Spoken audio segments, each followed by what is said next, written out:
our host, which is the UKZN.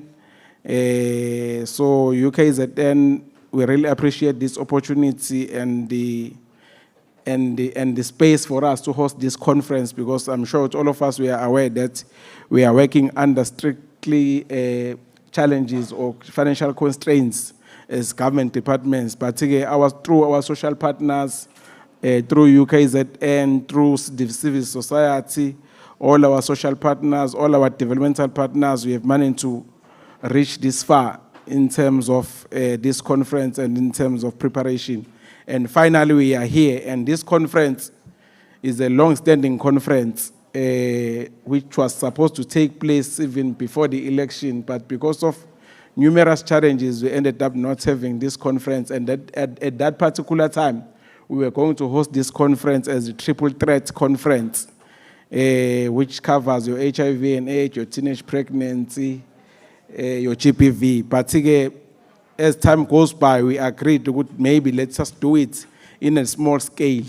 Start with this, with the teenage pregnancy, because it's a problem it is a problem in our province, and it is a challenge in our province. As you all know, that when you look at the numbers, the KZN province is leading in terms of those numbers.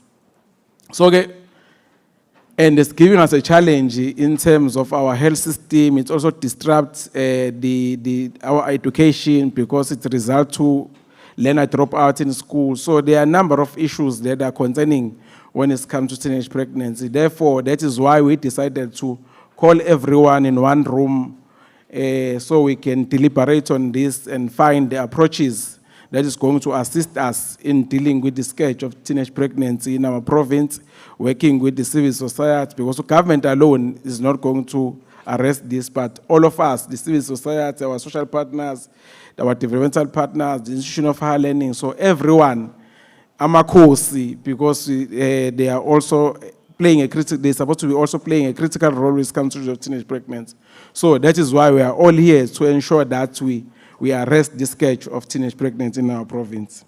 Thank you very much, colleagues. So in those words, let me welcome you at this conference. But I'm just welcoming you, because the host is going to welcome us. Yeah. So maybe let me request our host institution and the Prof. Busisiwe Ngama, who is the Vice Chancellor for University of KwaZulu-Natal, to come and welcome us. It's written here. Oh, Deputy Vice Chancellor, sorry. But you must receive. When you say, I receive. Thank you very much. Over to you, Prof. Thank you very much. Before you get me into trouble, there is a Vice Chancellor, Professor Nana Poku. My name is actually Busisiwe Ngama, known as Busi Ngama. I'm the Deputy Vice Chancellor and Head of the College of Health Sciences. I'm here today to welcome you on behalf of the Vice Chancellor, Professor Nana Poku. Distinguished guests, delegates, ladies and gentlemen, Sanbonani, it really is good to see you today, and it's so nice to see the room full of such powerful people. Good morning and welcome to the University of KwaZulu-Natal on behalf of the Vice Chancellor, Professor Nana Poku, and the executive of this great university. We are really glad to welcome all of you to the Premier University of African Scholarship with global stature. I'm delighted to see many of you and feel privileged to be able to welcome all of you in person this morning. I got a bit worried because today is a day for EMC, and I was wondering if I'll be able to do it in person. But I'm really happy to the organizers who made arrangements for me to come and do this in person. Such occasions where communities of practice, policymakers, and academia come together are very important events in the university calendar, as it gives all the stakeholders an opportunity to take stock of what we thought. No, can you just help me get this thing right? So that I don't want to break it. Yeah, thanks, that's fine. Thank you. Apologies. So such occasions where communities of practice, policymakers and academia come together are very important events in the university calendar, as it gives all the stakeholders an opportunity to take stock of what we ought to do together to bring dignity to our people's lives.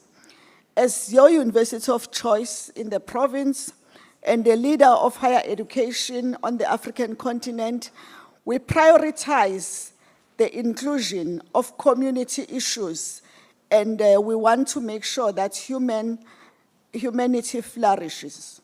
At the center of our academic and innovative research, there are critical engagements with both immediate and larger community, collectively addressing critical issues of common concerns. Distinguished ladies and gentlemen, our people and community-centered approach lay the foundation for this important conference and its unique partnerships between the University of KwaZulu-Natal and the provincial government. The theme of this two-day conference, Early and Unintended Pregnancies in Eastern and Southern Africa, is an outcome of prolonged thoughts and research by our team of experts. The focus is most relevant and could not have come at a better time. It's an alarming fact that early and unintended pregnancies in South Africa is of really worrying proportions, both in South Africa and the region. The government of South Africa is working very hard to address early and unintended pregnancies through promoting sexual and reproductive health education, increasing access to contraceptives, and providing support services for young people. However, what we see on the ground is still concerning because we still see 10 to 14-year-old girls becoming pregnant, disrupting their growth, education, progress, and turning their potential to liability, and becoming an unavoidable burden to community. And that is the reason we are here today. Not to present results to you, that's not what we are about, but we really want to engage with our communities of practice and implementers of innovative programs and elicit commitment to tackle issues related to the EUP and possible solutions. To that end, distinguished audience, the conference is contextualized with the triple and interrelated threats of early and unintended pregnancies, sexual and gender-based violence, and HIV/AIDS, as the previous speaker mentioned. Given the far-reaching scope, the multifaceted challenges and requisite innovative strategies to mitigate the EUP impacts are better addressed by the array of renowned stakeholders from government, civil society, academia, and private sector in the ESA. Among them, and over the next 2 days, they will all discuss the issues, emphasizing cross-sectoral collaboration and regional learning. Our goal is to ensure that our young people reach their full potential in a supportive and equitable environment. The discussion panels, thanks to the organizers, they are very diverse with specific tasks for all. It's important sessions for youth frontline workers, community interventions, law enforcement, religious and traditional sector, and departments, among others. Specifically, the youth frontline workers will set the tone for a youth-focused and inspired panel discussion, giving young professionals engaged in supporting other young people, especially the girl child, to share real-world experiences, challenges, and successes in addressing key issues related to sexual and reproductive health, including early and unintended pregnancy, HIV, and GBV. They will have a platform to engage and innovate. The community intervention panel will focus on addressing the challenges and gaps in preventing early and unintended pregnancies among adolescents in KwaZulu-Natal.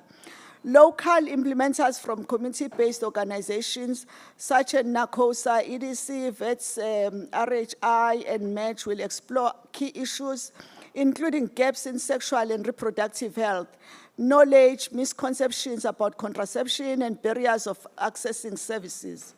The panel will also examine the role of schools, peer educators, and community leaders in supporting youth and providing recommendations for improving outreach support and youth engagement to reduce the EUP in KZN. Not left out, as I've indicated before, is the law enforcement panel. This panel will bring together critical agencies, including SAPS, South African Police Services, Department of Justice, National Prosecuting Authority, and the Commission for Gender Equality to discuss how law enforcement can contribute to preventing early and unintended pregnancies. The discussion will focus also on the role of law enforcement in supporting vulnerable youth and how they can collaborate with other sectors to create safer working environments that reduce the risk of unintended pregnancies. It really promises to be a great session. Ladies and gentlemen, as you've heard, we have a very diverse and very important conference at hand. It promises to be a very interesting 2 days of engagement that will sow the seeds of a prosperous and win-and-win society for all. Because it is only through working together that we can resolve or solve the problems of society. Working in silos will never assist us. We need to combine all our resources. As the previous speaker has indicated, that government is struggling with funds. There are things that we can assist with as academia. There are things that NGOs and other agencies can assist with. And we are really hoping that this is a beginning of great work to come. We therefore value the collective learning that this conference will give. I will now thank everybody, and I hope, I don't know whether I'm the one that will call the next speaker or I'll hand back to you. Thank you. Enjoy the rest of the conference.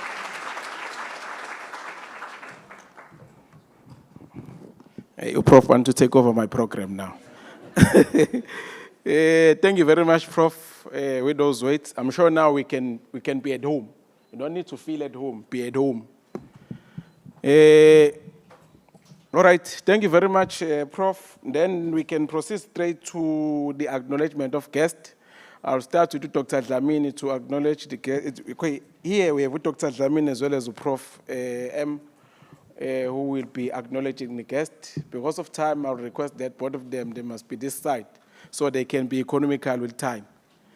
Thank you. Over to you, colleagues. Good morning, colleagues. Thank you so much. We prepared some speech, but we won't go into it. But thank you so much, colleagues, for being here today.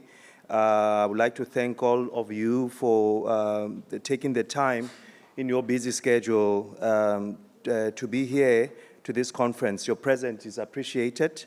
We have a fantastic lineup, as you've heard from our DVC, of keynote speakers, session chairs, honors guests who have joined us far and wide for this one-of-a-kind conference that brings all of us who are in our respective spaces making a difference in the lives of young people. We would like to acknowledge the presence of quite a number of organizations, including the host institution, the partnering organizations, and I won't name them because they're all over in our pamphlets. But Doctor will talk a little bit about our honored guest this morning. We also would like to welcome the youth sector who is present this morning. We welcome you, and we are glad that you are here. We would also like to welcome the civil society community and the public sector and all levels of government and related agencies. We would also like to welcome the academic sector. In addition to UKZN, we have other universities and TVETs here, science councils and so forth. We also would like to acknowledge the presence of the private sector, international organizations that are funding agencies that are making a difference in the lives of us. Those who are from the diplomatic corps, we would like to acknowledge you. We also would like to acknowledge the hard work of and the dedication of the event organizers and volunteers. Without their tireless efforts, we wouldn't be here this morning. We would also like to take a moment to thank all of you for the hard work.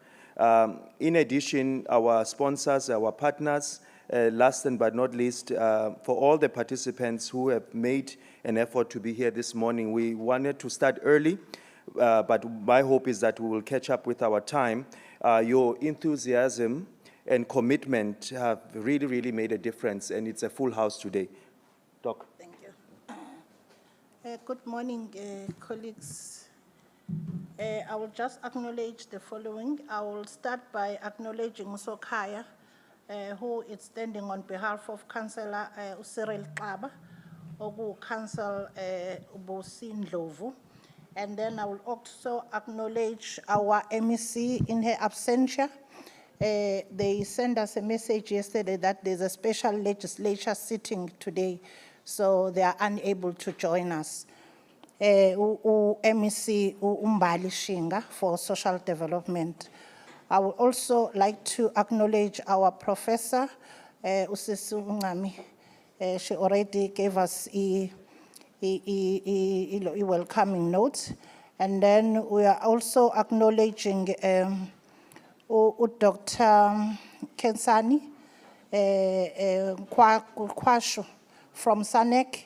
Also acknowledge Ubaba Patrick Mleje from the side of Civic Society, and also acknowledge UHED, Director Prof. K. Gavenda, and then Caprisa, Professor Ayesha Kensani, who have been with us since last year, and then acknowledge the HSRC, Dr. Msawenkosi Mabaso. Thank you, colleagues.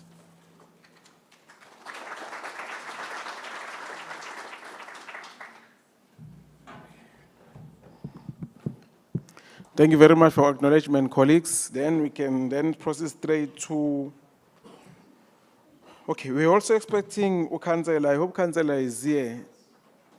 Can I then request Ukansela Ndlovu to come and welcome us on behalf of the mayor, because we're also expecting the mayor, particularly the mayor decided to send Ukansela Ndlovu. So Ukansela Ndlovu is here. Kansela Ndlovu, can I then request you to come and address us?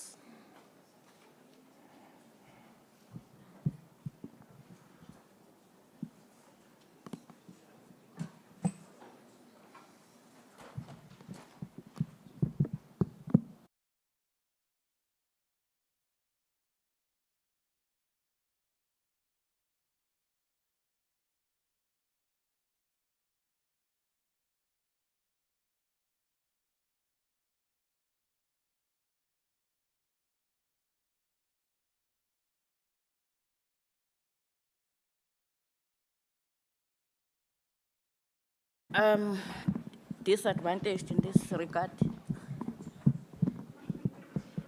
Thank you. Program Director, as I was looking around, observing the audience in the room, I realized that everybody is glued to his or her gadget. And as academics, you'll understand that some of us are resistant to change. So I'm still stuck in Industrial Revolution 3, if not 2. That was a joke, you're supposed to laugh. Thank you. That was on a lighter note. Program Director, MEC for Social Development, Ms. Mbali Shinga in her absentia, policymakers, NGOs, development partners, funding agencies, and private sector, distinguished guests, good morning.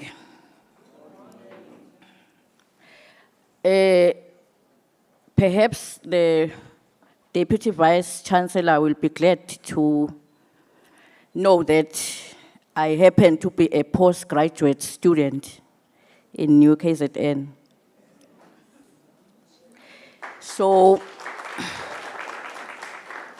please do not believe what the media says about the councillors. The perception that, it's a perception that as councillors we are illiterate. It's a perception. Don't believe it.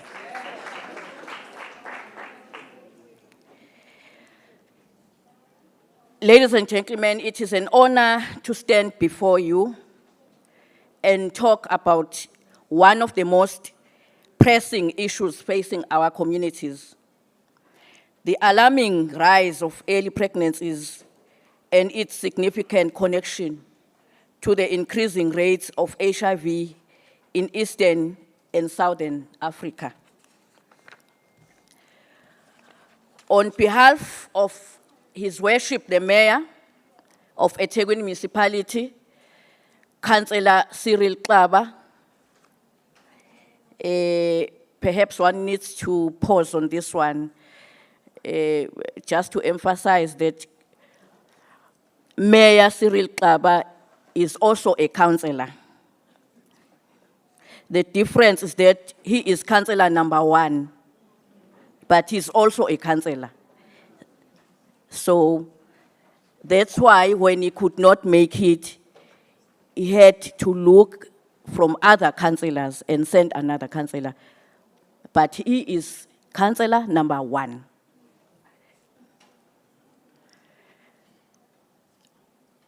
We would like to thank you for this opportunity to contribute to the ongoing discussion on this matter. In our region, we are facing crises that impacts millions of young people, particularly young girls. Early pregnancies, often occurring before the age of 18, not only violate their rights, but also profoundly disrupt their futures. These pregnancies prevent young girls from completing their education, pursuing their dreams, and establishing a foundation for healthy and prosperous life. The consequences of early pregnancies extend beyond the individual. They have significant implications to our society, to our economies and health systems.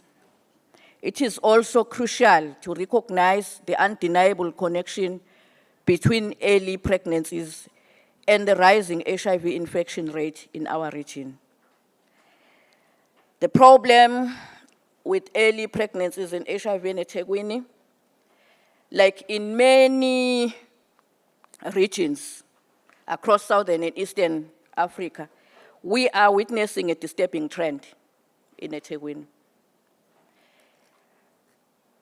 Adolescent pregnancies are on the rise, and young girls, particularly those under the age of 18, are bearing the brunt of the burden. Many of these pregnancies are unplanned and unwanted, often occurring in circumstances where young people are unable to protect themselves from exploitation or unsafe sexual practices. The reality is stark. Many of these young girls are not just a risk of early pregnancies. They are also a high risk of HIV infection. As it stands, HIV rates in our community reflects a large regional crisis. In South Africa, young women aged 15 to 24 are particularly vulnerable, with rates of infection among girls in this age group significantly higher than among boys. Early pregnancies complicate this situation even further, increasing the likelihood of transmission to both young mothers and their newborns. eThekwini municipality has made notable strides in addressing teenage pregnancy and HIV through a multiple facets approach that includes education, healthcare access, community engagement, gender equality initiatives, and partnerships with NGOs and international organizations. However, challenges remain, and the municipality must continue to adapt its strategies, ensuring that they are responsive to the needs of young people, particularly in marginalized communities. By maintaining a collaborative and comprehensive approach, eThekwini can further reduce the rate of teenage pregnancy and HIV transmission, ultimately contributing to healthier, empowered young people across the region. Why is all this happening? Several factors contribute to this vicious cycle. We must start by addressing the root causing of early pregnancies and HIV in eThekwini. Limited access to education and sexual health information are one of the root causes for the high rate of teenage pregnancies in eThekwini.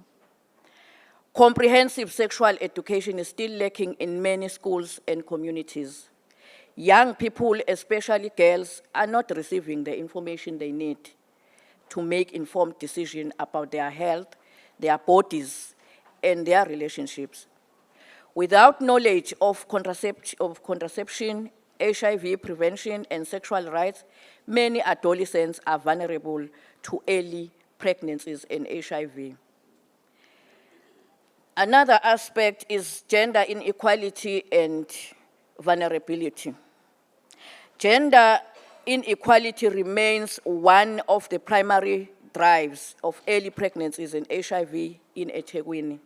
Young girls are often in relationships when they have little control, and they may face pressure or coercion to engage in sexual activity.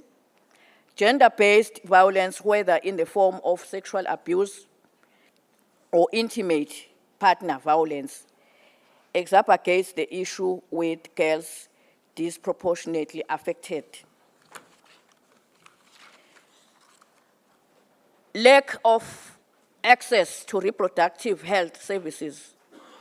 Despite the effort of our health system, many people in eThekwini still face barriers to accessing reproductive health services. These barriers may be due to financial constraints or lack of information, stigma, or even fear of judgment from health care providers. Inadequate access to contraception, HIV/AIDS testing, and prenatal care all contribute to the high rate of both early pregnancies and HIV infection. Another aspect is social factors. Poverty, unemployment, and social instability. They play significant roles in pushing young girls into situations where they are more likely to become pregnant and contract HIV. Now, let us ask ourselves a question. A question is, what can we do? While the challenges are significant, there's much we can do to turn the tide on early pregnancies and the escalating HIV rates in our communities. Here are several key actions we must take.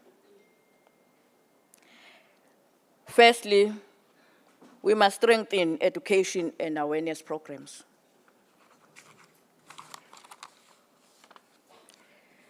The first step is to empower our young youth through education, both in and out of the classroom. Comprehensive sexual education should be a fundamental part of every child's schooling. This education is not just about teaching the mechanics of reproduction. It is also instills the values of consent, respect, and healthy relationships. It is essential to educate young people about the risk of HIV, the importance of using protection, and how to access reproductive health services. As this knowledge is key to prevention, we must comprehensive sexual education, and we must make comprehensive sexual education a priority in every school and community in eThekwini. This education should go beyond the biological aspects of reproduction and include information on sexual rights, health relationship, HIV prevention, and contraceptive. Parents, educators, and community leaders must work together to ensure that young people, especially girls, are equipped with the knowledge to make informed decisions about their sexual health.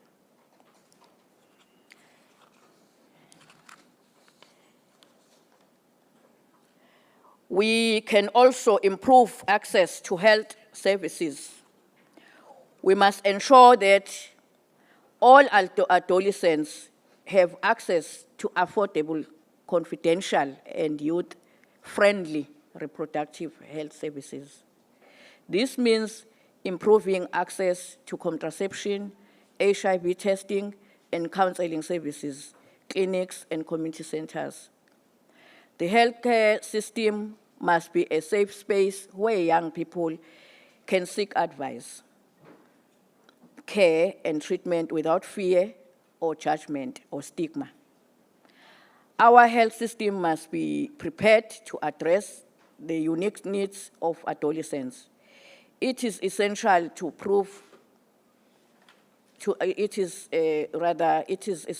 provide access to services such as maternal care, HIV testing, treatment, and counseling. We also need to improve on or address the gender inequality.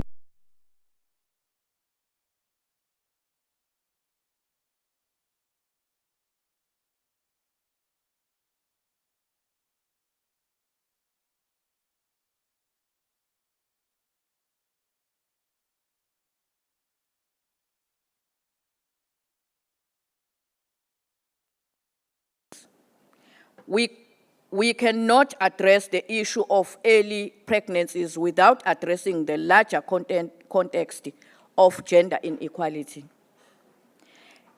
Ending gender-based violence, ensuring girls are protected from harmful cultural practices, and promoting women's empowerment are essential to curbing early pregnancies and HIV transmission.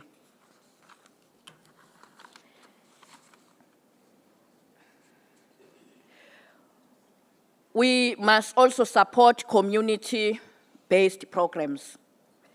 Communities must take the lead in addressing these critical issues. Local leaders, faith-based organizations, and civil society groups play an essential role in providing support and cultivating a culture of prevention. Initiatives such as mentorship programs, peer education, and youth-led campaigns can foster safe environments where young people feel supported in their choices and empowered to protect themselves. We should also strengthen partnership and resources mobilization. Finally, the challenge of early pregnancies and HIV cannot be solved by one sector alone. We need a multi-sectoral approach involving government, civil society, and the private sector. By pooling resources, sharing knowledge, and working together, we can create a comprehensive response to these interconnected challenges. In conclusion, Program Director, early pregnancies and rising HIV rates are not separate issues. They are closely connected. We must confront these challenges with agency, compassion, and determination. We owe it to our youth, especially our young girls, to ensure they have the knowledge, resources, and support necessary to protect their health and secure a better future. Together, we can break the cycle of early pregnancies and HIV and provide the youth of Eastern and Southern Africa the opportunity to lead health, productive, and empowered lives. Let us unite in this mission as the future of our community and nations depend on it. I thank you, Program Director.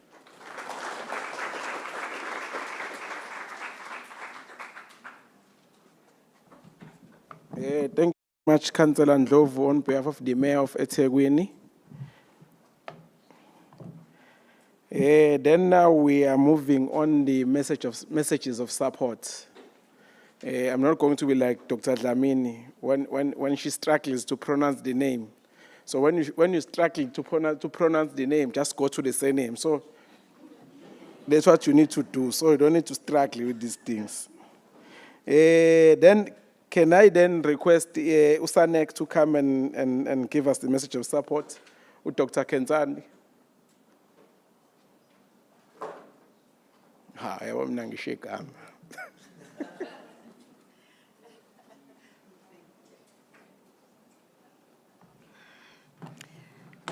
Thank you very much, Chair, and greetings to all. I can see that you quickly ran to the name and leaving the surname behind. Yes. I always say to people that if you struggle or you can't remember how it's pronounced, just remember Kwashiorkor. So, yes, it's Nkwashi, you'll quickly get it. So let's get to the business of the day. Esteemed colleagues, partners, academics, and advocates, it is with deep gratitude and unwavering solidarity that the South African National AIDS Council and its structures, as SANAC being a coordinating body for the HIV, TB, and STI response in the country, extend its support to this critical gathering. It's something that we have been looking forward to for many, many years, and something that excites us, from the coordinating body's point of view, because we have been seeing that as a country, we've got a burden of unintended pregnancy, which has a huge impact on the spread of HIV and TB and STIs.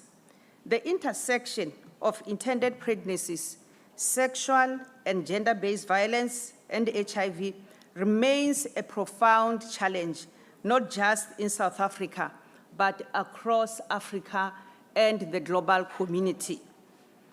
Your presence here today reflects a collective commitment to addressing these issues with the agency, compassion, and innovation they demand as we look forward towards the deliverables and also towards the Millennium Development Goals, the 10-10-10 targets, and also our South African National Development Plan, not forgetting the National Strategic Plan for HIV, TB, and STIs 2023 to 2028.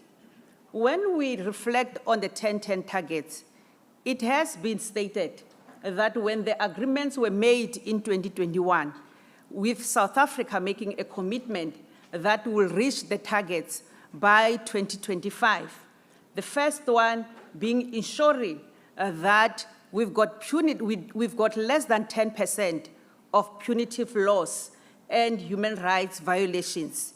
And additionally, we've got less than 10% of gender-based violence and the spread of HIV, amongst women, girls. And also that we've got less than 10% of the stigma that is experienced by women, girls, and also children.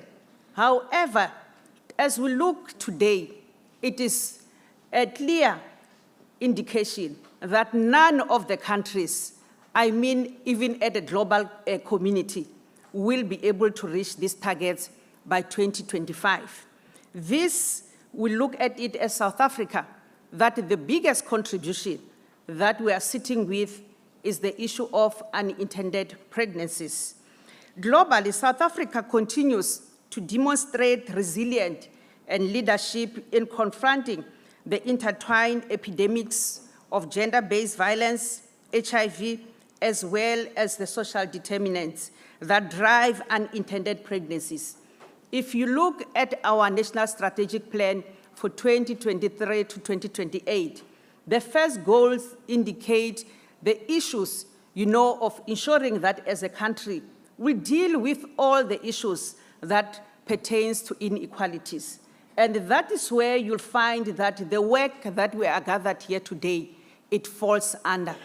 And most of the issues that are indicated, it needs to be done at a community level, which makes us, as a coordinating body with issue structures, great, especially when I stand here and look across the room, that majority of the attendants that we have in this room, they are indeed the consumers of the services. So we will be able to hear their voices today. Let's clap hands for ourselves. Having said that, we know that much remains to be done. Women, children, and marginalized communities bear the heaviest burdens. Their voices often silenced by systems of inequality, patriarchal, and stigma. As much as we say that as a country we have done a lot, because when you look around, you'll see that almost South Africa has been hailed globally, that 50% of our parliamentarians used to be women. But we know that even with that contribution, much still remains to be done when it comes to women issues. This conference represents more than a gathering of experts and communities. It symbolizes hope and a shared vision for a healthier, safer future for all. Together, we have the opportunity, number one, to promote access to services by integrating health, HIV care, gender-based violence support. We can ensure that no individual faces these challenges alone or without resources. It gives courage and encouragement to healthcare providers that when you are presented with a client in front of you, not necessarily that because of their HIV status, to ask further and ask further probing questions to determine whether there is gender-based violence issues that this young woman who is standing in front of you might be facing. I say a young woman, but also noting that there are also men who face gender-based violence today. Empower our communities. As we can see in that slogan, nothing about us without us. Gone are those days of planning and leaving the communities behind. When we draw our national strategic plan, we went to the grassroots level to gather the information and understanding of what the community needed, because we realized that as experts, we can set all the targets, we can set all the goals, but if we don't hear the voices from the community, all those objectives and goals becomes unachievable. We can also strengthen collaboration. Today in this room, we've got academics, we've got advocates, we've got people with knowledge, and we've got communities. This, for us, shows an intertwining and greater collaboration that needs to be done for us to move forward as a country. Your work today that we are going to deliberate here will shape policies and programs that ripple far beyond this conference, touching lives in most meaningful ways. I'm sure that not long we'll be hearing about the launch of gatherings like this in different countries, and we know that they will learn from this one. Goal number 1 of our NSP, as I've already highlighted, focuses on the context of let us leave no one behind as we strive for equity, dignity, and health for all.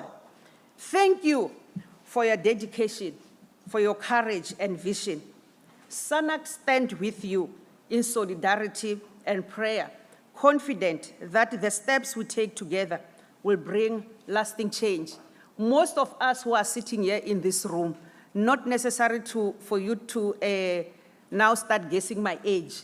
We grew up in an era where you'll find that a sister in a household, 1 or 2 of them, you know, when they start to be what we used to call standard 9 or standard 10, that now all of a sudden there's a little baby who add to that big family of 9 or of 10. And now it means that we needed to start scraping for resources, you know, and ensure that now you are 15 or now you are 14, and the numbers kept on increasing on a daily basis. We know where we come from, and we know what we have learned. So it is up to us whether we want to keep the history repeating itself or we want to curb for this.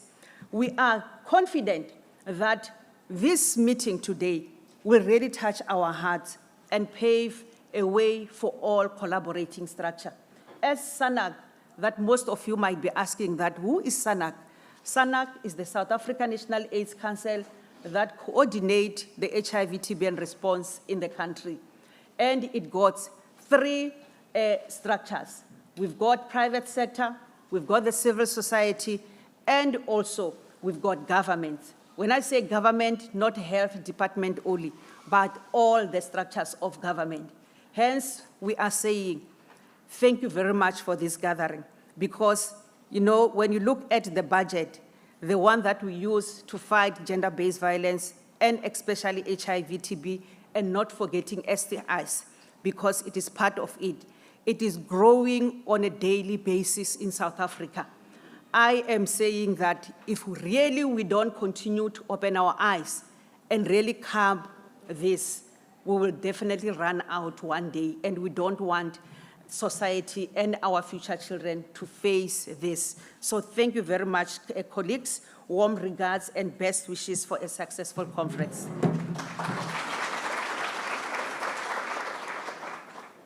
Thank you very much from the colleagues from SANAC. I hope that one day you'll be able to find a proper name for this thing. Because when we started it, it was teenage pregnancy. Then when we move here to a Prof M, they call it unintended pregnancy. So when you go to SAPS, they will tell you there and there, this is statutory rape. So you are glorifying this thing. So somehow, we need to find a proper name, a radical one. And maybe most young people are here. I think we need to find a radical one to deal with this sketch, so instead of glorifying it. And I'm told that outside, there are stalls outside there. If colleagues are having interest, or during break, tea break, we're going to have a tea break immediately after these messages of support.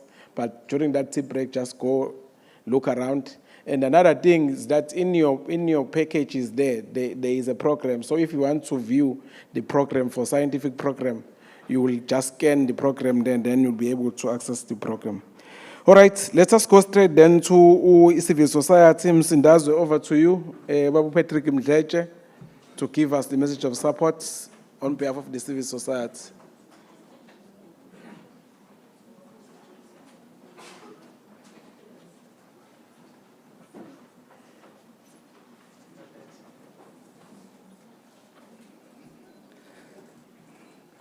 Sanbonan, without wasting time, let me first say all protocol observed, because I'm riding on a very protocol that was actually established. I do not want to offend people, to leave others, because all these are distinguished guests and speakers, so let me not even dive into that. Mpepete and the conference, I think for us as a KZN civil society, it's an honor and a privilege to be invited into the space. We as civil society, our hands are too close to the fire. Sometimes we find ourselves very much frustrated because we are always in the community. And things that we witness on a daily basis, to a certain extent, are traumatizing. But then actually hoping this conference then will actually help us to think with us and also to provide guidance and leadership. Also, we as civil society in KZN, we continue to enjoy a responsive government and leadership, unlike the time where we are actually coming from as a civil society, where you find that we are not in agreement mostly with the government. Yes, we are not lovey-dovey, but we are holding each other to account. Through the Provincial AIDS Council, where it's a multi-sectoral structure, obviously at the top with the Office of SANEC, which is led by the Deputy President, and then at the provincial level, we are led by Umpemba. Continuously, we are seeing that kind of an accountability and commitment for that matter, down to Ama district with the mayor, obviously here at eThekwini with Ubaba Userid Klaba. Actually, HIV have actually ravaged our community beyond control. And then today, we are so frustrated, not even understanding how did we get here. Part of that is because before even 2000, we started seeing a lot of people dying. And then later in somewhere 2008, we've seen and witnessed a lot of homes that were child-headed homes. Do you still remember that? So today, we are actually trying to find ways and means to respond to the problem that were at first were started by HIV. So we are just frustrated as if we do not know how did we get here. So this particular situation we find in ourselves today, then it questions a lot of things. Part of that, it questioning our parenting skills. It even questions the way in which we understand our children. Our shock to the core to learn that my child does not relate to me. They feel that I don't even understand them. Yes, it is true. But then those are the challenges that we are faced with today. Despite of the fact that in schools, government have actually put different programs to ensure that we bridge the gap, but also in terms of education, they find the real education through the sexual and reproductive health right to be taught about early childhood pregnancy, to be taught about HIV and all that. It's a best program, but it's not the best, but it's still better than what I've seen in other countries. Probably one of the things that we may need to do, civil society can still play even more major role in making sure that these particular programs, they are meaningful. It's not just a program of ticking a box. So these particular programs, then they need also further to be strengthened, not just by the teachers only, but also by society, but mostly with the young people in our society, particularly the youth sector, because they can speak the language. Can you imagine how hard for a teacher of 50 years of age telling the 14 years of age child about sex? Definitely, they are not saying everything that they should be teaching our children. The National Strategic Plan, the theme this year, last year we said, this particular NSP, it must be community-centered, but at the very same time, it must be youth-led. Because we understood very well that whatever that we've been doing for the past 20 years odd, we're not getting right. Then let's ask young people, what actually you need? Because clearly, we as policymakers, we are not getting it right. So it is for that reason then we were very much deliberate then to say, young people tell us, what is it? And a good part, we have the leadership of young people here on Togozotono, who are the leaders of civil society, particularly the youth sector. Then to come and tell us that really, what is it that they don't understand, that to have unprotected sex and you fall pregnant is not a mistake. So it's not unintended. If you argue with me on that one, go home this afternoon, open up a stove, wait for it to be read, put your hands in it, then come tomorrow and tell me it's a mistake. Yes, there are other people who are actually really fell pregnant by mistake. It is not their own mistake, particularly those that were raped. So this one, I hope we'll have a discussion around it. In 2006, we started to say treatment as a prevention, because back then we only had about 1.2 million people that were HIV positive. Years later, despite of the fact that we've actually initiated people on treatment in 2004, years later, we're still having this particular challenge of new infections, of rising new infection amongst young girls. Today, we are talking about at least more than 7.8 million people that are HIV positive, 6.4 million that are on treatment, but still 1.1 million people that still we need to find and initiate them on treatment. Most of those that we need to initiate on treatment are men. More than 600,000 of those are men. So what is it with us as men who do not want to test? Because today it's a big day. I'll ask all my men comrades then that we start outside here and then test and then we come back. We do not want to know your HIV status. So this is a serious problem. But here's the challenge. When we started scrutinizing then to say, in reality, who are we actually missing in our society? Because on a daily basis, there's enough resources that are pumped into our communities to ensure that we test and we treat people, but still there are new infections. Then we started to conclude that people that we are not testing is a working class, meaning you in this room. Is in Pepet. We are not testing the working class.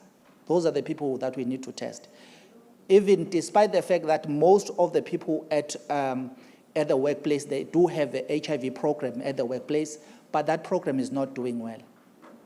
If it does, let me know how are you doing it, because it's not working.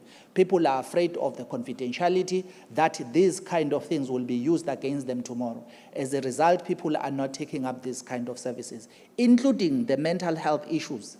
People are not utilizing those services because they are afraid that tomorrow these things will be used against them. So in a way, we need to start then to find ways and means of creating programs that are actually focusing at the workplace as well. I'm going to cut at the other things. Now I'm preparing buga. We cannot deny that technology is a way to go, and technology is not going to go anywhere, and it's part of us. However, we should be calling for the regulation of technology use in South Africa as well. There are trends that are quite sickening. One of those that is done by young girls, particularly in schools, and boys, growing up with my child. Have you ever heard of that one? In a way, it encourages young women to have a child while they are still, to be pregnant while they are still in school so that they can grow up with their children.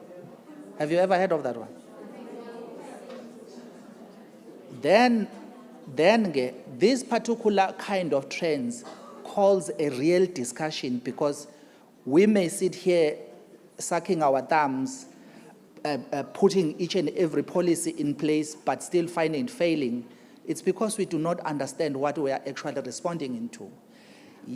The generational gap between the old and the young is too huge. We don't understand each other. We need to find ways and means of bringing each other closer so that we can have a relevant policies program that can be very much responsive to young people. At the moment, where we are, we assume to say these are the things that young people need, but in reality, young people, they have their own kind of discussion that we are totally missing the point, actually. Mpepete and the conference, indeed, as a South Africa and also as a KZN, we have done very well in terms of the development of biomedical interventions. However, with all those things, without having a very good community response to them, then it's going to be a big challenge. but we need also an equal investment when it comes to behavioral change in terms of research. We need to research so that we understand this kind of behavior of our young people. Without having young people, without understanding the young people's behavior, then we'll continue then to respond on something that we don't understand. And the last one, I'm also happy that I saw in the program that they are traditional leaders as well. Well and said, if you reflect back, our society was very clear in the ways in which they bring up their children. Today, we are stuck in the middle. We do not know whether we need to follow the traditional indigenous knowledge system route, or we are kind of somewhere Eurocentric models of raising our children. In a way, we are a bit confused. But then research is also telling us things that where we need to move to. Then how then are we actually trying to bridge the two so that they start to speak together, so that we start to forge a way? Since the time when I was young, there were so many programs that we were actually developing. Some of them I still remember, Izazi, She Conquers, Dreams, which is a recent one. Now we are into Zikhala Kanjani. But we are not reflecting enough then to this program then to say, have we actually looked then to say, what have been the impact of these programs over the years? Or we sleep and wake up and then we have another nice, beautiful Zikhala Kanjani. Chairperson, let me leave it here because the conference needs to start. Thank you.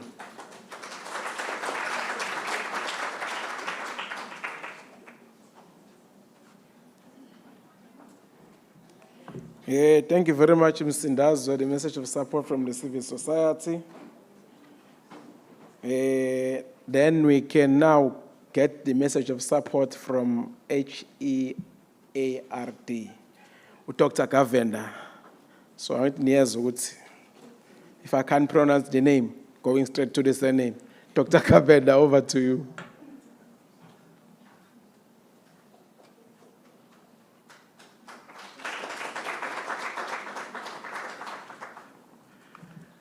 Good morning, colleagues. How are you doing today?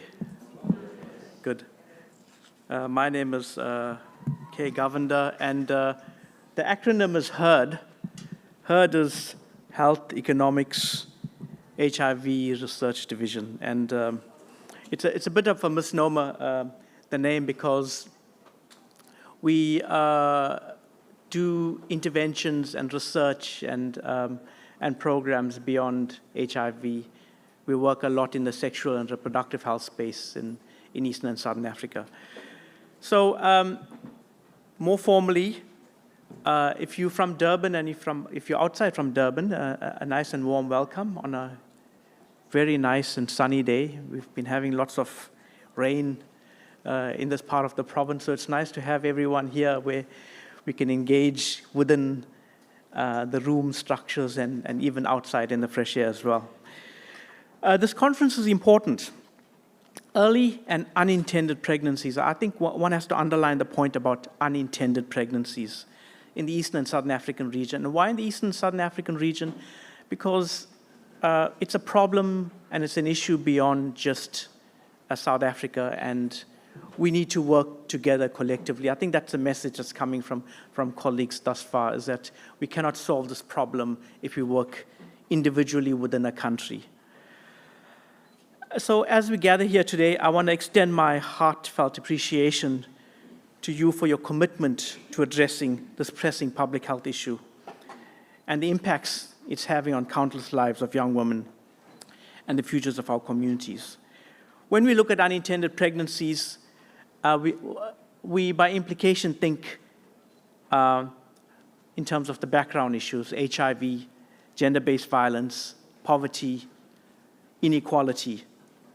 And as my colleague Patrick has mentioned, the intergenerational gap that we face, the disconnect we face between ourselves and our children in our communities, and how do we make those connections again so that we can undertake coherent programming and, most simple word, communication.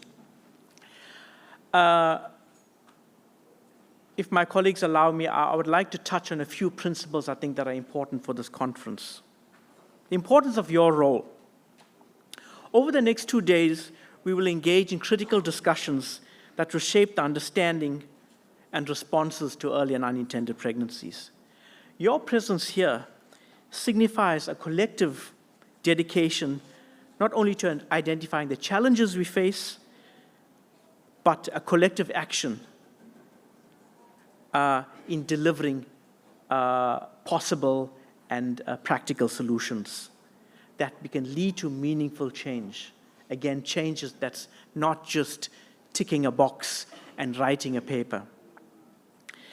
Each of you brings invaluable experience and expertise and passion. Passion is important to this endeavor as we tackle this vital issue in a multifaceted way. So the importance of your role in this conference is signified by you coming here and making your views and your opinions visible in the next 2 days.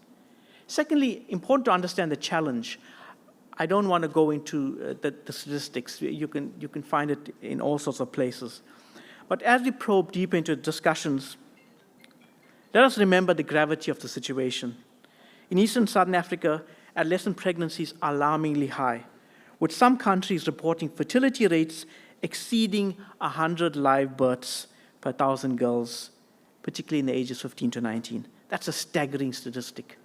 And that's a regional statistic, which means that we have a problem that extends beyond South Africa. The implications, as I point out, of these statistics are profound. Young mothers face significant health risks, including complications during childbirth, while confronting socioeconomic barriers that limit their opportunities for education and employment. So there are some net and really stark effects of these, early and unintended pregnancies. The second point, the power of collaboration. This conference is not just a platform for sharing information. It's a call to action for collaboration. As delegates, we have the power to influence policies, advocate for comprehensive sexuality education, and promote access to youth-friendly health services. Youth-friendly health services is a catchphrase, but we don't spend enough time thinking about what we mean by this. So we have time in this conference to reflect on that concept. Your insights will contribute to a robust dialogue aimed at dismantling the barriers that perpetuate early and unintended pregnancies. The third point I'd like to make is the support for each other. As you engage in discussions over the next 2 days, I encourage you to support one another. Share your experiences, challenge assumptions, brainstorm innovative solutions. Remember, each conversation can spark a new idea, and collaborations that extend beyond this conference are really important. Together, we can create a network of advocates dedicated to empowering young people in the region. We can underline that 3 times, empowering young people to take control of their lives in meaningful ways in the region. My last point, a vision for change. Let us envision a future where young people have access to comprehensive sexuality education, where health services are accessible and non-judgmental. Youth often report in many studies and conversations that they are judged when they seek health services. And where communities actively support young parents rather than stigmatize them. Support versus stigmatization. This vision is achievable if we work together with determination and creativity. So colleagues, in my short message of support, I want to express my gratitude to your commitment for this cause. Your participation in this conference is crucial towards creating a healthier future for young people. As we embark on these discussions, let us remain focused on actionable outcomes that will lead us closer to our shared goals, reducing early and unintended pregnancies in the region. Thank you for your dedication and engagement over the next 2 days. I thank you for this in advance. Together, we can make a difference. Thank you very much.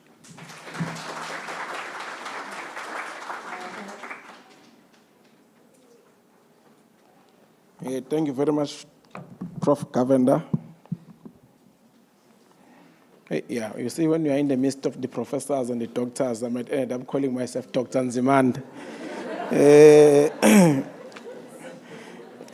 Okay, thank you very much, colleagues, for the message of support. Then can I request a message of support from Caprisa, Prof. Ayesha. Hey, yeah. I'm calling whatever that is simple. That's fine.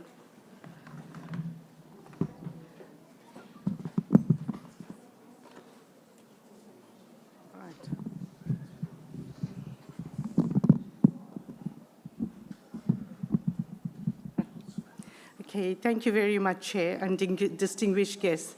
So I think all the speakers that came prior to me have really summed up the differences, the challenges, and with the glimmer of hope that we have as we go forward as well.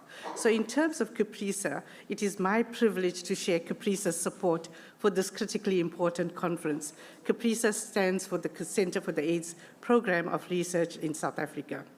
As a reminder, Caprisa undertakes globally relevant and locally responsive research, and as such, over the last 2 decades, our research has focused on HIV and tuberculosis.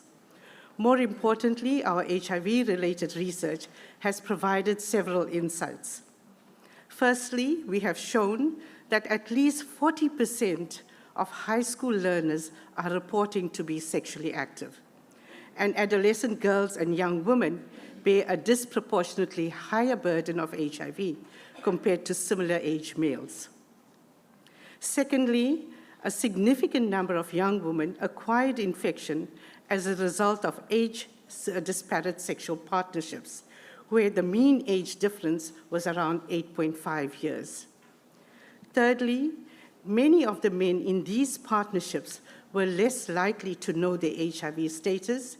If they were positive, they were less likely to be on antiretroviral therapy and had a significantly high HIV viral load, increasing HIV transmission probability. Fourthly, many of these men were also in concurrent sexual partnerships with similar age women, thus perpetuating the cycle of HIV transmission. So although adolescents are 1/6 of the world's population, they account for about 6% of the world's global burden of disease. Importantly, several sub-Saharan African countries, especially South Africa, has reported a substantial proportion of adolescents as young as 10 years having experienced high rates of early and unexpected pregnancies, sexually transmitted infections, including HIV and gender-based violence. These potentially lead to adverse and negative psychosocial and medical health, having major impact on the immediate health of young adolescents and as adults in the future. Thus, a better understanding of the context within which sexual reproductive health services could provide an opportunity to modifying dynamic approaches to minimizing risk of these conditions.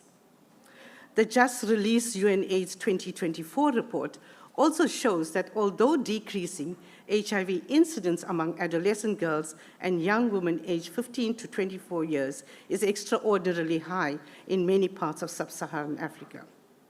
So we know the problems that we are already faced with, otherwise we would not be here.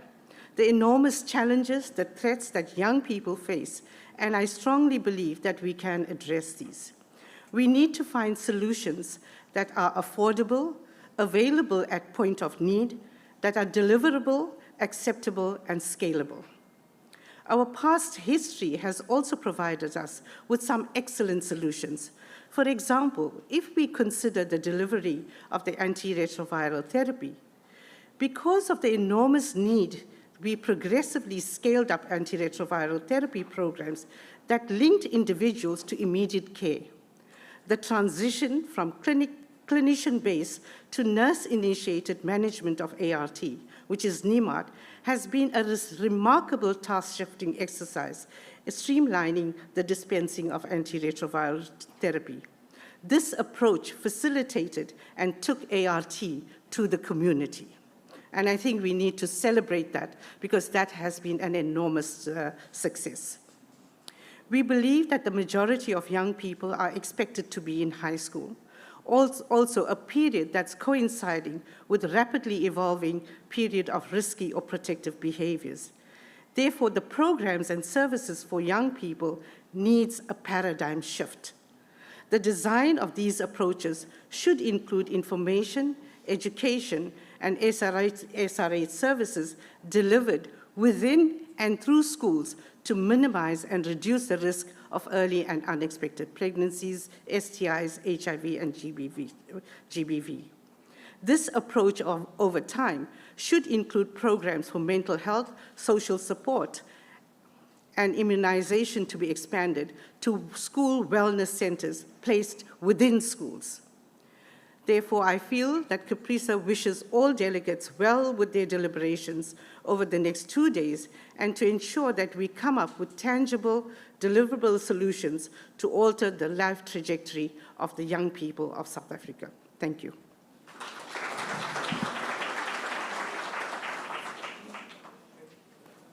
Thank you very much, Prof. I think we are managing time very well. Then can I then request Dr. Mabaso to come and also give us a message of support from HSRC? I think we are doing well in terms of time, even though we started late.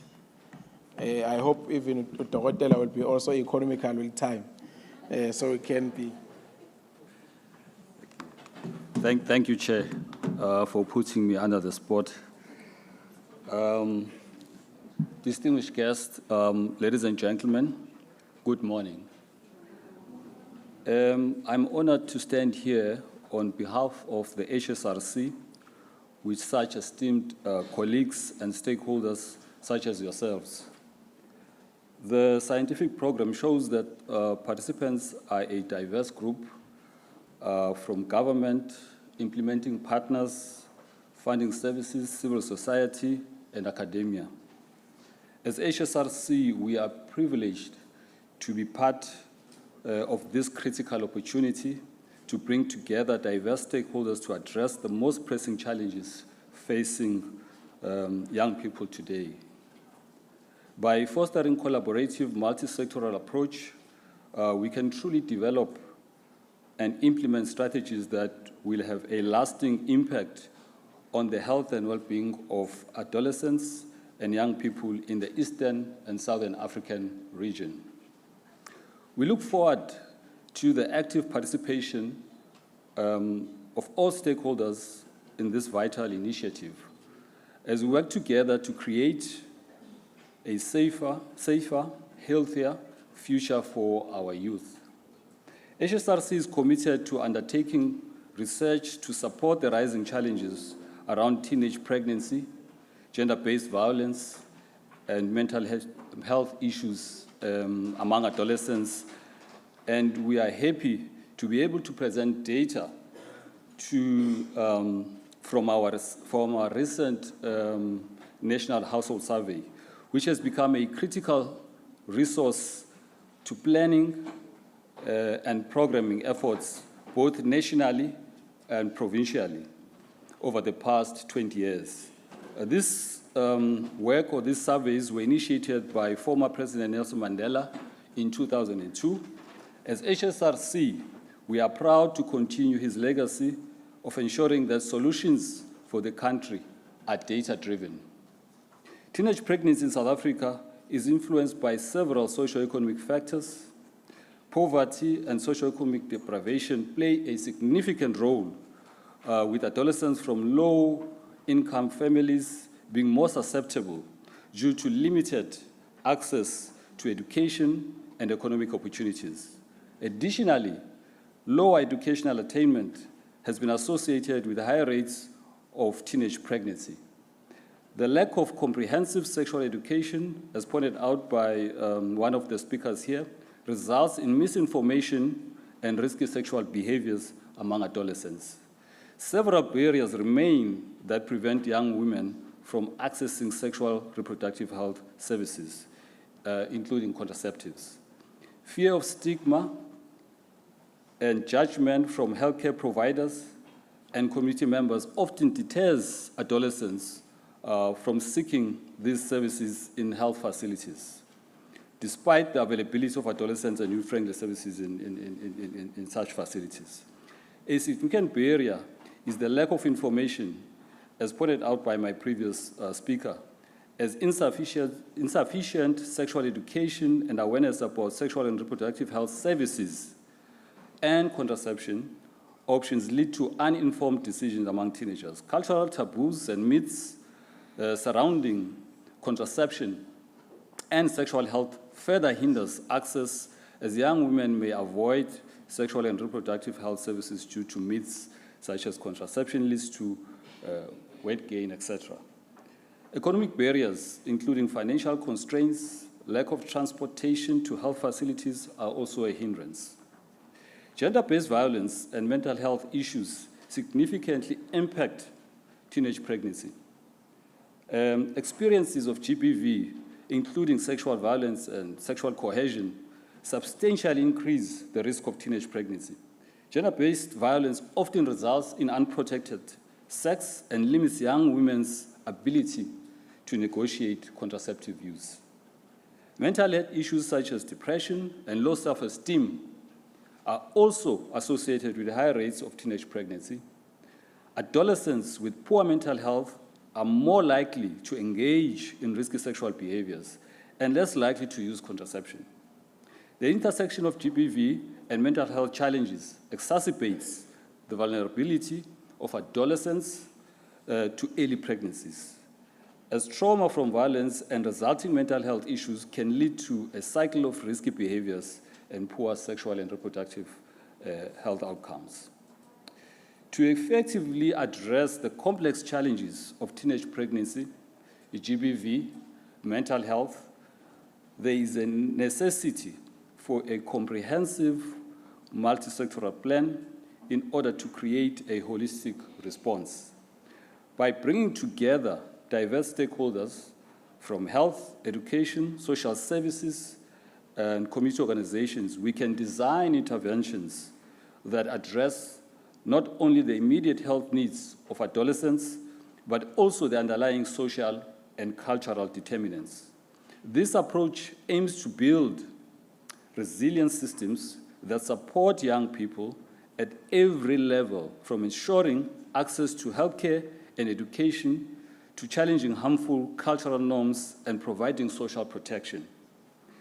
The expertise and collaboration of various stakeholders in the multi-sectoral response to HIV, TB, and STIs are therefore vital in shaping this integrated strategy and ensuring its successful implementation.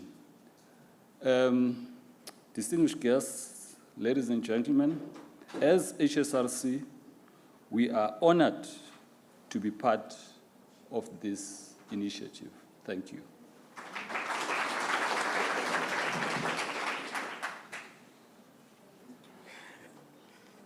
Thank you very much, Dr. Mabaso. I think now we need to break for tea. But before we break for tea, the colleagues who were supposed to do the acknowledgement, they didn't do justice when they were doing the acknowledgement. Particularly, let me take this opportunity and do the acknowledgement and acknowledge some of the colleagues who were omitted when colleagues were doing the acknowledgement. We have a UNFPA here, accompanied by their country rep. Hey, the name is difficult, but it's Mr. Yuyu. It's sitting over there. And the colleagues from UNFPA. And we also have colleagues from USAID. USAID, who is here? Okay, particularly they are here Upefa, I saw Ubapiwe somewhere here. I don't know whether you are also accompanied by your country rep. Do you have a country rep or you are alone? Okay, we have Match. Where are the colleagues from Match? They are also here who also make this event possible or this program possible. And then we must also acknowledge the HSRC, who also played a critical role to ensure that this program becomes a success. So all those are the colleagues and stakeholders who made this program possible.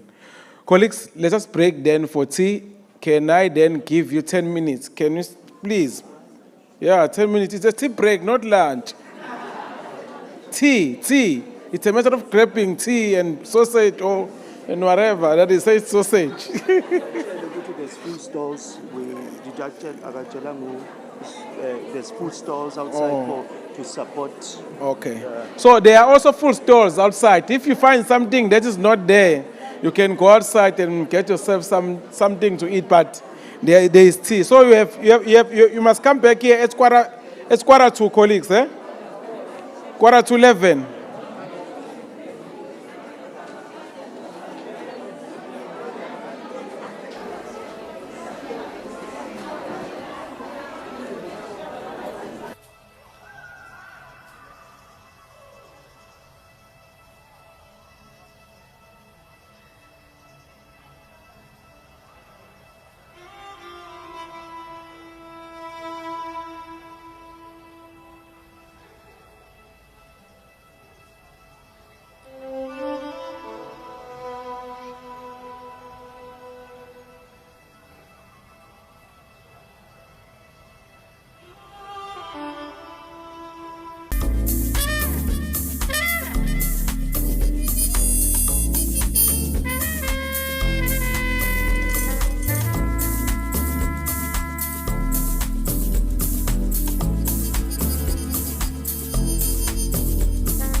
Sikudlile sayixelana nendlela kwabaphansi, sihambile kwabamnandi, noma kubuhlungu bowazi.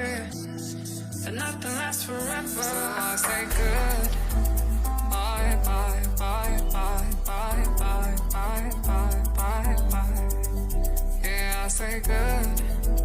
Bye, bye, bye, bye, bye, bye, bye, bye, bye, bye.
10 and 23.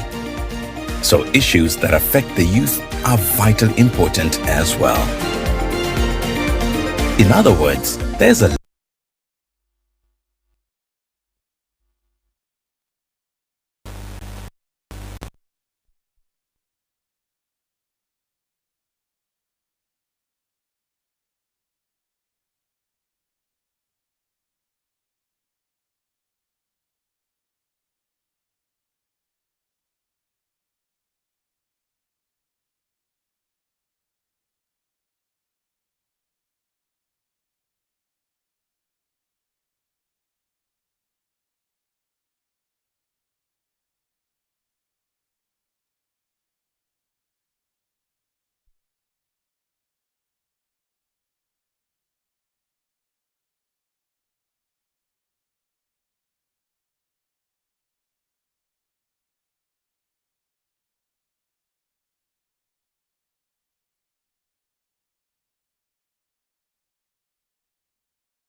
Hello? Colleagues, let us come back now. We need to proceed.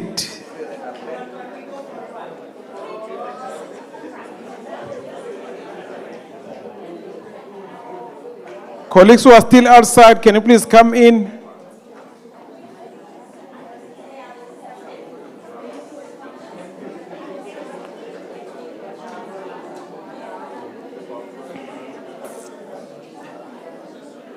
Okay.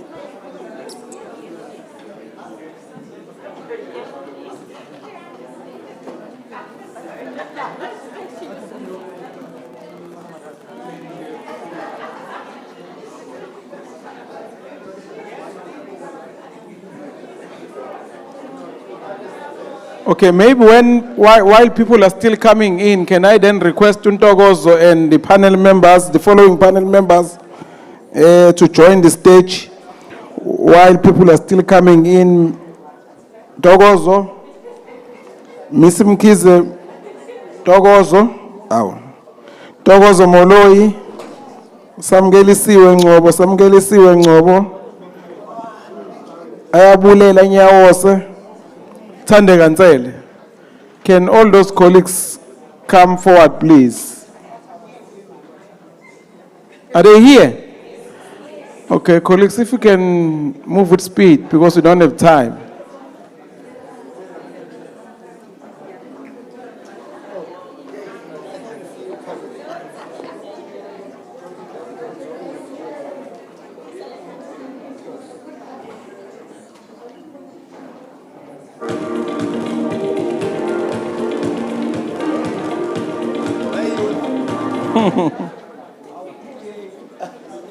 Pass them to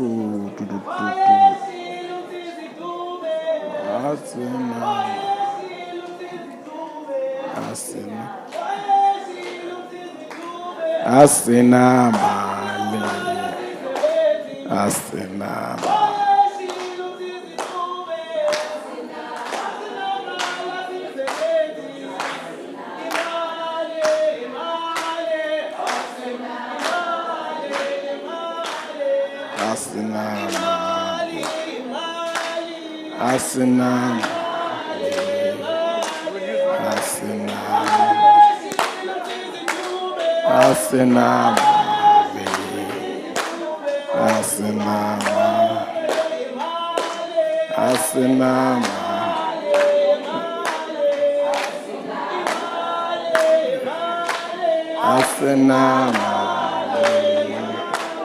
I can bring it here.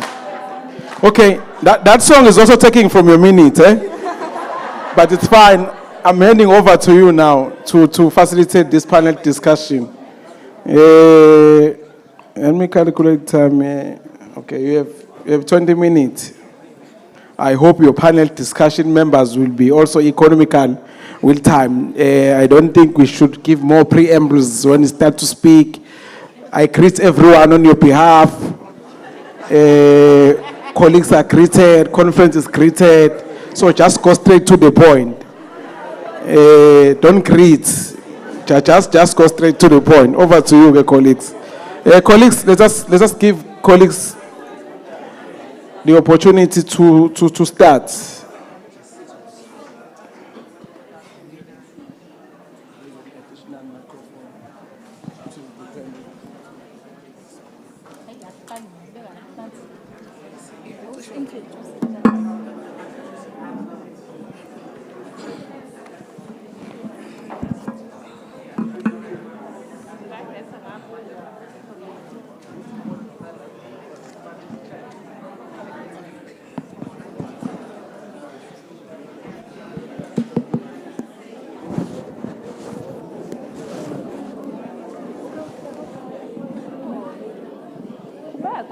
I'm surprised because I get Greetings. Sanibonani. Ninjani? Siyathokoza. Ubhizi nawe la?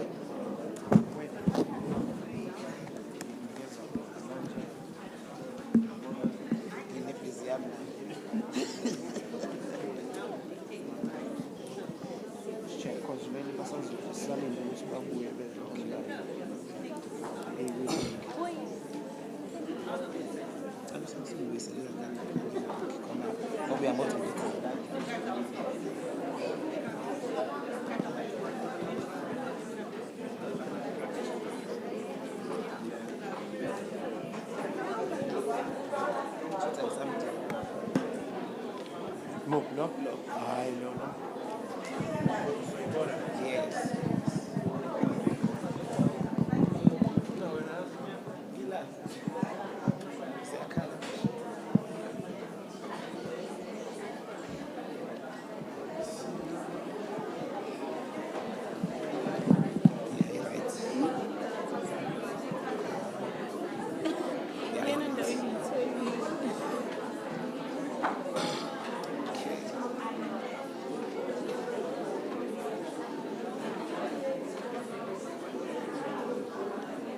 Colleagues, can we please settle down in the interest of time?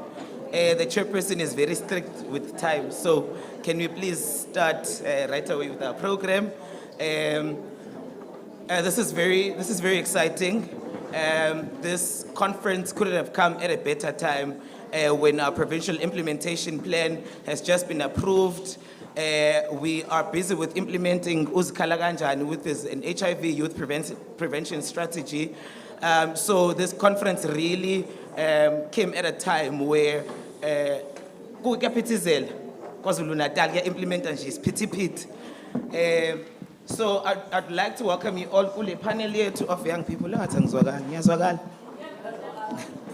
I mean, so the panel here too has got young people, as you can see. They come from various sectors and they all work with young people and they are the experts in what they do. So ngicela sibashayele izandla ezinkulu. Even the courage, having the courage to sit before such, a big room, really, guys, it's commendable. And it really shows that young people are at the forefront of leading in the HIV, TB, and STI response in the province. So without really wasting time, my name is Untokozo Tono. I am the chairperson of KwaZulu-Natal Civil Society Forum. I am seconded at TB HIV Care. So it's really an honor to be a part of this auspicious occasion. As I've said, it came at a very important time in our implementation in the province. So we've got our panelists. So they have sent us very interesting and very catchy. I think we are young people, so we use our own language, right? Kukhulunyiwe ngokuthi young people, Ubaba Mdletshe alluded to the gap between young people and older people. And I think this panel is actually going to help in terms of bridging that gap because the older generation is going to get a sense of how it is to be a young woman in South Africa, what they think about in as far as the teenage pregnancy is concerned. And I know with the following panels, not as young people, we will get insight from people who've been working in the field, who are also experts in what they are doing. So it's really, in a sense, an occasion that is bridging the gap already. And I know we're still going to have a lot of programs that will bridge the gap because we want our communities to lead. And as young people, we need to learn from the people that are before us. So we panelists here to our ngizokala nge-order nje ababhalwe ngayo. I'm sure we can see the projection. So we've got Miss Ntokozo Mkhize, Miss Ntokozo Mkhize, uthe yena uNtokozo Mkhize, she's known as Umawilo. Cela uphakamise Ntokozo.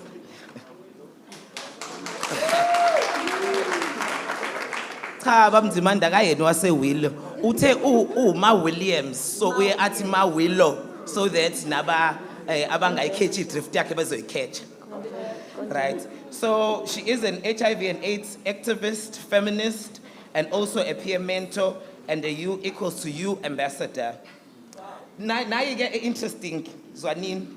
I live in Inanda, but I'm from South Africa. Halala. I love working with young people, educating them and empowering them in making wise choices and to live a healthy lifestyle.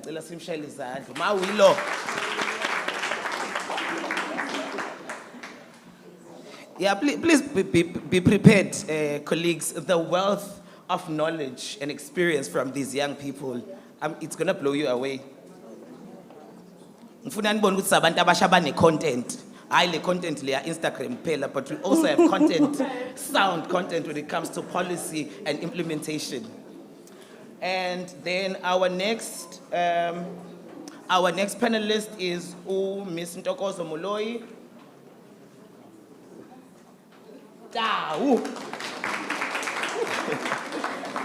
Miss Ntokozo Moloi is a learner support agent. Utayena Ms. Taza is sabotage. Angiboni into yakhe. I'm essentially to sabotage. So Uteme Kazawati, she is a social worker with profound commitment to fostering positive change in individuals and communities. She holds a Bachelor of Social Work from AUNISA with half a decade of hands-on experience. So I need half a decade experience. Jengala, only in KZN. She's currently working as a learner support agent at 1,200 Learner Enrollment School at KwaZulu High, rendering care support programs aimed at prevention of teenage pregnancy. That's Michelle Izan.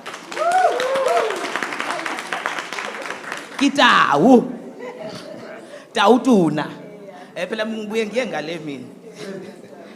And then our next panelist is Miss Samgelisiwe Ngcobo. Utheni ngapha Miss Ngcobo? Uzangaphelela into zami nje bona. Nayi. Bese ngitatazela iyasinda bulele khuzana. Lesi sikhundla lesi. Uthi nje angena uSamkelo ngizobuyela kuSamkelo. Xa nize ningiqalazela iphepha laSamkelo uthi alikho yini lapho. Aluwanga lapho phansi. Kodwa I remember she said, actually I memorized it, yes, because it was very short. She said she is a former teen mom with a lot to say. Yisho manginamanga.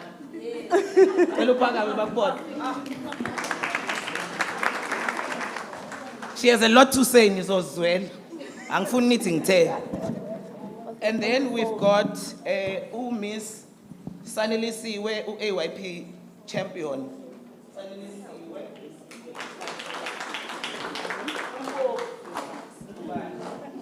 Sanelisiwe, the AYP champion who advocates that young people should be at the forefront of fighting against social ills, promoting SRH. What we took in is small. Yeah. That's very exactly. And then we have got Miss Kande Katsele. She's going to be, industrial revolution type of fight. She's just going to say it as it is out there. So she is a dedicated social worker that supports individuals and their families. She is excited to be part of the panel in order to assist in navigating any challenges that young people encounter. Her goal is to provide a safe, non-judgmental space. This is to promote a safe space for young people which enable them to talk without fear and come up with resolution for themselves that will assist resolutions for themselves. That is her role as a social worker. She does not give solutions. She provides a space. Let's connect and start building a stronger and more resilient community. And then we have got Ayabulela Tsele, youth advocate. Ayabulela Ute, she is a youth sexuality, reproductive health and rights advocate who is committed to creating a world where all young people can thrive.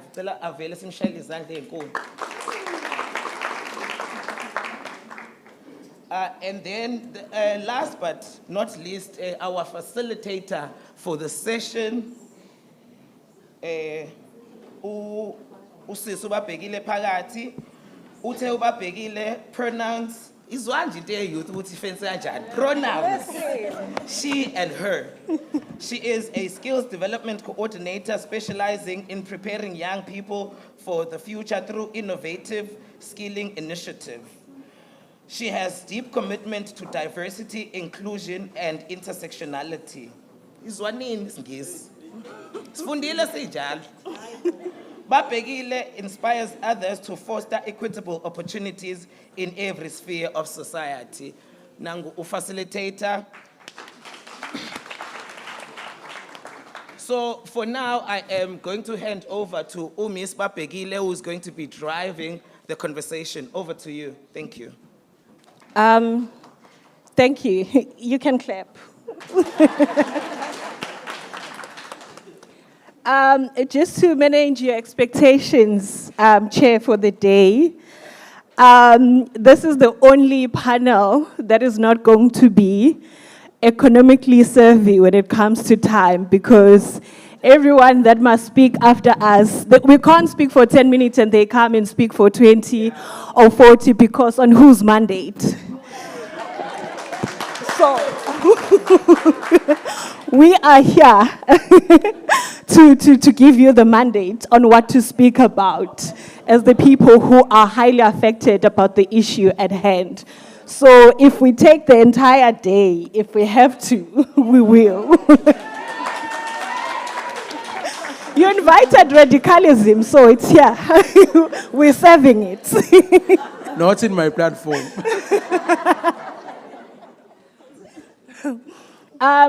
Good morning, everybody, and thank you for the time and also just allowing us an opportunity for young people to speak about their lived experience, because they are young people, but they are also professionals and also specialists in whatever field that they are currently at. I'm just, as a form of introduction so that you understand them at depth, I know that we gave you short description of who we are, but I think it's fitting for you to understand where we are located in society and what do we do on a daily basis. So I'm gonna go around the room, starting with Ayabulela, just taking us through what she does. What do you do? And what is the most exciting thing about what you do for young people? Greetings to the House at large. Again, as the chair has already introduced us, my name is Ayabulela Nyause. I am a youth advocate. I am a member of the Adolescent and Youth Care at SMETCH Research Unit. I am also a junior liaison officer for Marriage Stops. I am also the member of the PLC for Generation for Gender Justice. What is most exciting about my work is that I love working with young people. I'm just an advocate for young people. When it comes into the young people's issues, I advocate as much as I can. Good morning, everyone. I am Samgel Sirengobo. I come from a civil society youth sector. I serve there as USG Secretary General of the Youth Sector in Mkungundlovu. I am also USAID's coordinator for a program called Isaac Gold. We do a peer education program. We are implementing at the Greater 18-year-old schools. We talk about our social ills. We talk about sexual reproductive health, and hence I am here today. Thank you. Greetings to the House. My name is Thandeka Ntsele from Umzansi Youth and Business. I'm serving there as a social worker. I am also a program manager supervising other employees in order to ensure that all programs are implemented correctly. I am also a treasurer at South African Youth Council at Mkungundlovu Regional. What I like the most is to work with different communities and see a considerable impact. I really like to see a young person developing, changing every day.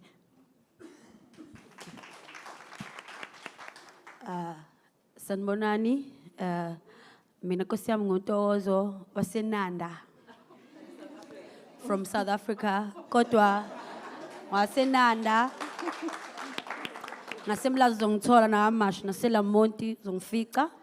Mina Nkosi yami, I'm a peer educator from TB HIV Care in Nanda Seminary Clinic. My work is to make sure ukuthi every young person who comes at the clinic get the service that he or she wants ngesikhathi nangendlela. And also what I like the most about my work is to see the change in the young people, and also to make sure ukuthi every young person that comes to me after a day or two athi Sisitokozo ngiyabonga. And I'm very proud to say I'm a U equals to U youth ambassador.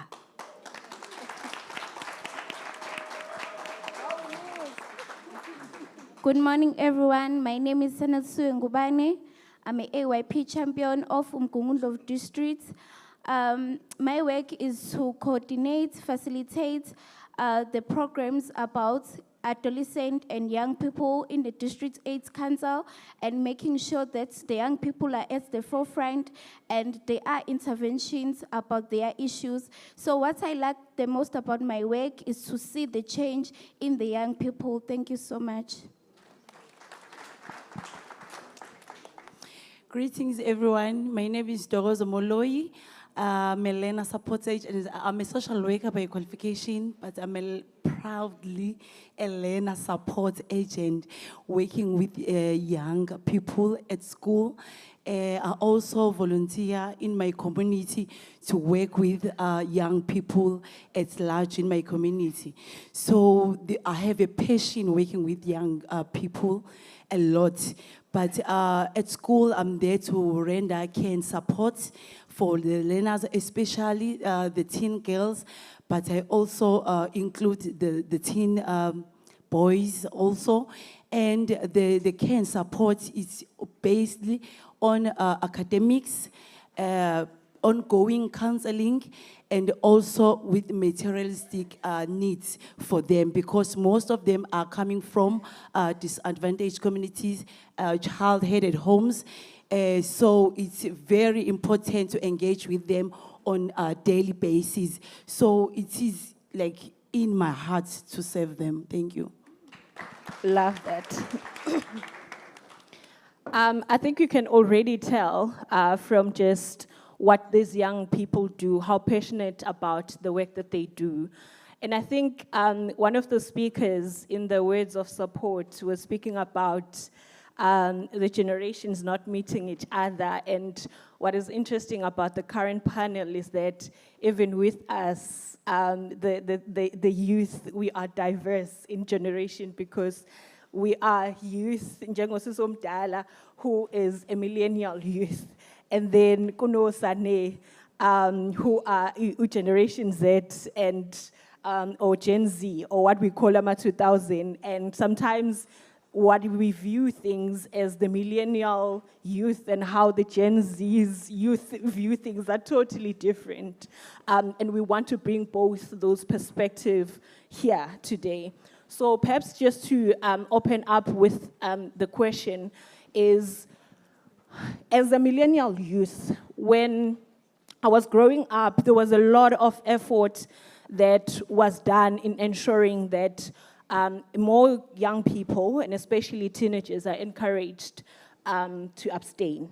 So there was a whole ABC movement around the early 2000s of abstinence, be faithful, and compromise. And I'm a soul brothers type of baby. Our soul brothers grew me, and it conscientized me at a very early age about sexual reproductive health rights. And there was Soul City, there was Intersection, which scared the life out of me from engaging in sex. I remember when Intersection used to start, there was this lady who would say, now. And it would show how HIV would spread. And there's a lot of intervention from what I've been observing that is targeting to youth that are already sexually active. But there seems to be a gap for young people that want to delay their sexual debut, or want to delay to start being sexually active. And what do you think should be done? Is it happening? Maybe people are not aware. What is being done to ensure that more young people are encouraged to abstain, because there seems to be a lot of intervention to support those who are already sexually active? I think young people who are actually encouraged to abstain, they are there, like umkhosi womhlanga, bakhona umama bahlolayo. But also again to mention ukuthi the young people who are encouraged to abstain bazitshiwe as compared to the young people who are encouraged to prevent and whatsoever.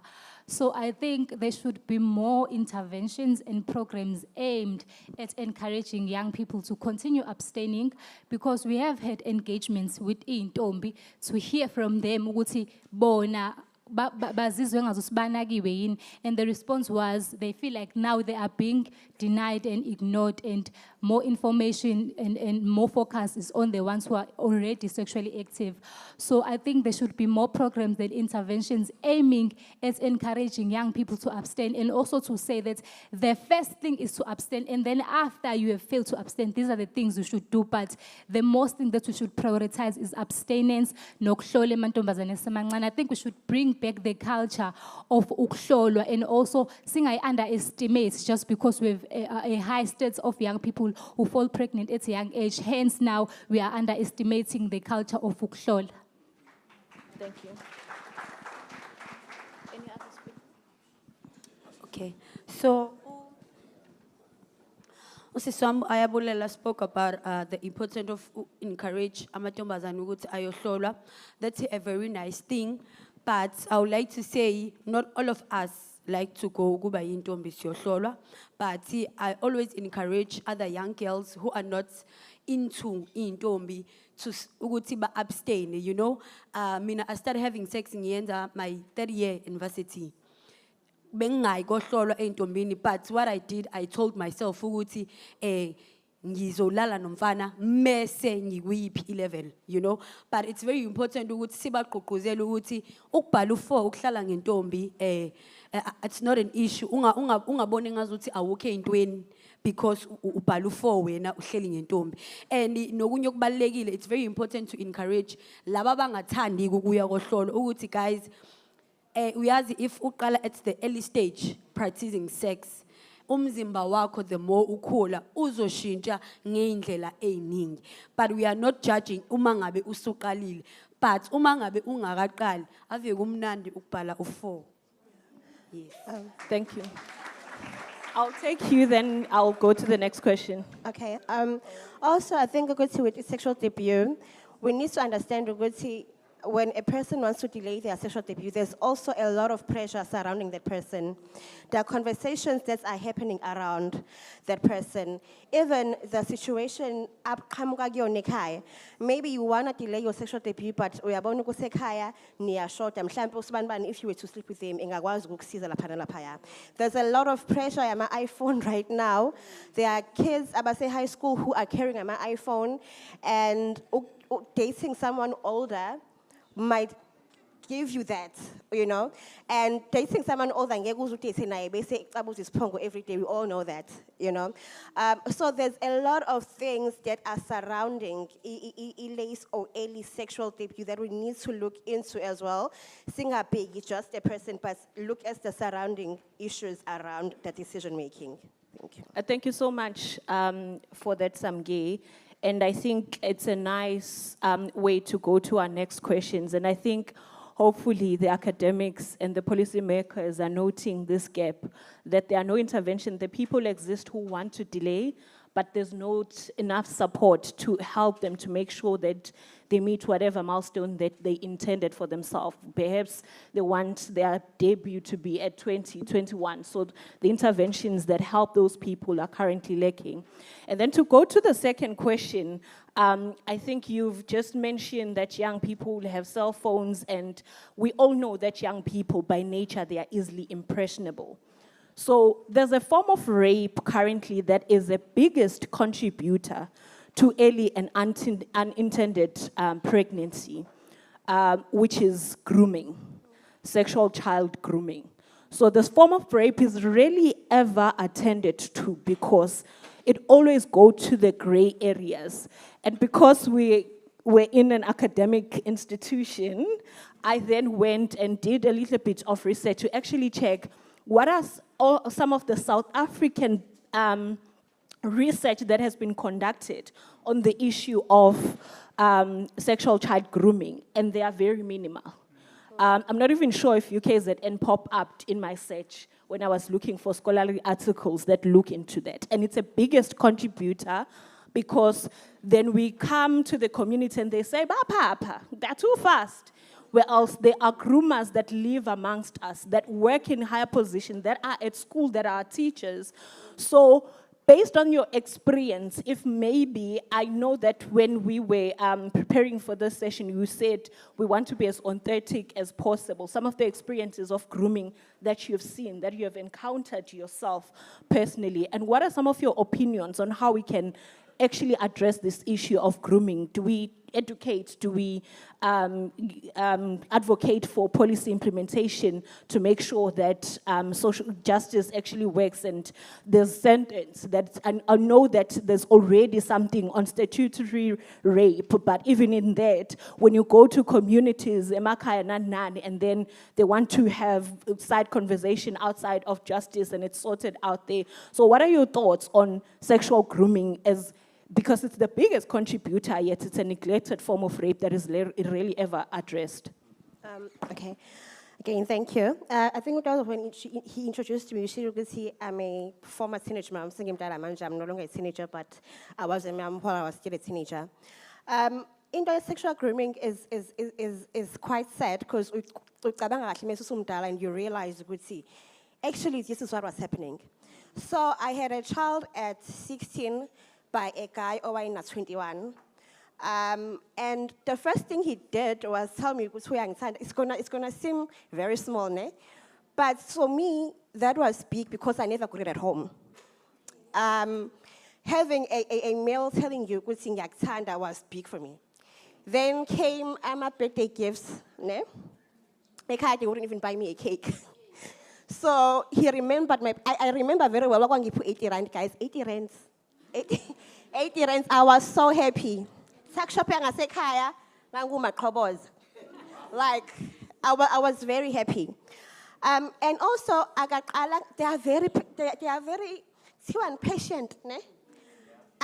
When we started dating at 14 and then no. Took him a year, 2 years.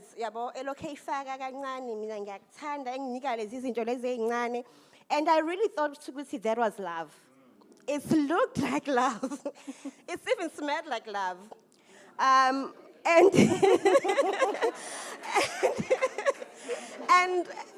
unfortunately, and when you say these things, the first time I had sex with him, we can't be using a condom. And that's when I actually fell pregnant at 16. So I did not realize then. And also, they run faster than Kasasmeng. So this person that was always there is now no longer here. I am facing these consequences by myself now. Mentally, you are not prepared to be a mother. You are a child yourself. And to be honest with you, you grow resentment towards your child. Economically, you are not at a state where you can support a child. And also, I told you, I never got "I love you" from my dad. So also, that means there is no support at home. There's a lot that plays out, and you have to raise this child now. Mina, I then had to look for AMA programs where I am working now to unlearn certain things, relearn, understand what is happening, and try and find myself. I did that all by myself, mind you. And there's also a stigma, corner around the community. Even so even your social life gets affected. There are stages always. And I started going on vacation, singing about 26, and I was like, yo, I've been missing out. And my friends have been going, but I couldn't go because while someone else is chilling there by Pretoria. But these are the things that are happening. And then I realized, why am I lawyers? And you also feel that you were not protected because that was statutory rape. And I did not understand it's Mina, but if my family, if my father understood, or whoever was there understood that something could have been done. Maybe but I would have realized later. They were helping me. Yeah. And thank you so much, Samke. Thank you so much. In the interest of time, I know that I I was testing waters with Chair and he didn't budge. So I need to give the other panelists, we'll come back just in terms of your call to action when we wrap up, because the other speakers that must speak based on what the mandate that we are giving them. So Sane is itching. You can go. Yes, as Usamke was saying, transsexual sex plays a significant role in statutory rape, because many of our cases of statutory rape are coming from sexual favors. So there is a big issue of a lack of sexual education. So we need a program or peer-to-peer education programs to be more on schools, because we see a gap in community as well as in schools, because some of the cases are left not attended because people do not know what this is a rape, it was not love. So the dysfunctional of families do play a role, because many of things are happening because of poverty, unemployment, child-held household. So we need more programs that are focusing in empowering girls, more especially economically, give them skills and making sure that young girls are able to say no without feeling any fear. We need more of interventions to be made in SAPS as well as legal, to make sure that when we come to court, we feel that we are protected, as well as we are the frontline workers. Thank you so much. Thank you so much. I'll hand over to Ayabulela to also comment. Thank you so much. There's a recent case, Kantombazane Angaznomababetsuminentle on TikTok. That girl was kombisi iPhone ebizayo, and the question was utengeloban, because you can't be 18 years old and have the iPhone. I don't even know the name of the iPhone because I'm not owning one. And the girl was like nihlanganaphi, and apparently the TikTok community, the detectives in TikTok, they found the guy, and the guy happened to be like 53 years old. And the response from the girl was nihlanganaphi, deep down you want this iPhone. And the question of ukuthi statutory rape ne grooming iqala at which age, because the girl said I'm 18 years old, and at 18 years old inqumo ngiyayithathela, and the guy was 53 years old. And also to find out that some of the mothers are also pampering their kids ukuthi bathole izinto from older men, because when their kids are coming back from ukujola, they will be asking ukuthi uphetheni. So the question is, grooming at which age? Because the girl is 18 years old and the guy was 53 years old. Thank you, Ayabulela. Everybody is itching, so I just to confirm, in case Chair stands up, I've asked for negotiation of time, because I realize how packed this question is, and probably we won't even go. We had a lot of questions that we wanted to set the mandate for academics, for policymakers, for everybody. But I think because this has been a neglected issue, we're going to stay more on it, and everyone is going to comment before we do a call to action, and then we can leave the stage. But I think everyone must comment onto this before we move. Okay, thank you, facilitator. And then the institution of cultural practices. They are so have a bad impact. I won't say like a bad impact, maybe someone will be offended, but in these cultural diversities, there are parents or families that are so believing in those cultural practices. Even a 16-year-old was raped and come and tell the granny there that I was raped or I slept with someone without my consent. And then they will say, no, I want 2 goats, and then this thing was gonna be finished here. So those engagement or empowering programs to those cultural diversities or beliefs in some communities, it should be be done like in a manner that they will be stabilized or like instilled in their heads. This is not something for dowry. It's something for courts. It's something for justice. So now they say, okay, we slept with my daughter who's 16, you are 53, and then I want 2 goats, then we're done. So they are not empowered. So I had a learner who had in such a case. So I had to call a granny, and then we had to engage with her. She was like lost, not even knowing anything, but we referred the case to social development. Thank you. Utandega is actually perfectly positioned because she says she handed this case to social development. Okay, I will just add a few things. I think we need to educate parents as well. I just feel like parents are failing our young people. I once had 2 cases whereby a child was raped. Maybe I should say it was a statutory rape. However, the child gave the consent to the guy, but the guy was older than the child, so it was a statutory rape. I informed the parents that umntwana is being raped, but bona singena lapho because the child consented. So abakwazi ukuxabanisa omakhelwane. And as a social worker, if a child doesn't get the support from the family, as a social worker, I have to stand up. I went to the police station, opened the case. Unfortunately, the law enforcement failed me. I did everything. Even when I opened the case, I just ensured that I quota Insurance Act and Criminal Offence Act. But this is the case. But parents are failing us. I wish law enforcement can work in collaboration with us as social workers, because we get tired sometimes if justice is failing us, even the children that we advocating for. This is very serious. Umumtwana ekula vele se exposed to sexual activities. And another case was of umtwana was raped by her stepfather. Remember, they were gaining materialistically.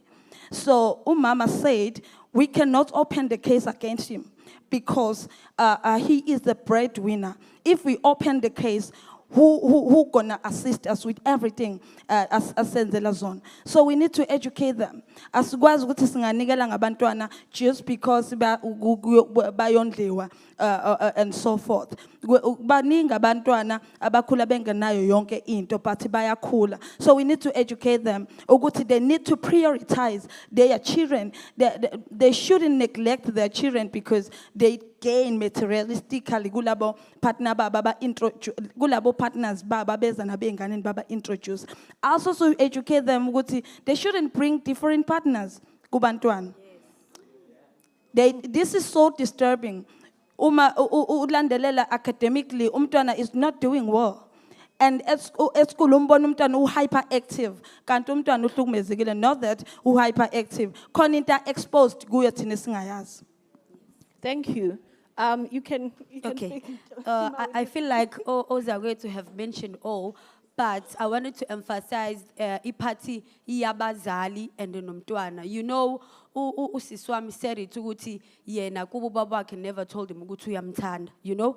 And unfortunately, omunye weak, omunye strong, you know? Mina, I don't have my both parents, and I have this tendency of telling myself, ukuthi umfana, you are coming to me, you say uyangthanda. Who are you? Why you ngthanda? What is your intention?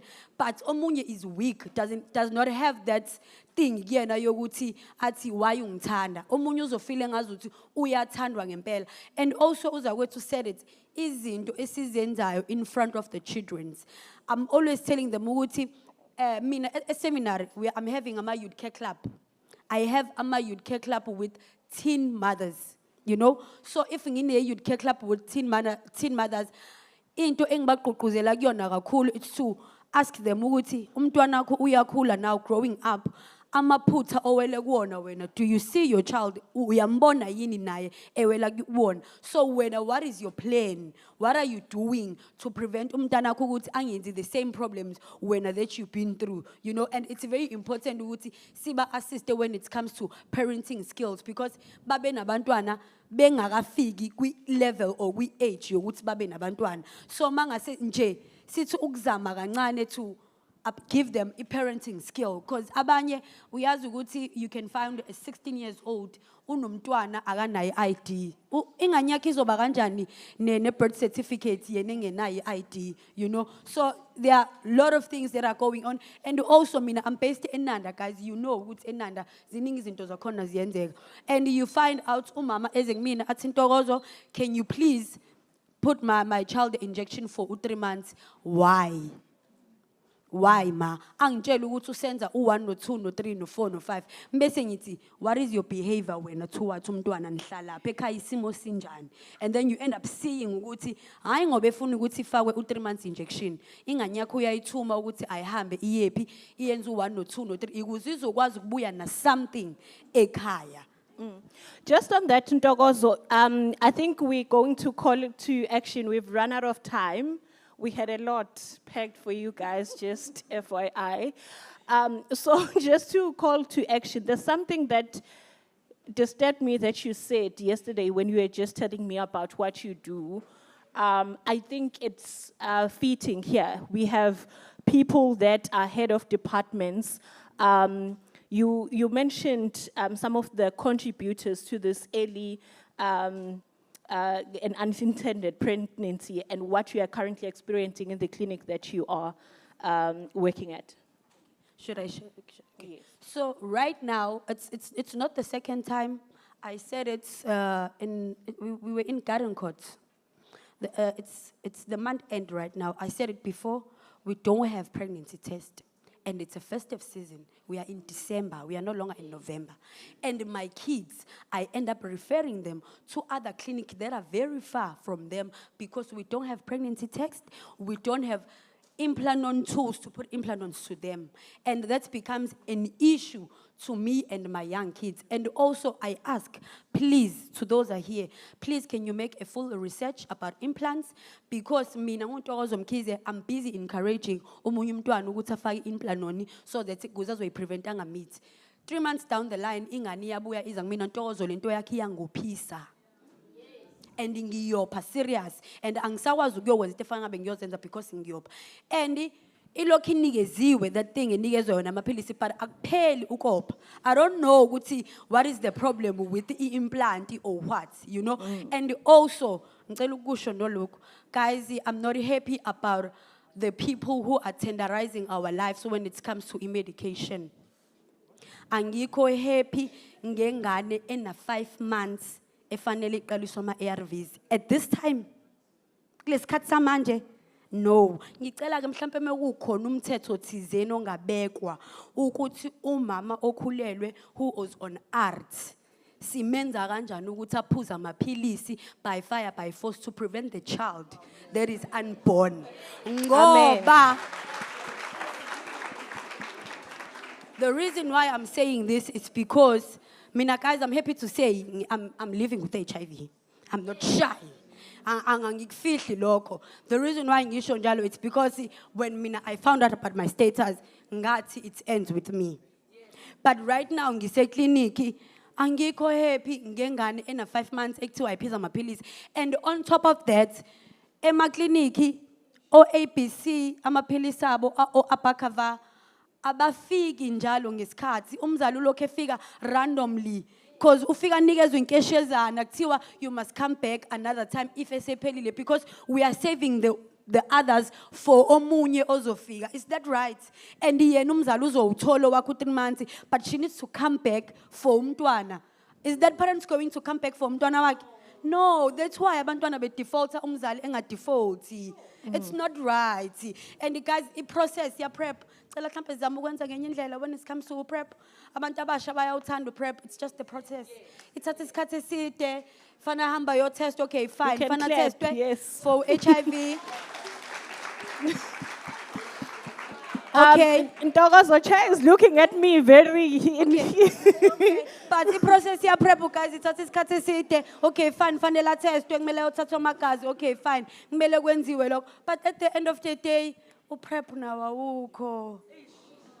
1 minute, Ayabulela. Your closing remarks. The mic. The mic. Closing remarks. There is I did say we have a lot to say. We're giving the mandate, call to action. 30 seconds, please, 30 seconds.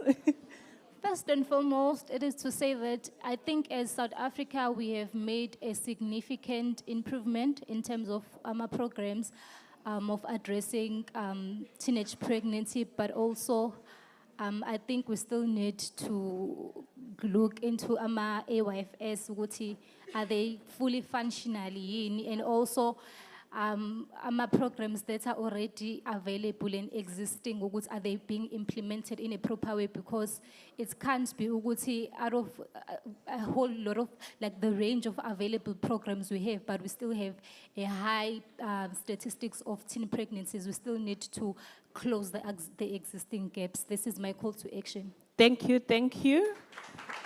Samge. Okay, thank you. My call to action would be, to Amapolisa guys, can we sex offenders database, itholakala kuphi? How can we also easily access it? 2, if AMA cases, a statutory report, where are we reporting them to? And also, to young people, can we learn to read? Can we please learn to read? Not just my novels on Facebook, but izinto ezizosiza. Can we learn to read? Because some of those things that are happening are not happening because of a department, but because of our choices, or what's higher because you are failing to read. So can we learn to read? Thank you. You can pass me the mic. Okay. I have a lot to say, but in wrapping up the session, I'd like to encourage young people to read, to stop their reluctance, to stand for themselves. No one will save us except us. We should take the leadership when it comes to social ills. Yeah. Dogos. 30 Okay, seconds. 30 seconds. to wrap up, I like to call on my young people, the youth. If ungakwenyi, awukho entweni, you don't need to explain, you don't need to chaza, but you need to swallow something. It doesn't matter whether you swallow. It can be your ARVs, it can be your PrEP, it can be your contraceptive pill, but you must gwen. Sane. To wrap up, I would like to say we need to look at more about the safe abortion. The early and unintended pregnancies are due because of in public hospitals, we don't have services that are good about doing abortions, because you come at the hospital and then they say you must go, and the weeks ugcine amaviki akho esemaningi kade ufike ngokwesikhathi bethe buyela emuva. Siyacela ukuthi kube khona i-friendly service, kube khona abantu abancane kwindawo lezi zama-safe abortions, ukuthi bengakwazi ukuthi basijaje basinikeze i-service njengoba siyifuna. Thank you. Okay, in closing, this is for DOH. Yes, I'm not taking, but I'm asking nicely. Since the focus is on a girl child, can the focus be on the male also, for the vasectomy to be free? So they can like reduce the number of pregnancy. Yes. Vasectomy must be free and accessible to public health. Currently, it's not. Sikhathele ukuthi silibe sijova sodwa akube nemjova. Awajova amadoda. Yes. Awajove. Yes. If vasectomy, guys, full responsibility for both. You'll still be able to have sex when you vasectomize. So education on that. And just call to action. We are wrapping up.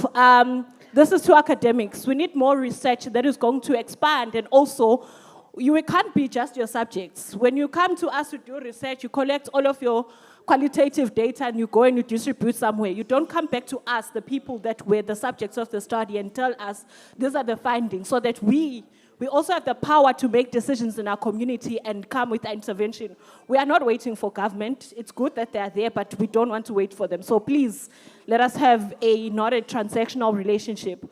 And then some of the things that can academia sort of wrap up is a book that actually explains about grooming. Usamge really explained about grooming and how groomers are patient. You'll never be patient like a groomer. Never. Those people can give you 10 years grooming you for sexual assault. So let us attend to that, because it's the biggest problem.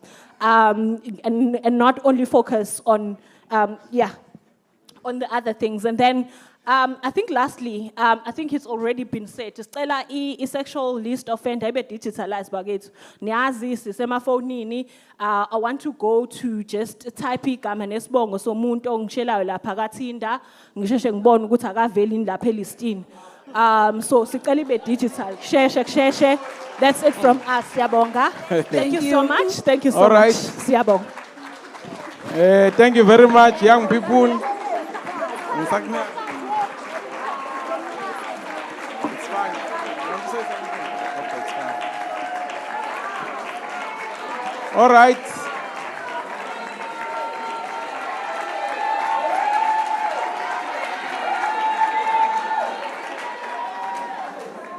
All right. Thank you very much to young people.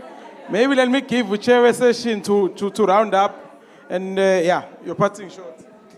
No, ladies and gentlemen, thank you. No singing necessary now.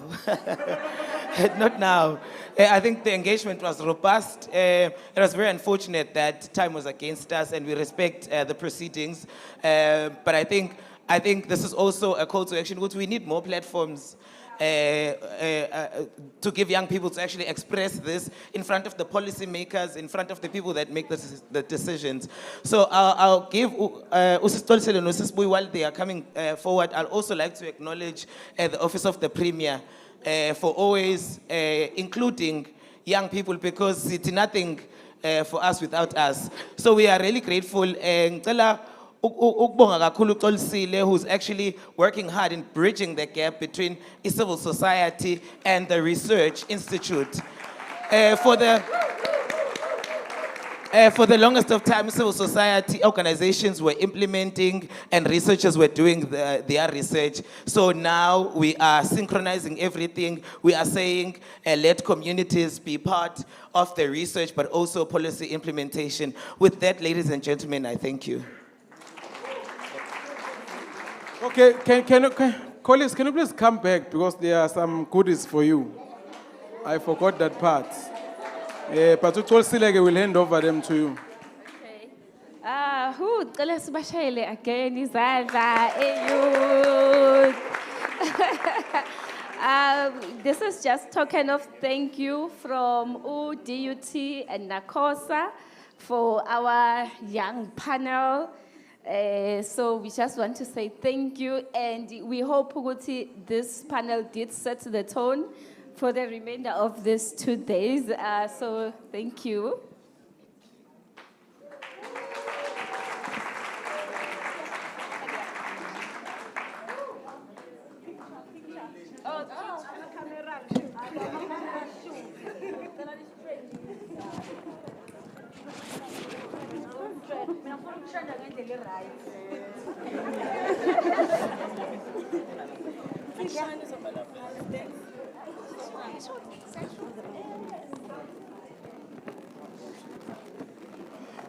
Okay.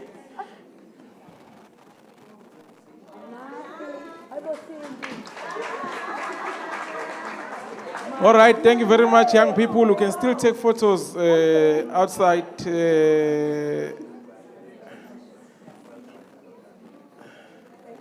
Thank you. All right, colleagues, then, thank you very much from the young people, the contributions, and the call to action. Call to action. But you also have a responsibility as young people. But I think it's fine. We will engage as the time goes on. Can I then request the following panel? The facilitators of this panel is going to be, okay, the panel is going to deal with the police and law enforcement role in addressing early and unintended pregnancy. Then the panel will be led by Prof. MM. And then these are the following participants in this panel: Ms. Asiya Ken, Department of Justice, Advocate Dlamini, NPA, siyabopha-ke manje. Colonel Pravesh, Forensic Science Laboratory, Ms. Buisiye Sopas from DSD, Advocate Omashini from the NPA, Lieutenant Colonel Dutnat, and Ms. Zanele Mwane, Commission for Gender Equality. You will be facilitating? Huh? Okay. No, it's fine. Okay, so I said please try and sit according to... So we are dealing with law enforcement, yeah? There's no consent from the 16-year-old. There's no consent. There's no such thing. So, okay. I'm sure that's what you're going to get from this panel.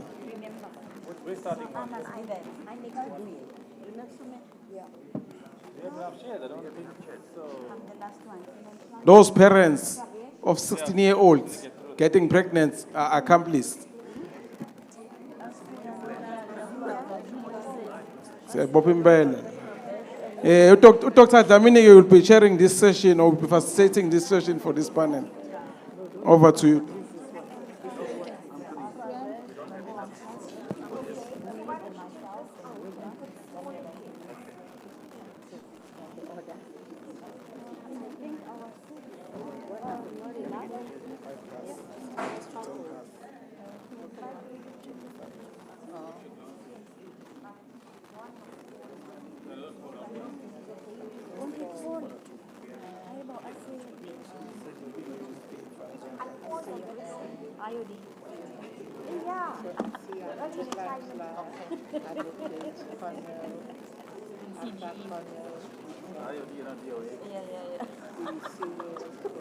Good one. So, Lieutenant Colonel, you're supposed to be the last person.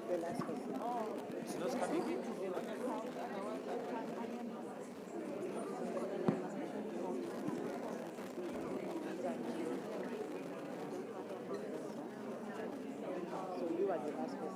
So panel is before. That's fine. You're supposed to sit. You are the second to the last. Oh, this stage is small. You mean there's no more seats? It's going to be enough for 3.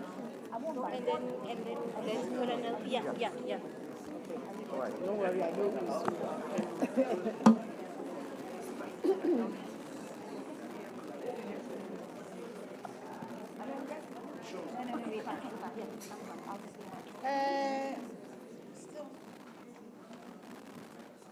Still good morning. Good afternoon, colleagues. There we are again. Now, siyabopha. All those criminals who are destroying our young girls, we want them to be jailed. And we have a question here which says criminalization of unplanned and early pregnancies is an answer. Our young people also raise a question which says the statutory rape started what age and ended what age? They also want a sex offenders list to be digitalized so that anyone will be able to access it online. So with this panel, it's going to give us some answers in terms of law and policies, because we are also having policies that are not talking to each other. Someone spoke about the Children's Act. The Children's Act needs to override the policies. But in some cases, we found that it's not like that. Because I also had a case whereby the young lady was sexual abused by the grandparent, ubabumkhulu. But because the family was scared of the grandfather, and they were not taking any decisions or taking care of the young lady, but they were scared of the grandfather. And when I took over the case and we called the social worker, we take the case to clinic because we wanted the test for this young lady. And then when we get there with the young lady and the social worker, the family was scared to do any test for this young lady. And then the social worker was supposed to take a decision on behalf of the child. But the clinic, the sister or the doctor said, the social worker won't be able to take a decision on behalf of the child because the child has a right to take a decision whether she wants to be tested or not. That's where we start. And the Children's Act didn't take place. So, colleagues, Prof. Anwana is going to facilitate the discussions over the law enforcement and policy to give us some answers how best we can handle this part of unplanned and early pregnancies when it comes to policies and laws of South Africa. Over to you, Prof. Can I use this? Oh, gosh, please. Okay,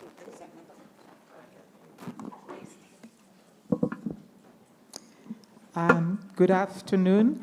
It's afternoon already, everyone. And yeah, thank you for waiting behind after such a vibrant session that just finished.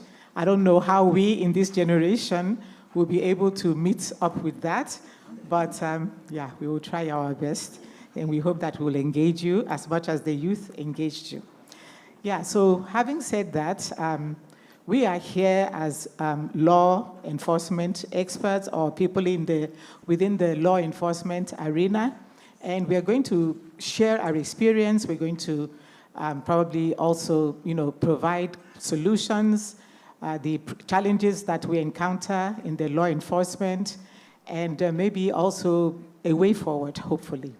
So before me today, we have the Director for Legal from the Department of Justice and Constitutional Development of KZN, Ms. Aisa Khan. She's going to be speaking to us from the point of view of the Department of Justice. We also have just beside her, Advocate Nonhlanhla Dlamini. She is the Chief Public Prosecutor in Pietermaritzburg, KZN.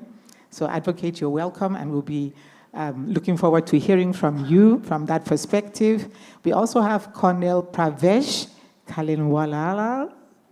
Please, I butchered it, but forgive me.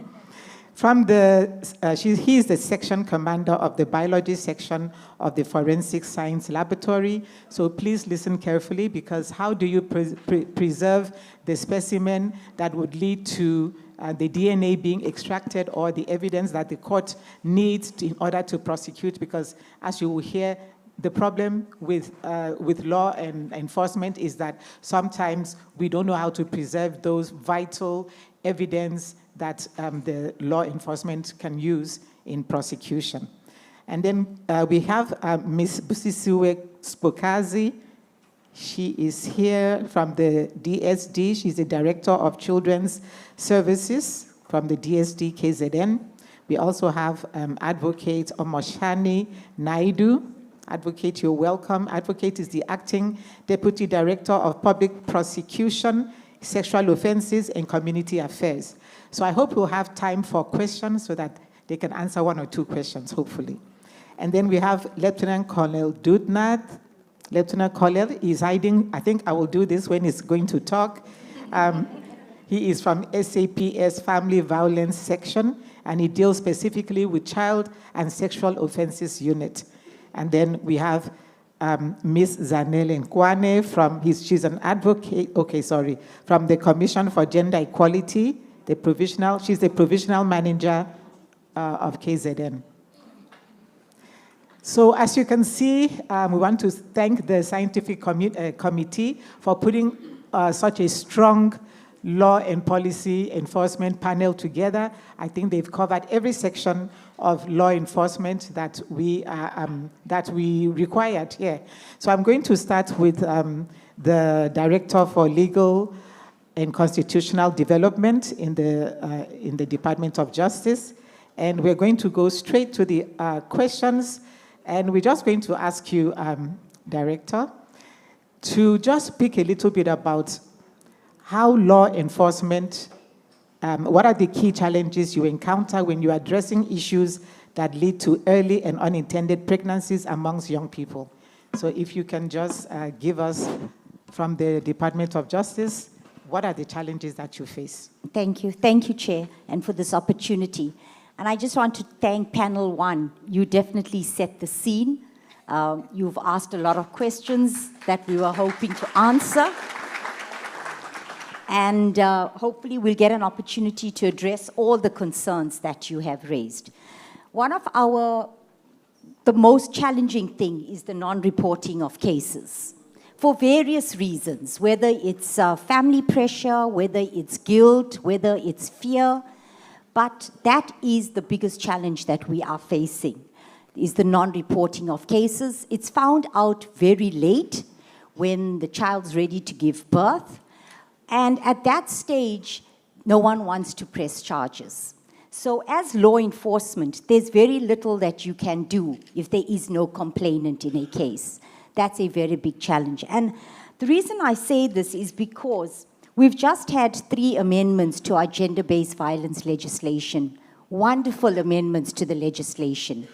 And the legislation is there to protect our children and protect our vulnerable groups and protect our women and children. But it's not being used. And as long as there are no reported cases, there's very little SAPS can do and the prosecution can do. But another challenge is, and as our panel raised before us, is the condemnation of the conduct of the perpetrators. They spoke about the sugar daddies, about the mums saying, okay, what did you bring home? About grandparents accepting 2 cattle for what has taken place, even though it's statutory rape. So for us as law enforcement, justice, and all our other partners, that is a very, very big issue that we are trying to address, because as long as the children or the survivors are not talking about what's being perpetrated, and as long as the parents or the guardians are condoning it, it's going to continue to be a challenge for us as law enforcement. Thank you so much. Thank you so much, Director. I think the young people have even brought that forward, and actually it is in literature that condonation and non-reporting is one of the major reasons why prosecution cannot take place. I'm going to move on now to Advocate Lamini, who is the Chief Public Prosecutor, PMB.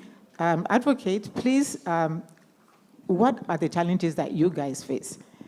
Because we have been complaining, researchers have been complaining that we are not getting the convictions that we should get based on the numbers of the young pregnancies and unintended pregnancies and rapes that we witness in society. Okay, thank you, and good afternoon, everyone. It is true, the first panel laid the foundation of what we need to look at. But I think the time was too short. Maybe we need to have If we say this is about the young people, then we need to spend more time listening to what they are saying and thereafter develop the plans to answer to them. So it will be good to have a follow-up where we really take time. It's like today it's a few minutes and it really did not assist that much. But going back to your question, the biggest challenge is the non-reporting, as my colleague have already said. But in instances where these have been reported, there is a second layer of the problem where the cases are getting withdrawn. And in the court environment, especially the prosecutors, we get criticized for withdrawing the cases. But people don't understand the backstory, which is the parents, especially the mothers, they are very active for various reasons. They will come and say the child, or we don't want to proceed with the matter anymore. If you are lucky, you will have the opportunity to interview the person or the victim to understand why do you want to withdraw. But when a decision has already been made somewhere that we're not proceeding with this matter, you'll find anything and everything. Sometimes to a point where the story will deliberately change. And once the story changes, then we have to weigh our options. But also we find quite often that the witnesses disappear. Whether they have disappeared in the true sense of it or they're at home, we don't have the opportunity to go and do the home visits and see if the person is there. But if the family says the victim left, we don't know where she is, we are actually looking for her. So it is a systemic way to ensure that those cases do not proceed. And in the end, you find that we proceed with very few cases. And therefore, because we're proceeding with very few cases, we end up with very few convictions compared to the problems that are there in the country. So that is basically the problems that we have. Advocate, thank you so much, and we will come back to you with possible solutions and what you think that we as society, as parents, could do to help your office to come up with more, better statistics when it comes to implementation of policy. Now we're going to move on to the evidence part of the issue. We're going to, Colonel Pravesh, you are the section commander of the biology section of the FSL. Now, can you share with us what happens, what challenges do you face in your job that does not give the support to young girls in order for our advocates here to be able to prosecute these offenders properly? Thank you, Chair.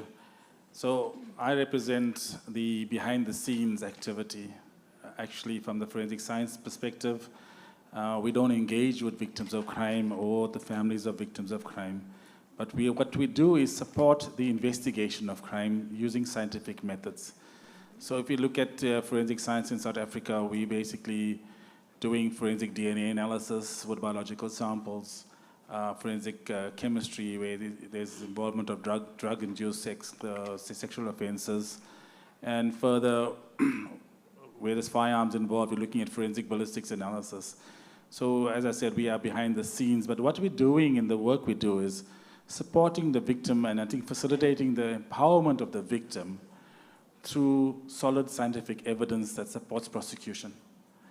And I think what's important is to victims out there is that they need to know as soon as they feel violated in any way, they need to report that case. And you heard the issues with reporting.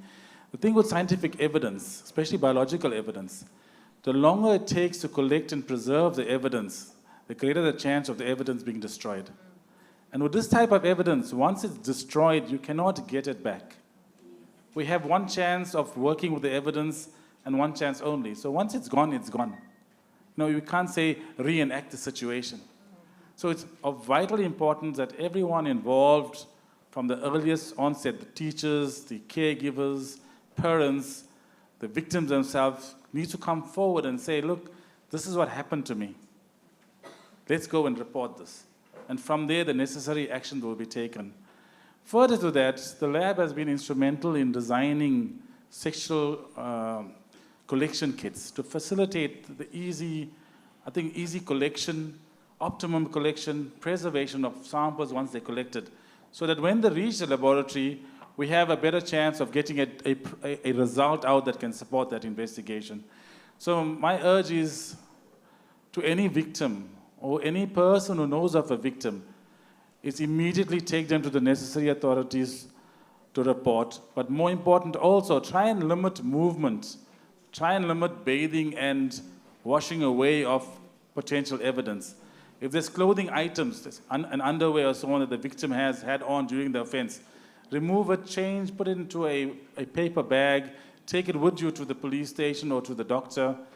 And when the victim gets to the authorities, they need to say everything they can remember of what had happened, because if they don't, vital evidence may not be collected.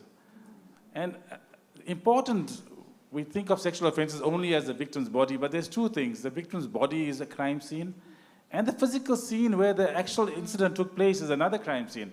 That's also very important, because certain professionals or experts have to be activated to go and examine that crime scene and collect evidence from that scene. So as I say, we sit behind the scenes, but when we get your case to the lab, we read the stories of victims. And just as much as you think we're behind the scenes, we also get affected by what's happening, the trauma that goes on outside. And we try as much as possible, and we use methodology that's published, validated methodology. So we don't work on trial and error with your samples. So we have to, because we have to work optimally, we use what we call international published validated methods. So this is the way we support, I think, victim or facilitate victim empowerment. Thank you. Thank you so much, Cornel. Yeah, I think he deserves a round of applause for what they do behind the scenes. We will come back to you in regards to the method of collecting, because that has also been a big problem, but I want you to keep that in mind, and then the next round we'll come back to you. So we are moving now to the Director for Children's Services from the DSD, Ms. Bukhazi. Just maybe in your own words, tell us a bit about how you are supporting youth. What kind of legal mechanisms do you have in place at the DSD to support the young girls who are victims of these situations that we're discussing? As the custodian of Children's Aid, what we are doing in terms of ensuring that we support the young girls. We have structured programs which are prevention and early intervention programs. They target certain groups where we have a YOLO program, which you only live once. We have CHOMI, which targets 10 to 15, and then the YOLO 15 and above, where they are given a platform where they can discuss the issues that are affecting them, possible solutions to address or mitigate early and unintended pregnancies. We capacitate them in terms of skills development. And what we also do, because when you work we have therapeutic program also for both children and families affected by abuse. And then we also strengthen capacity of the stakeholders, because when you deal with these matters, as we are seated here, we also sit in provincial task teams, because we cannot deal the matters. The Director Legal needs us, Omashini need me in terms of how do we then ensure that we address this matter. Thank you so much. Thank you so much, Director. We will come back to you as well. Maybe also, because we also sit here as parents, And a lot have been said about parents and their responses. So we'll also ask you, what mechanisms do you have for the parents? Yeah, okay, we'll come back to that. We're going to move on now to Advocate Naidu. Advocate Naidu is the Acting Deputy Director of Public Prosecution in the Sexual Offences and Community Affairs Unit. She is going to have a lot to tell us today in regards to the third question that we're going to ask, which is, how can law enforcement collaborate with health, education, and social development sectors to provide a more integrated response to early pregnancies? Because the issue we're having now is that everybody's working in silos. They're doing tremendous work, but there's no integration. So, Advocate, would like to hear from you as to how can this matter be resolved for a better outcome for our young people. Thank you, Madam Chair. Good afternoon, ladies and gentlemen, all protocol observed. I'm the bearer of good news. As much as we've heard the challenges, I want to talk about how we're working collectively as stakeholders. And the best practice of South Africa is your Thuthuzela Care Centre model. And when we talk about the Thuthuzela Care Centre, the acronym being the TCC, you've got to understand, and I'm going to stress this, the domino effect, is that we cannot do this alone, Madam Chair, like you said. And as a result, at the Thuthuzela Care Centre, you have the Department of Health, you have NPA, you have social development, you have our NGOs that are present. But what's important about this multidisciplinary, and SAPS, and what's important about this multidisciplinary approach, ladies and gentlemen, you've heard over and over again, the youth, you have said this, that we need to be heard. And when you walk into a Thuthuzela Care Centre after being raped, you're not asking somebody to feel for you, because nobody does. And when you walk into the TCC, that multidisciplinary team treats you with respect, with no stigma, no secondary victimization. What's important also is that sometimes you don't want to talk, and can you be respected? And that's what happens at the TCC. Yes, the crime kit is taken, but also, can a crime kit be taken without your clothes being taken? It's very unlikely. So when I give my clothes to Colonel Kiwanlal and his team, what happens to me? They told me that I wasn't supposed to eat. They told me that I wasn't supposed to drink something because a buccal would be taken off my mouth, because I was forced to have oral sex. During all of that time, this is explained to me. That's your TCC model. But let's ask that question. I'm given a set of clothes at the Thuthuzela Care Centre because Colonel Kiwanlal and his team need my clothes, need my underwear. I was also so hungry because I was told not to eat. They told me about 72 hours, so I didn't eat. But when I didn't eat, when I got to the TCC and I was with my granny or my teacher, we were hungry. But at the Thuthuzela Care Centre, we're given something to eat. Now that's that multidisciplinary approach. It's not NPA alone. It's SAPS, it's DSD, it's education, because I'm also relying on education. And it's health. We are all working together. But I want to, and I know we have 5 minutes, but I want to talk very quickly. So you ask, how else are we changing the narrative? So as this team, and Office of the Premier plays a vital role, Kolesile. It's us finding out, how do we change the narrative of child pregnancy? What would you like to see the most in terms of child pregnancy? The perpetrator is brought to court, am I right? So in saying that, how do we change that narrative? So we have a pilot project. That pilot project is at Phoenix Thuthuzela Care Centre, which is going to be moving over to Ntuzuma Pixley Hospital, so it'll be called Ntuzuma TCC, and at Edendale Thuthuzela. What happens? We monitor all of the cases for termination of pregnancy, miscarriages, childbirth, for children under the age of 16. Please do not forget, a child is under the age of 18. But we're looking at children under the age of 16 because age of consent.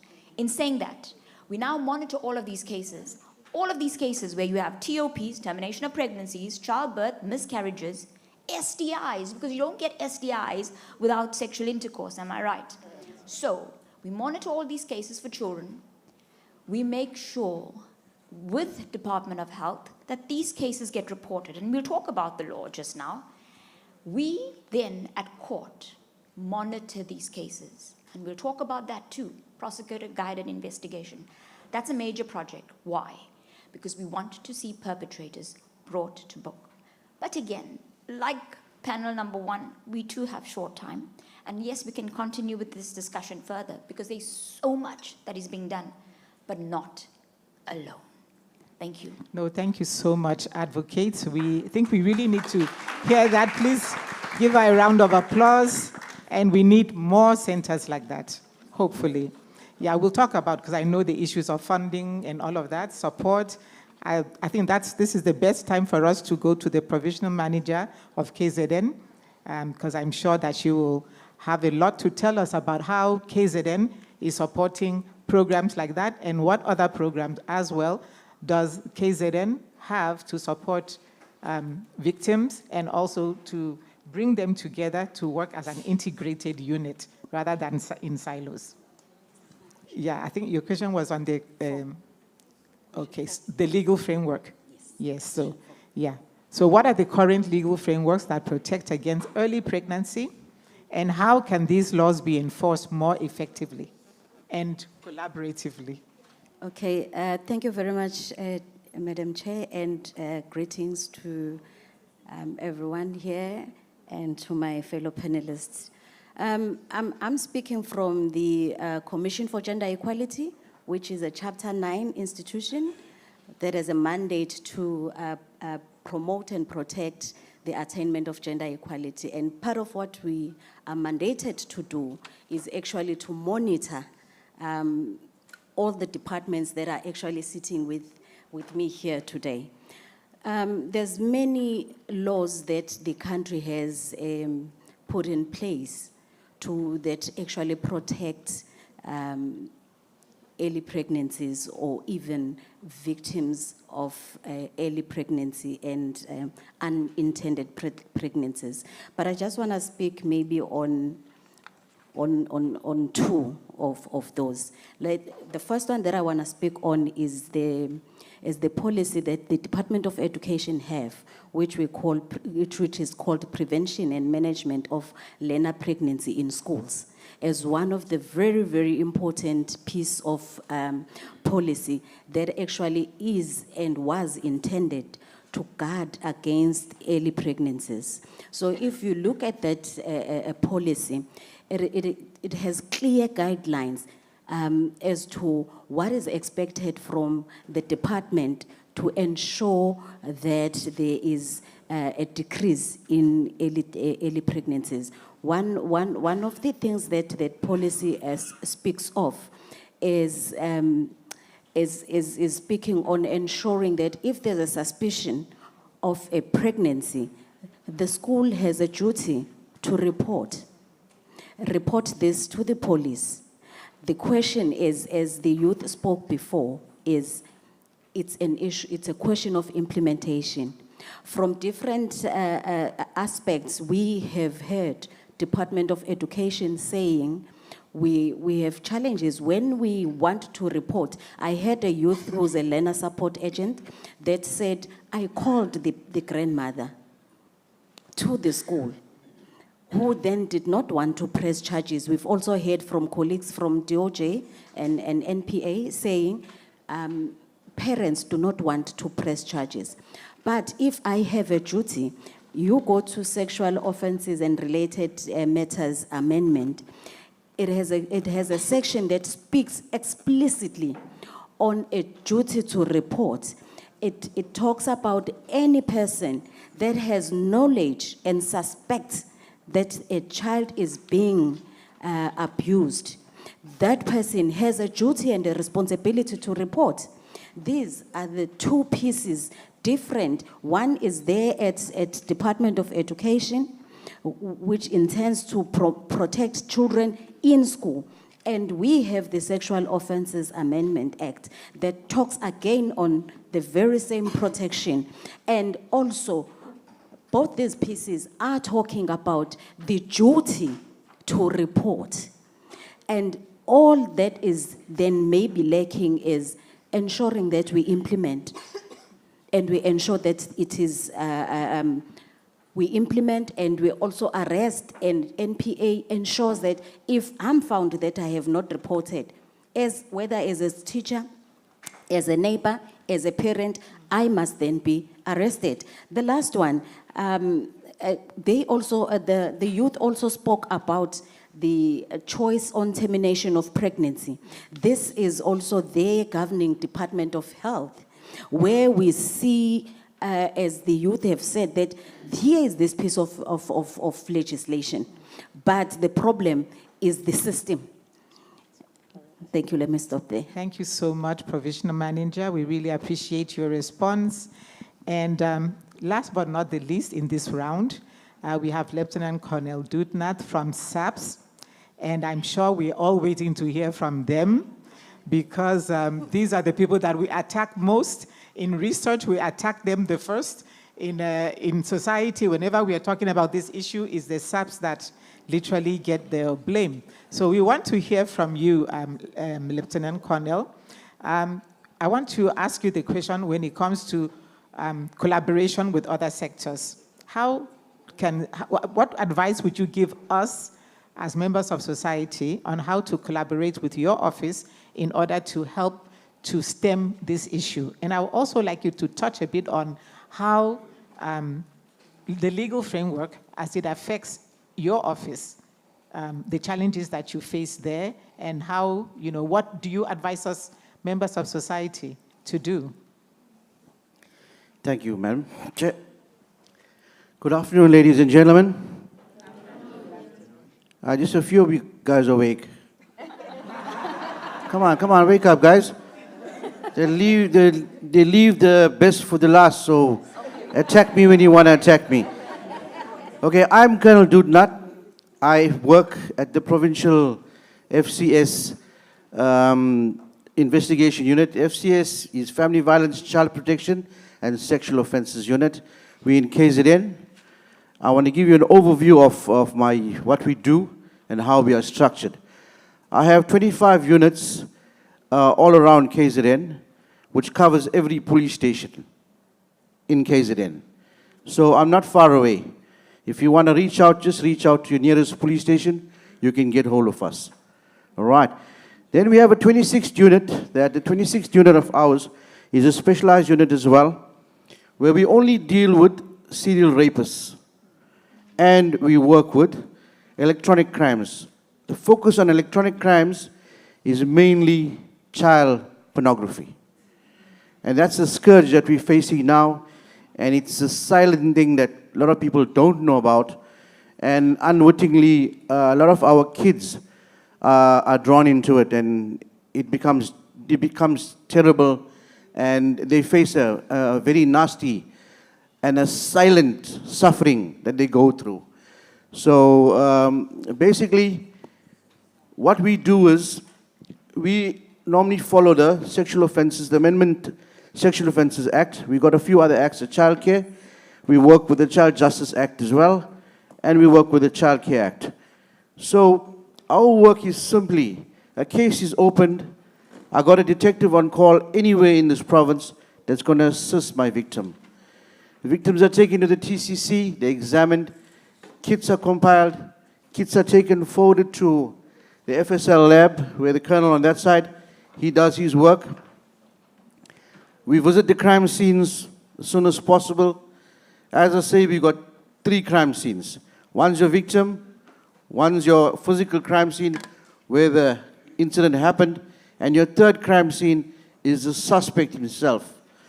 So we work on a very, very effective detective policy where once we visit the crime scene, if the suspect is there, he will be arrested.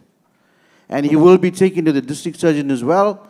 A kit will be also compiled to see whether we can get any DNA of him which belongs to the female that he violated. So we send that also to FSL. They give us a report as well.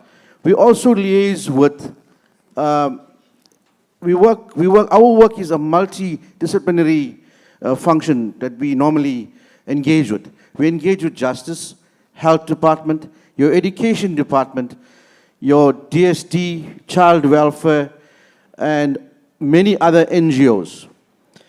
To assist in preventing these matters here, we have extensive crime awareness campaigns. We latch onto any crime awareness campaign that we can latch onto. If it's DSD that's having something, we jump on that bandwagon. If it's DOG, we jump on that bandwagon. So we try and spread ourselves out to enlighten people as to how, if you are violated, what you need to do, how you need to sort yourself out, and how you need to get yourself to the police station, and how you need to get yourself to the local TCC or clinics that are available to assist us to collect that evidence. We also work with kids. Our normal target audience is your youth of today, little kids. We also work with educators as well. But my main focus target are the parents. To educate them as to such that look at your child, know your child, see your child's behavior, see the changes in your child, because your child changes. Go regularly to school.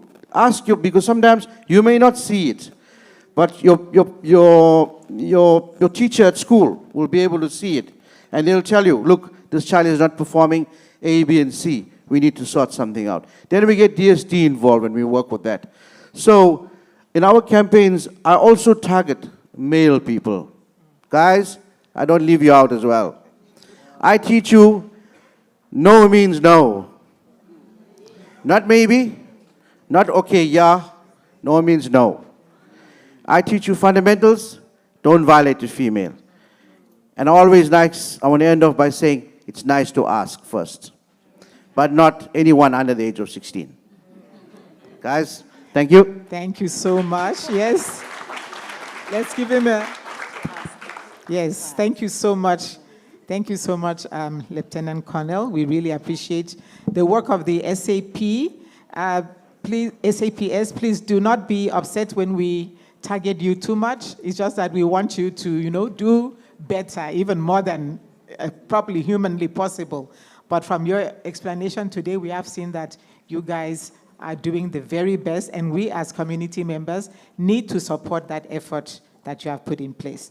Now, I want to go back to Advocate Naidu on the issue of trust, because this is a big problem. With law enforcement, there is no trust. Parents don't trust it. The victims don't trust it. And especially the youth, they feel it's going to waste so much of their time. Some of them are in school. They don't have time to be going every day to police station and even to court. So how can we build this trust? How can we change this narrative? So I can't say it's a tricky question because it's a valid question. But like I started off saying, South Africa boasts one of the best pieces of legislation when it comes to sexual offenses worldwide round. And in developing trust, you've got to know, you've got to believe that your law enforcement officers are there to protect you. But also understand that law is there to protect you. It's just a matter of implementation. So as we develop and we expand on the question of trust, let's look at what the law says. When I go to school and my teacher touches my legs and says it's okay, and says, and panel 1 you spoke about grooming, and all my teacher did was touch my leg. But that's okay, because it showed affection. But did it show affection? And then from there, my teacher said, but you're very pretty. And from there, my teacher showed me pictures and showed me videos of how teachers have sex with children. And he said it was okay. And what my teacher did was he got me to believe it's okay to have sex with your pupil. And then the teacher had sex with his pupil. Now, then you ask yourself, how does the law come into play? The law comes into play because I didn't consent. And as we unpack consent, you understand that consent is voluntary and uncoerced. You understand that at no point must there be an abuse of power. be it the teacher on the learner, be it an employer on the employee. But also you need to understand when that the priest told me that there's something sitting deep inside me and it needs to come out, and the only way it can come out if I put my penis into your vagina. That is not consent.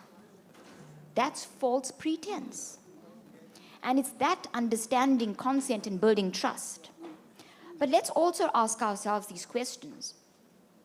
But maybe I should not have worn a short skirt. Maybe I should not have gone to the tavern. Maybe I should have listened to my mother and not gone to the rage. But maybe. So maybe I asked for it, but you didn't ask for it. Nobody ever asks to be raped. Let's take that one step further. I don't want to report rape. Can you not hear me? All I want is ARVs. So I walk in the Tutuzela Care Center and I say, just give me ARVs. Please, can I take a crime kit from you? I know you went to the rage last, just the other day. And the crime kit, I don't want a crime kit. Okay, let me just do the crime kit just to keep you quiet. So we take the crime kit and we keep it because I don't have a case number. But trust. And then the victim assistant officer calls me, and I'm calling you a month later. Are you all right? Have we gone for psychosocial therapy? Trust. And then I say after 2 months, and thank goodness I did that crime kit pre-72 hours. Because when I told the victim assistant officer at the Tutuzela Care Center, yes, she immediately sent it to the forensic science laboratory. And guess what? It was a hit on a serial rape. So trust. Let's talk one more thing. Delayed reporting. Because not everybody will report. But can it be held against me? And the answer is blatant no. Why? Because people respond to trauma differently. And the law tells us that. The law recognizes that we will report differently. And it cannot be held against me. Trust. Then I also want, just as a quick one now complete, statutory rape. Panel 1, you spoke statutory rape. We must understand children under the age of 12 cannot consent to sex. You're also going to have a situation where you'll hear mentally disabled persons, but understand as well that certain mentally disabled persons can consent. Why? Because you will do a psychological assessment. That's another story. But when you're looking at statutory rape, understand that rape is rape. Please understand that.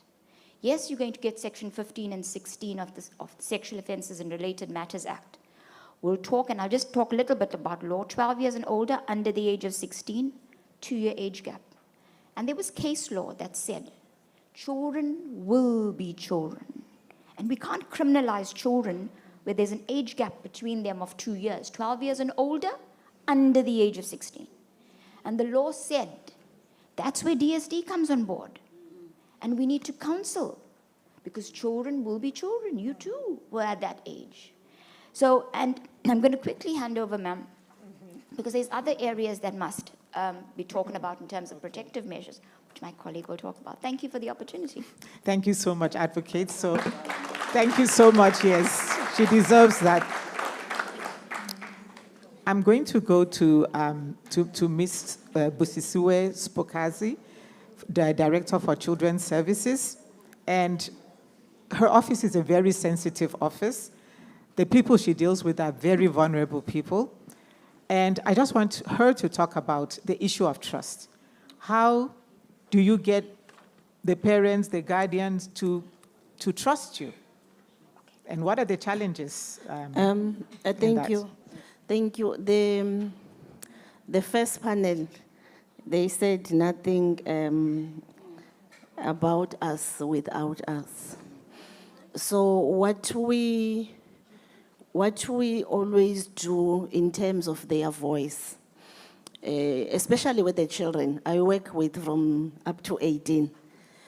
So we have structured conversations with them, whether in a form of a dialogue, roundtable discussions, and all so that they are then able to voice their issues.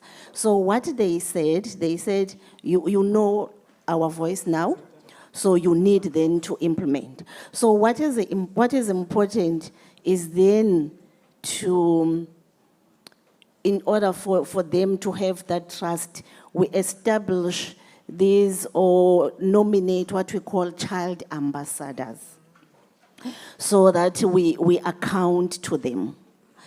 What is also critical is to capacitate what we call social services professionals, so that when the matter is reported, it is managed accordingly, so that we don't break that trust.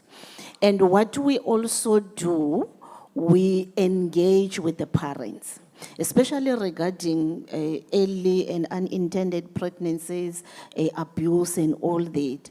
So what we have found is that the generational gap that was talked about in terms of this is now, the parents were saying we are parenting them according to how we were nurtured. So what we are driving towards now is having those intergenerational dialogues, so that we are able to devise strategies in terms of how to. And another critical one in terms of building the trust is the ownership of the challenges of the communities. We facilitate what we call community development plans, so that the community owns in terms of these are our needs, these are our challenges, and these are possible solutions, so that we implement together with one common vision and give a feedback to them. Another one is the child protection systems that are friendly to children and youth, where you don't have to indicate your name, because what we want is the name of the child or a young person, and so that we are then able to reach, whether it's social development or FCS. So we need to then strengthen those reporting mechanism and child protection systems in place, in order for them to have that trust that even if I report, I won't be known, because most of them we know, or advocate can attest, they don't want to go and testify, they are afraid. And also education, especially the relevant stakeholders who are managing these cases. It's very critical to ensure that we capacitate them, especially educators, because educators, they need to know in terms of, if we are talking about who is a child in need of care, they need to understand that clearly. Statutory rape, people, they would confuse statutory rape. They need to understand. And then the policies, and how do we then implement those policies. Thank you so much, Director. I think we can give her a clap, because her office is doing so much. Yes, thank you so much. The office is doing so much to protect our children, especially the female children, against the unintended pregnancies and early pregnancies. I just want to give everybody just 1 second. Okay, no, 1 second is 30 seconds to round off.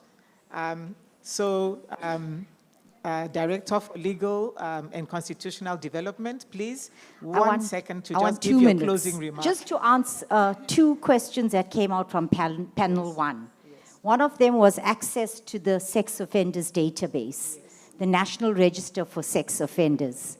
It's a confidential document. It's not open for where you click on a website and you can access it.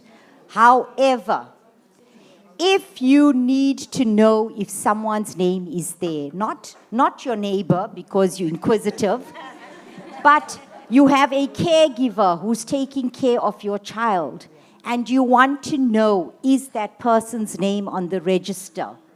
The forms are on our database.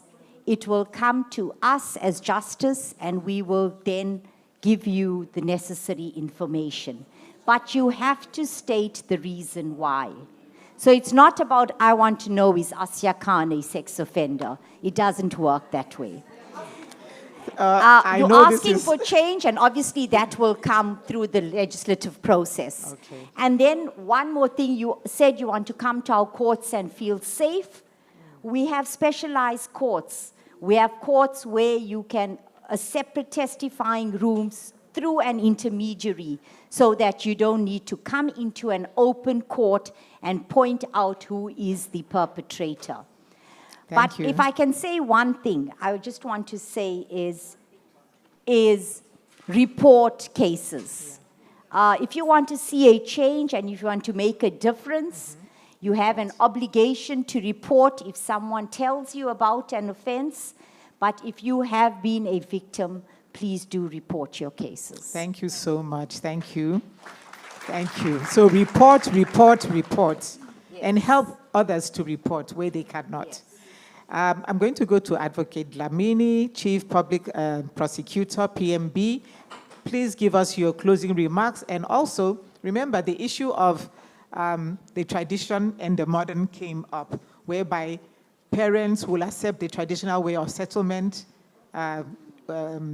pay what you have to pay, and then they come around and they use the traditional system, and then there's the other system. So give us a closing remark about how do these two systems come together? Thank you. What we are doing now, we are engaging with the traditional leadership, because we've realized that there are gaps there where they do certain things thinking that it's just sorting the problems, that it is creating a problem. When we talk about reporting and the obligation in terms of the law to report, if you do not report and you are aware or there is a suspicion, it is a criminal offense. You've also, with the engagements that we have with the traditional leadership, we are now explaining to them what the law says. And I think that if we, and all of us, if you do not know what the law says, you'll do whatever it takes to do something because you don't understand what the law says. But with this engagement, we're making it clear to them that you don't touch this area, because the parents, we are now looking at charging the parents who are aware of what is happening and not reporting. And the parents who actually give their children for money. That is what we're finding. But the stance that we've taken is the law is there. We don't need any changes or amendments. It is there. We need to implement it. But we also need to engage with the stakeholders. We know the tradition and the cultures, but we know where it is an offense. Ukutwala, others will say it is a culture, it's a tradition. There is no such thing. Exactly. It is an offense. Yes. And we just need to enforce the law, and we deal with it. Thank you, Advocate. I wish we had more time, advocates. Just the last one, on the choice of termination of pregnancy. Yes. I think we need to understand that it is an offense to prevent someone to get that service. So if a child, for whatever reason, is pregnant, want to go that route, and you preventing that child, probably because you are a nurse, it is an offense. It is important for us to know these things so that we do not do them, but we talk about them as well. No, thank you so much. Thank you, advocates. Now, Colonel, remember I said hold that thought. The method of extracting the evidence is another trauma itself. So give us your closing remarks on what you think can be done to extract the evidence in such a way that the victim is not re-victimized. All right. Thank you, Chair. I think the collection of evidence from a victim, it's a traumatic situation. But medical practitioners have been trained. I think in the doctor's training, it's included. But also, as I said earlier, we've designed crime kits, sexual assault evidence collection kits. Now, in the design of these kits, what we've done is we've looked at the world's best practices and put them together to give us a kit that we have currently. So that it tries to be as least invasive as possible. But unfortunately, due to the nature of the crime, the type of evidence we're looking at, these are genital swabbings, these are genital collections from the victim. It's going to be invasive. And my advice out there is, one, you heard the situation about trust. We need to have a collaborative effort of awarenesses to create understanding. And if you create understanding, you create trust. That's very, very important. And what we do from the forensic lab is we have a number of public awareness programs. We will go to these shows, like you have the Durban show, Pietermaritzburg show, Zululand, Newcastle, and we set up a stand with all the different forensic disciplines. I think it's important all other role players get into that facet so the general public and a lot of people bring their children there, they start understanding. So the awareness creates the understanding creates the trust. I think that's important. And just to round up from what I've heard, I think one of the advantages of being in the background, you get to listen to everyone. I've listened to the young people, and I think as parents, and all the parents there now, you need to lalela. Because our children imitate us. We may not realize it. We must become more conscious about what we're doing. Because we set the example for, and I see it to my children, and I say it to my wife, I say, you know, our children are us amplified. They take all our values and our habits, and they make it bigger. So you always say, hey, the child is doing what I'm doing. So be conscious about your actions because you are setting a standard for your children as well.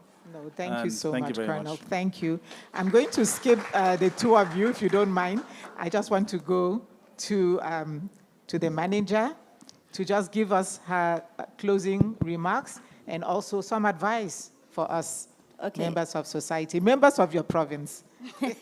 Thank you very much. The one thing that really we feel it's important is for Department of Education to implement the implementation of comprehensive sexuality education in schools, but which is age appropriate. That's very important, age appropriate. And also for Department of Health, in terms of the youth-friendly zones, in terms of access to sexual reproductive health services.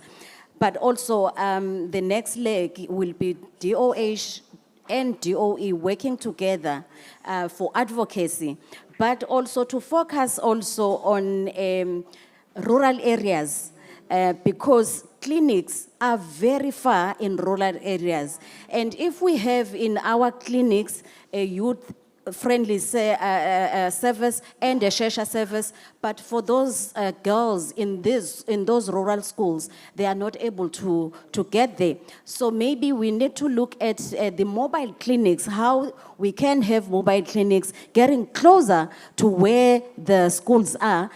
And also, remember, there's a lot of youth that is studying in rural areas, abaqashile. They have no access to these clinics. And the other important part, which I think we need to touch on today, is the issue of how do we hold accountable the religious sector. There's a lot of youth that is exposed to perpetrators that are masquerading as abefundisi. So that is also another important part. Thank you very much. Thank my you. last, my very last one. Right. We've all spoken on the importance of and the duty to report. I just want to end on this question that Chief, you also asked us this question. I am still waiting to hear where is the mother of a 12-year-old who was pregnant and the mother was throwing a baby shower. Who has reported that mother?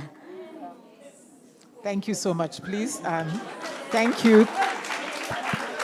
I think you hit the nail on the head because I can hear the claps and the jubilation, and we all agree with you on this. So I'm going to give the very, very last word to our SAPS to just tell us, in closing, what your office wants us to do as members of society. Thank you. Basically, we need you guys to report any case. If there is no case, look, we also apply our minds when we come to certain issues. Where you go to a police station, the police member may not understand. But they normally speak to us and they normally get advice from us as to how to deal with the issue that's sitting there with them. My instructions to all departments that I deal with, if you got someone sitting in front of you, call me if you're confused. The other thing I want to touch upon is, we were talking about, another panel asked the age for statutory rape. There is anyone under the age of 16. We all know that, some of us may know, some of us may not know, but let me enlighten you. The consensual age is 16. Anyone 16 and above can consent to sex. So anyone below that has consensual sex is deemed as statutory rape. And that is prosecutable by law. And that's what we do. The other thing I wanted to speak about is quickly, the other panel informed us that they had no response from the police, basically. Look, we all got cell phones. The moment your case is registered, you get an SMS. The moment your suspect is charged, you get an SMS. The moment your case is closed, you get an SMS. And if we didn't get a feedback from that police officer, please complain to us. Because we've got a document in the docket which is called a complainant feedback. And we don't close the docket without it. It must have a complainant's signature on that docket, on that document. So if you have a problem with that, please come forward. We will deal with the matter. If it means that your case is closed, it doesn't mean to say that I cannot reopen it. And I will. Please, that's all. That's my message to you guys. Thank you. Thank you so much. And with that, we will come to the end of our panel session. I don't know if we have time for any questions. We do not. Okay, we do not have time. So you have met the panelists here. If you have a question, approach them. We are going for lunch soon. Approach them, ask the question, or write it and give it to the program director, who will hand it over to us. So on that note, I want to say a very big thank you to my esteemed panelists. You guys have been amazing. You've touched on everything that we should touch on. Thank you so much for availing yourself from your busy schedule. I am so grateful. Thank you so much. And we have something here, which I'm going to give to Dr. Dlamini to hand over. Thank you, colleagues. Thank you so much. We had a good panel. And now we are going to hand over our token of thanks for this panel. Let's thank for DUT and Nakosa. This is a token of our appreciation. Thank you. Thank you. All right. Thank you very much, colleagues. We really appreciate you. Oh, we'd love to have a picture. Where are the photographers? Oh, I'm coming from the world of cameramen. Where are the photographers? Oh, there is a photographer there. Can you please pose for the picture? Thank you very much.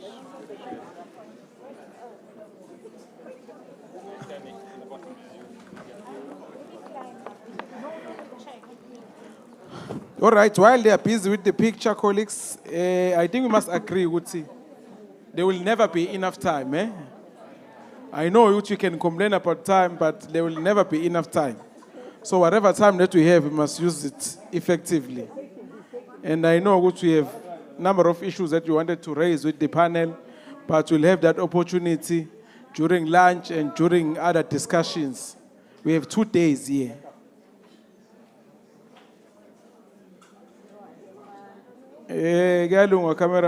Camera photograph. Sakulang no cameraman. Okay, thank you very much, colleagues. Let us give them a round of applause. Then, at this time, maybe let me request the brief keynote address from the UNFPA. Mr. Yuyu. Oh, that should be a short address. Then immediately after his address, we'll go out for lunch. Thank you, thank you. Oops, no, video will not play. Thank you, Program Director, and hello, Sunny Bonani, colleagues and friends. My name is Yuyu.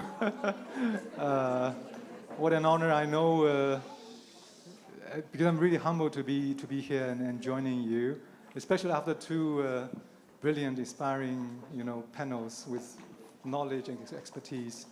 So to me, that's why I'm trying. I'll be very brief because I'm also the one between you and lunch, and I'm really humbled to be here and try to congratulate University of KZN for hosting this conference. But I'm trying to reflect a little bit about my now like 11-month journey in South Africa. I arrived in January, so that marks my 11th month here on the subject. So let me maybe start with a brief story, a story of my Kenyan friend, who is a representative of UNMPA. We met actually early this year, in one of the global meetings, and there was a group work, and a question was posed about, what motivated you to work in the United Nations Population Fund. Then he told us a story, and he said, when he was in a village in school, he was the top 2 students in his class.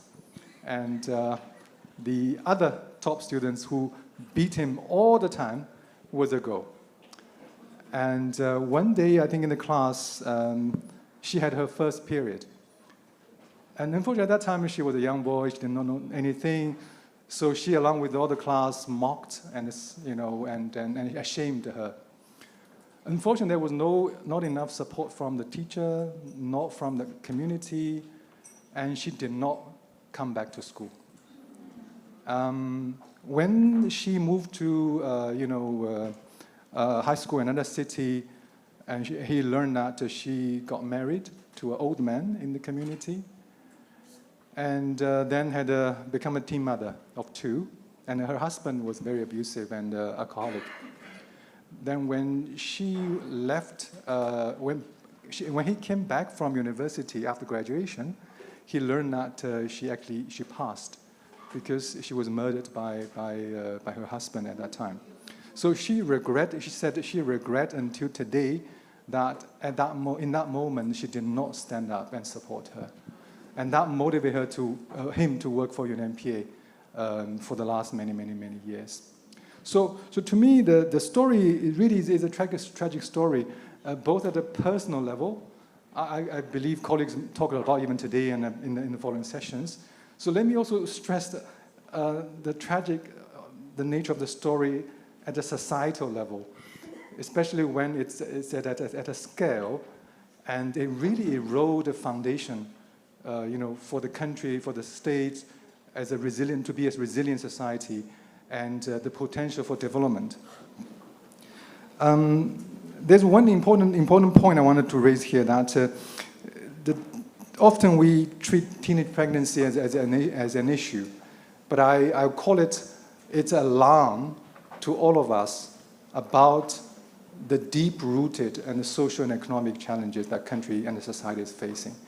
It's just a manifestation of many other problems. It gives us an alarm. So what worries me most after the last 10 months discussing the subject is that basically, for development requires human capital. Where is the human capital? And these teenage pregnancies manifest the fact that there's erosion in the society to benefit from the human capital, especially when it's at a large scale.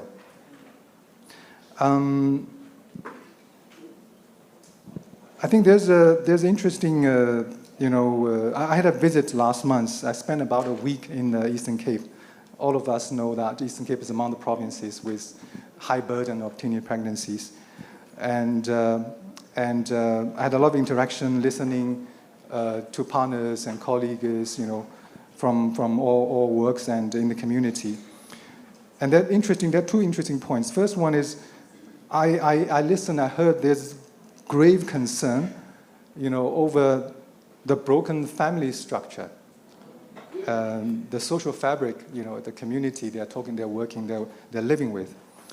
And then I look at the statistics, as in 2016, according to Statistics South Africa, about 50% of the children 0 to 6 are living, without both parents, and only 2% are with fathers.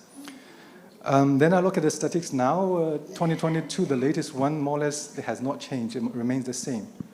So just imagine those 6 years old in 2016, today, they are those teenage mothers we're talking about.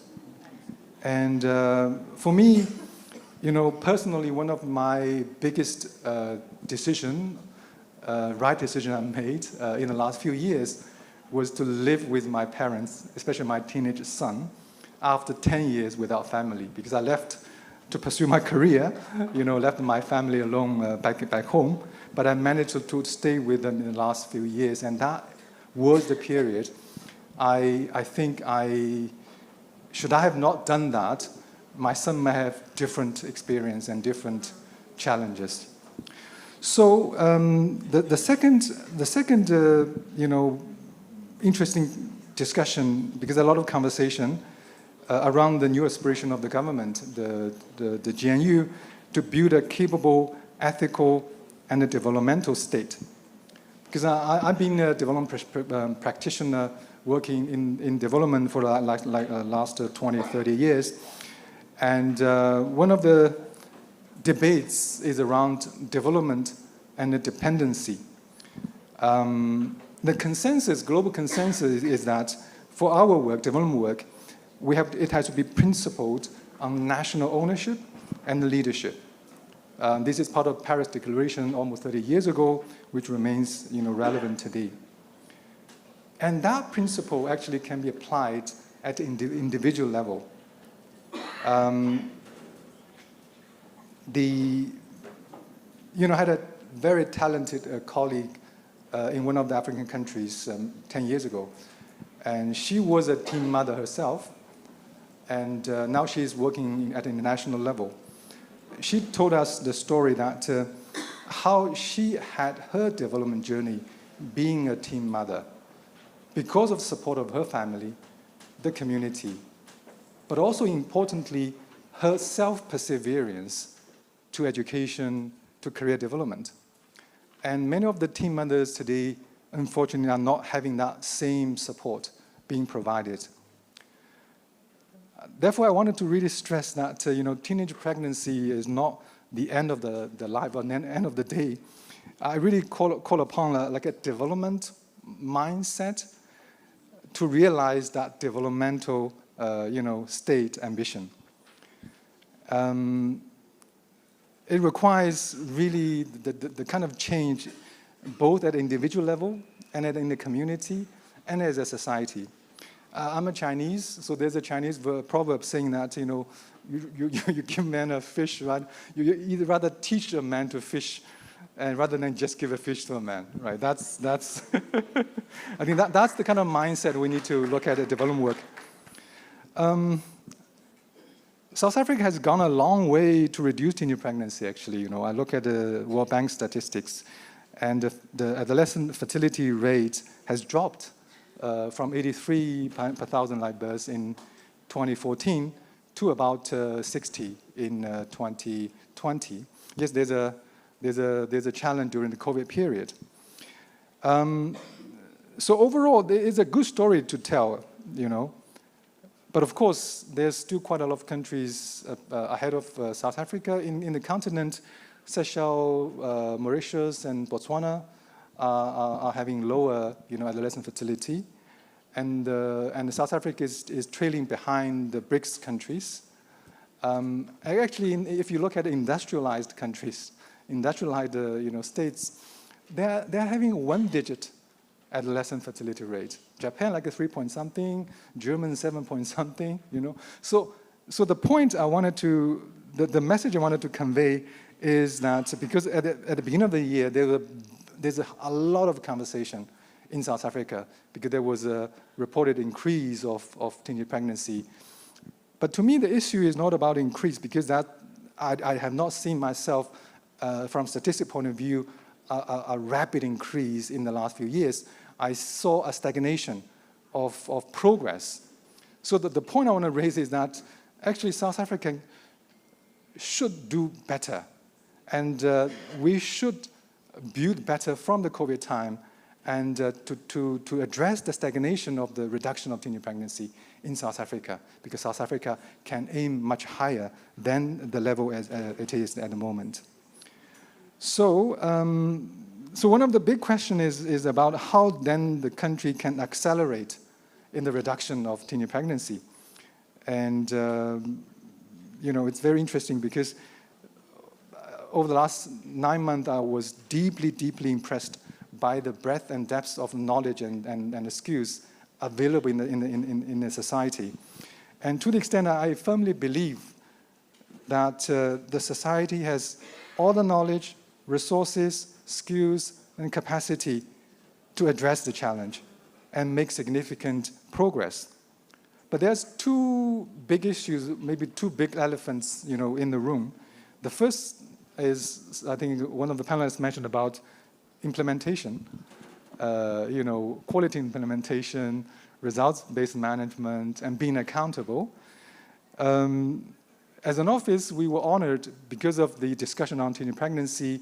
We were requested a lot in the last few months by partners to support development of strategies and action plans. And I myself did a bit of research myself, you know, to understand what happened in the space. And I came across that 2021, there was an interdepartmental strategy or action plan to reduce teenage pregnancy. So where was the implementation? What about the implementation of that particular action plan in reducing the teenage pregnancy since 2021? There's a colleague called Michael Kremer, actually from the World Bank and Nobel laureate in 2019 as an economist. Actually, he was awarded for the experimental approach to, you know, to talk about alleviating poverty globally. And then one of the core messages of their work is the crucial role of effective implementation and a careful monitoring and development programs. So for me, you know, I believe we have a lot of work to do, and let's just do it. It's very important just to do it. There's another point which I want to convey for the audience today, because you are researchers and a young researcher, future researchers, as we really promote evidence-based policy making. The reality is that translating a finding into a policy, there are many, many layers. There are many, many layers of persuasion. And the evidence is essential, but once you have the evidence, you will still need the bandwidth to take it into the next layer. In October, UNFPA collaborated and facilitated a discussion with Professor Shisana and a panel, extended panel, around gender-based violence fund and NSP implementation on the side of the SVI forum that South African hosted in Cape Town. I recall Dr. Shai from, you know, I think MRC. She's one of the panelists and made a very compelling point. She said that we knew, talking about GBV space, GBV work, we knew what is the problem. We had the evidence, and we even knew what works. So we have the solution, but the policymakers tended to believe what they believe will work, not the evidence says. So the point is that we really need policymakers to focus on implementing what works, not what they believe works. And I think for me, it's a good opportunity to use this forum to elevate her message and her voice, especially in reducing of teenage pregnancies in South Africa. So before concluding, let me just raise one last point, is around the issue of teenage pregnancy being a continental challenge. So it's not, South Africa is not alone in that fight. As a continent, I think only Latin American is quite, you know, in terms of the challenge is quite significant in teen pregnancy, but the continent, African continent as a continent is ahead. The global average is about 50 per 100,000, in terms of adolescent fertility level, and then the continent is way above that. Therefore, the regional and global cooperation is a key contributors to the discourse. And for UNFPA, I'm from the country, but I have colleagues from the region office, actually.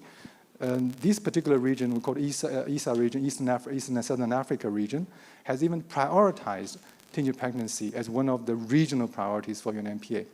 So we really look forward to more collaboration and really, including this partnership with the KZN University and the many other partners, to collaborate, to share knowledge, to build a best community of practices so that the experience and lessons learned can be translated into accurate implementation at the country level. So I thank you very much and look forward to a continued partnership and learn from you as a student today. Thank you very much. Yeah.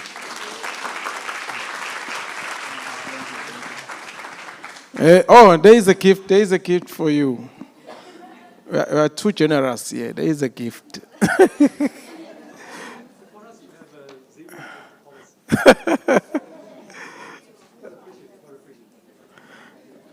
All right. Thank you very much, colleagues. Let's give you another round of applause. I think now we need to break for lunch. Let us break for lunch and come back here. It's 1:15. We have 45 minutes. 2:15. It's 2:15. We should be back here.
You try anything, but you won't give up.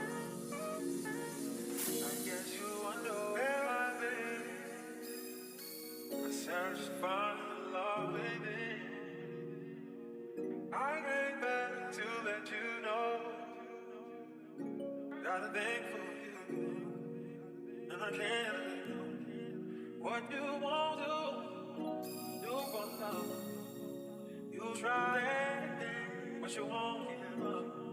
What you won't do for love. You try anything, but you won't give up.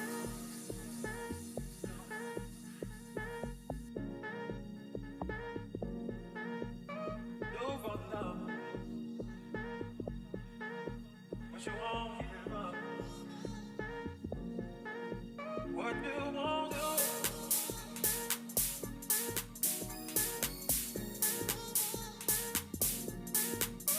You try anything, but you won't give up.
Letsekane, letsekane, letsekane, letsekane, letsekane, letsekane, letsekane, letsekane, letsekane, letsekane, letsekane. I'm already tonight. I'm gonna love you tonight. Bend it up, bend it up. I'm already tonight. I'm gonna love you tonight. Letsekane, letsekane, letsekane, letsekane, letsekane, letsekane, Moya wami uyakudinga,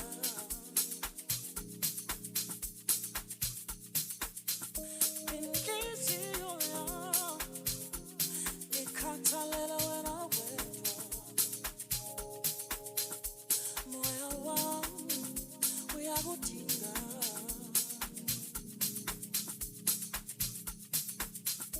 inhliziyo yami ikhathalela wena wedwa. Bobo uyasithanda sikhole, bobo uyasithanda sikhole, bobo uyangicela uxole,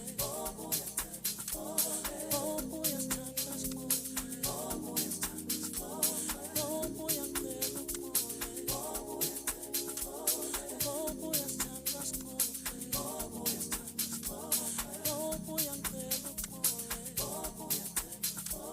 bobo uyasithanda sikhole, bobo uyasithanda sikhole, bobo uyasithanda sikhole.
Asihlale phansi silungise inkinga, silungise inkinga. Asihlale phansi, asihlale phansi, silungise inkinga.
isikhatha sokwenza imali kanti ufuna ngamshela kamama kanti ufuna imali ngamkhiphela imali sekafuna uthando nika uthando sekakhala ngesikhatha sokwenza imali kanti ufuna awusho ufuna hayi ufuna ufuna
Colleagues, can you please go straight to your rooms? The only room that will remain here is room 1. Or the one that deals with the role of the higher education institution in addressing UPS. So the rest, you can go to your rooms. You can see the programs. The rooms are in your programs. Colleagues, you can go straight to your rooms. The only colleagues that will remain here are the one deals with the higher institution of learning. The rest should go to your rooms. I'm told those that are interested to attend.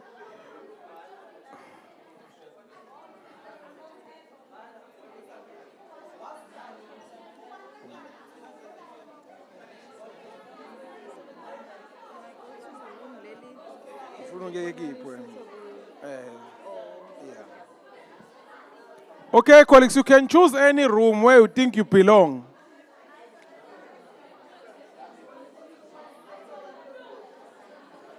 It's only room 1 here.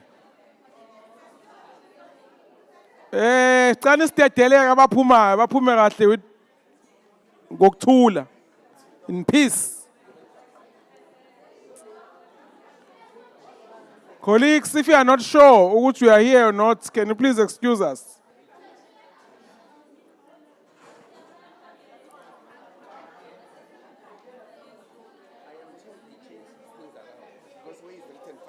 Which one? On the door.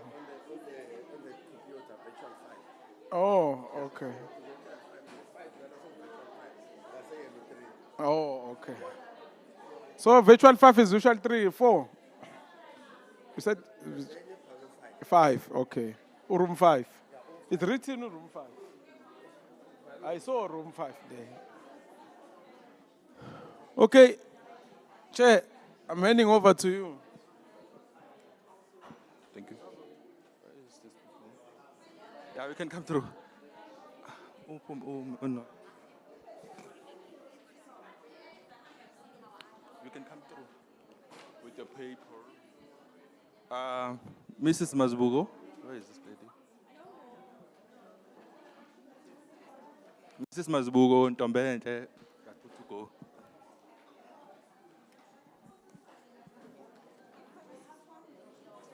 Okay, now you can come through. You can just come and sit, guys. Please check for us.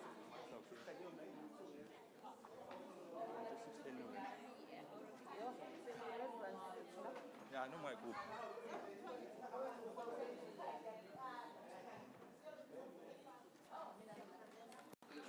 How many of you are going to be sitting on stage?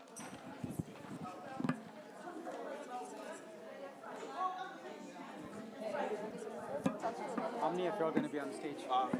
4. 4. Yeah.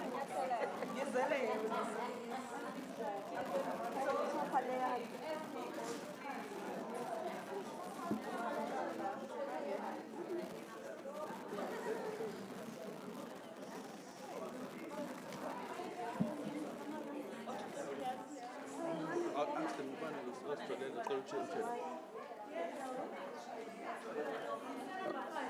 Hello?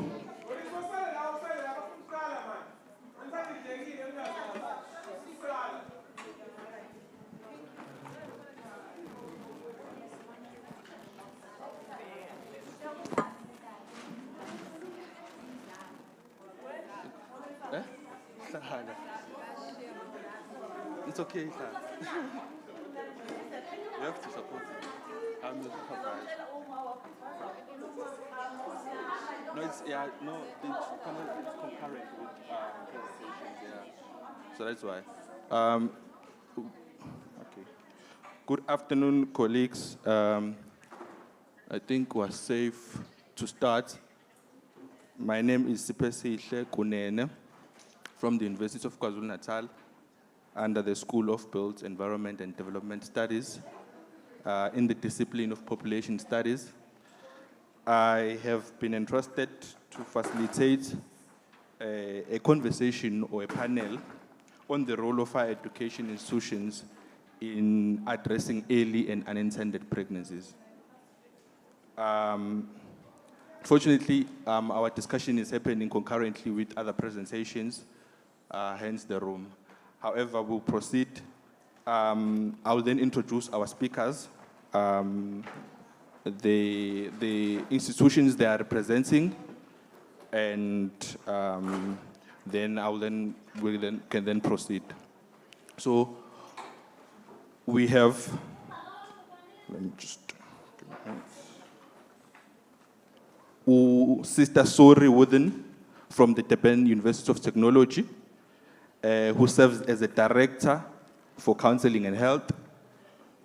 We also have Ms. Lerato Kaodi from the University of KwaZulu-Natal, who serves as the residence life coordinator. We also have Mrs. who's also Sister Tombentla Mazbugo from Mangosuthu University of Technology, senior registered nurse. And then lastly, we have Miss Nonhlanhla Nkosi, the provincial, the provincial leader from High Health, sorry. High Health represents the TVET colleges. They work closely with the TVET colleges. So she's here to represent the work that they do with the TVET colleges. So as an opening question, colleagues, or just to brief you about objectives of our engagement of our panel, we wish to discuss institutional challenges in relation to the theme. We also wish to share best practices and also share practical solutions in this regard, and policy implication recommendations. So those are the objectives of our discussion. So the first question to our panelists, which they will answer, each one of them, is to really invite them to share what they've been exposed as the factors that contribute to early and unintended pregnancies. We just want to get a feel on what are the contributing factors or the drivers. We'll start with Ms. Lerato.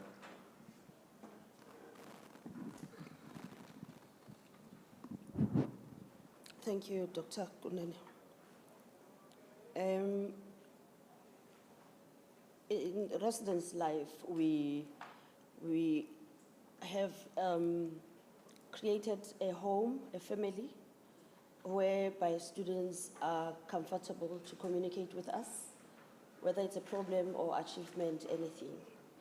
And in our communication mostly and the experiences that we have with them, we have discovered that cultural beliefs are a challenge. For instance, there are arranged marriages, and a student is pregnant, she's a first year. For example, I interacted with one, I had a case in our residences whereby a student was pregnant. And I was interested to know because I could see she was young. And I asked her how old she was 19. And I asked, where is the father? She said, he's at home. It ended up, our conversation led to her telling me that she doesn't know his age. And I was like, how come? Then she told me it was an arranged marriage. And she is not in love with the man. And she came to my office because she wanted to deregister. She couldn't cope. It is a cultural issue. And I feel that we have a responsibility as student residence affairs to communicate and teach our students to be open about their beliefs, to be open about what they want, about their intentions. So we have programs that we run on sexual health education, whereby students, we deal with the myth normalize conversations around sexual health and provide students with tools to take control of their own sexuality. And we also involve other departments, our stakeholders, that is student support services. We've got student counseling, we've got CHASU that always comes to our residences to do residence talks. Parent-child communication is another issue. There is lack of communication because of culture as well. Lack of communication whereby parents are not comfortable to communicate with students about sex. Programs that we have a program called Pillow Talk, whereby we create an environment where students are comfortable to tell us about their backgrounds. And then where we can, we give them tools as to how to open up with their parents and tell them how they feel about them not having, or close the gap in terms of communication. Gender pressure, peer pressure, and gender norms. Peer pressure is a significant factor influencing sexual behavior among students at the university. Cultural norms around masculinity and femininity can also perpetuate risky behaviors. So we have Men of Virtue. Men of Virtue is a program that is running in the residences. Some call it Imbizo. That's where male students gather to discuss every aspect of a man's life. It's an initiative that addresses peer pressure, gender norms by promoting healthy, respectful relationships and empowering students, both men and women, to make informed, consensual decisions. We have dating awareness campaigns that we run in residences, focusing on educating students about healthy relationships and consent, teaching them how to navigate peer pressure and make responsible choices in their relationships. Assertiveness workshops that we run in residences, we train and develop students to be confident in expressing their needs, set boundaries, and resist peer pressure. Male student involvement. We cannot focus only on female because it is, pregnancy is obviously affects both. Male students are often excluded from conversations about early pregnancy, yet they play a crucial role in both preventing and supporting pregnancies. So men's conferences, that is Men of Virtue, also deals with that. We have lack of resources that influences students to look for blessers, someone who will fund them or buy food, weaves, they like the wigs. So we have programs that we run in residences, health awareness campaigns, focus on ensuring that students know about available healthcare resources, including counseling, maternal care, and reproductive health services. There's another program, again, that we are implementing in residences. We buy resources for students. They sell vegetables at a very reasonable price, and we assist those who are in need of financing.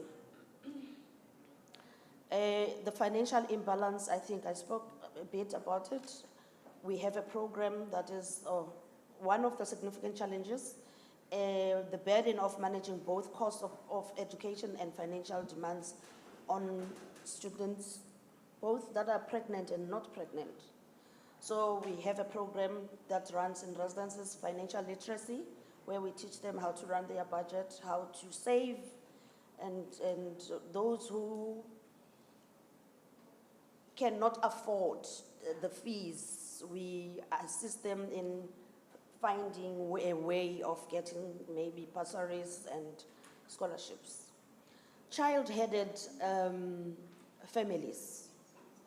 The students that are responsible to look after their siblings at home. They are also exposed to early pregnancy because of finances, lack of finances, and lack of knowledge because there's no one that is communicating this to them. Another one is students that comes from broken families. There is no, maybe the mother is married somewhere else and they are under the guardianship of the granny or someone else. There is no proper communication. At the end of the day, they end up being exposed to early pregnancy. So we reach out to such students, we communicate with students. We do not just implement programs directly for those students, but it is inclusive of everyone in residencies. And all our programs are both men and female students that are attending those programs. And the evaluation that we get is quite positive. Some even come back to us to tell us directly that it has changed how they are living and seeing things in their lives. Colleagues, I think it is our responsibility as the community to, especially the in-donors, to communicate with the communities around the areas that they live in terms of them communicating about sex with their young ones. Because they are shying away thinking it is not a good thing to talk about. Unfortunately, the students are exposed to a danger.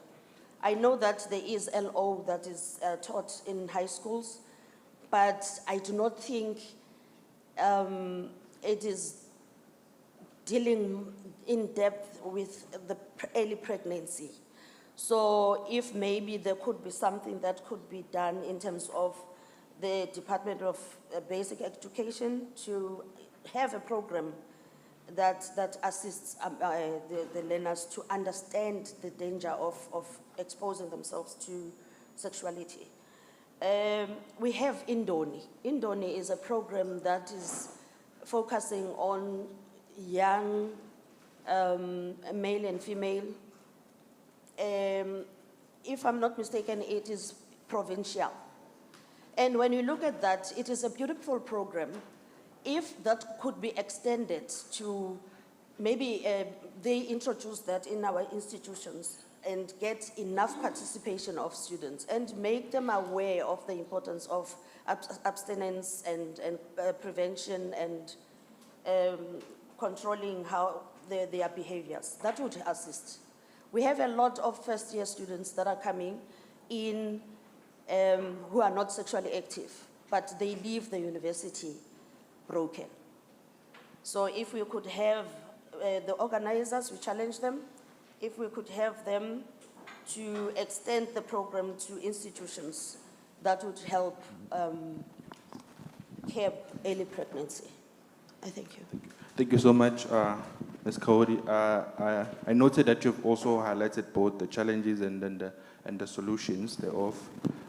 Then, thank you so much. We'll move to MUT, just to highlight the main drivers and also the challenges that you encounter when supporting students who have experienced early and unintended pregnancies. Thank you, Chair. Good afternoon, everybody. Thanks for the opportunity. Okay, from MUT, as the chairperson has alluded to it, the challenges that we have, excuse me, some of the, okay, my colleague has touched on it, the first one, which are the cultural and belief systems, which are a problem. Most of our students come from rural areas and some very deep rural areas with such practices. And with that, they come to the institution and they carry on that belief that they were taught at home. For example, we are in South Africa, we are in a patriarchal country, and the man rules. And as a result, that girl gets into a relationship and doesn't feel empowered enough to say no if he doesn't want the action to happen. So much as she wants to use contraceptives, if the partner says, for example, it's a known thing that is already said about progesterone. They say if you use it as a female, you get extra weight, so the partner is not pleased with that. And she will lose it. She will leave using it because the partner said, no, don't use it, because I don't feel you anymore because you're using this. And that leads to unplanned pregnancy. Secondly, the belief is that the myths about contraceptives themselves. Again, coming back to the injectables, for example, the progesterone, there's this myth that if you're a nulliparous woman, you cannot use progesterone. Why? Because it will cause you to be sterile. And in fact, contraceptives in general, they will make you sterile. And some will ask you, what if I use them, then I don't get a child when I want one? And you have to go at length trying to explain, no, it doesn't cause sterility. It delays pregnancy up to when you want to be pregnant. But there are a lot of things. So the culture comes with those myths as well. And another problem is insufficient resources. Sometimes you find that you need, okay, the client comes in, needs X type of the method, and it's not there. So you need to talk to that client, explain, and recommend other methods that are available to use. And some don't budge because they want this X method. So if it's not available, and you'll try to communicate with outside clinics to try and find one, sometimes they also don't have it. Another problem is alleged lack of education regarding sexual reproductive health, especially contraceptive side effects. I'm saying alleged because, for example, you'll find a student that is already on contraceptives. She comes in, or once she defaulted, if you try to find out the reason for defaulting, is that maybe it made me to bleed a lot. And if you ask, okay, at the time you initiated, did they discuss with you the side effects, how the method works, and all those things? No. And I cannot say definitely she was not told because I was not there. I don't know. I'm just taking what the patient or the client says, and I have to run with it. So it poses a question on us as well as healthcare workers. Are we diligently doing our work? Are we giving enough information that these kids need so that they make informed decisions? Because when you start, I've experienced this because I've worked with these kids for a long time now. If from the beginning you explain exactly what is happening, what this is, how it works, what to expect, and what to do when what happens, more often than not, when that happens, they come back. Okay, now I'm bleeding, there's medication, you use this. If that medication she's not responding well to that medication, then we look at to changing the method so that at least she's covered rather than going out unprotected. And then the misuse of condom by students as well. Some in residences now, instead of, okay, you'll be happy that there's this number of, the condom supply number is high, but with the actual use of condoms poses a problem. At the residences, there are some students who make artwork on the wall as the headboard. And you think these condoms are going out there to work. And the preference is unexpected, so it's unmerited expectation that they want the X type of condoms, not these which are supplied. Previously, they had asked that they want these flavored condoms, they were supplied. Now they don't want those flavored condoms, they want the ripped condoms. There's one that they call Black Mamba. That's one they want. And it's not there. We're not going to get it anywhere else. Why they found it, because it was given by another NGO as just as promotional items, and they really wanted it, and they want to continue having it. We don't have it. And then they say, stuff your condom then. And then I've talked about poor acceptability of contraceptives by clients, which as well includes defaulting. I've talked about, okay, another problem that we encounter is about being overly sensitive about one's rights over the responsibilities that come with that right. Unfortunately, or fortunately, I don't know which way to put it, but our services are client right-centered, and we have to go that route. Now, the client knows that, no, I don't want to use this. Okay, let's look at the consequences of not using it. For example, you are sexually active, you don't want to use contraceptives, and it's your right not to use it. If you don't want to use it, I can't force you. But do you think of the consequences of not using the condoms or the contraceptives while you are sexually active? And they use the term that sitesha ngonembeza. Yes.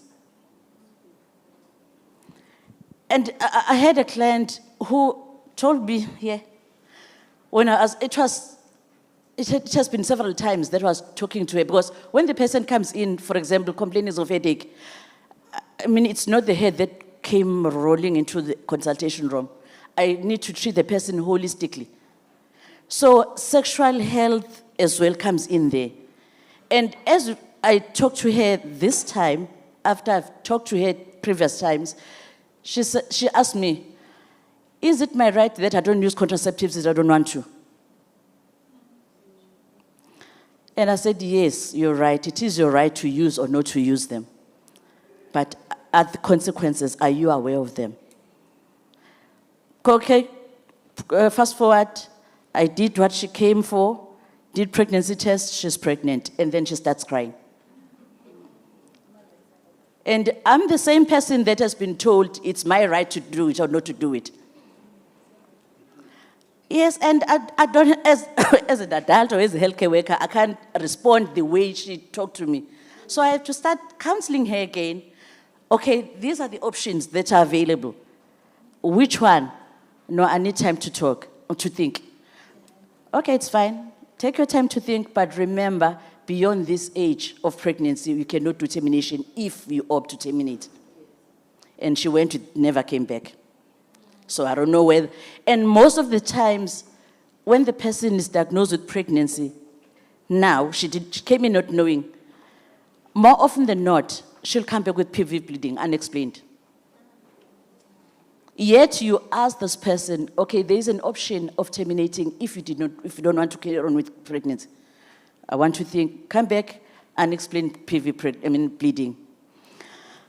And some of them come back really bad. So, okay, another problem is raw or confusing messages over the media.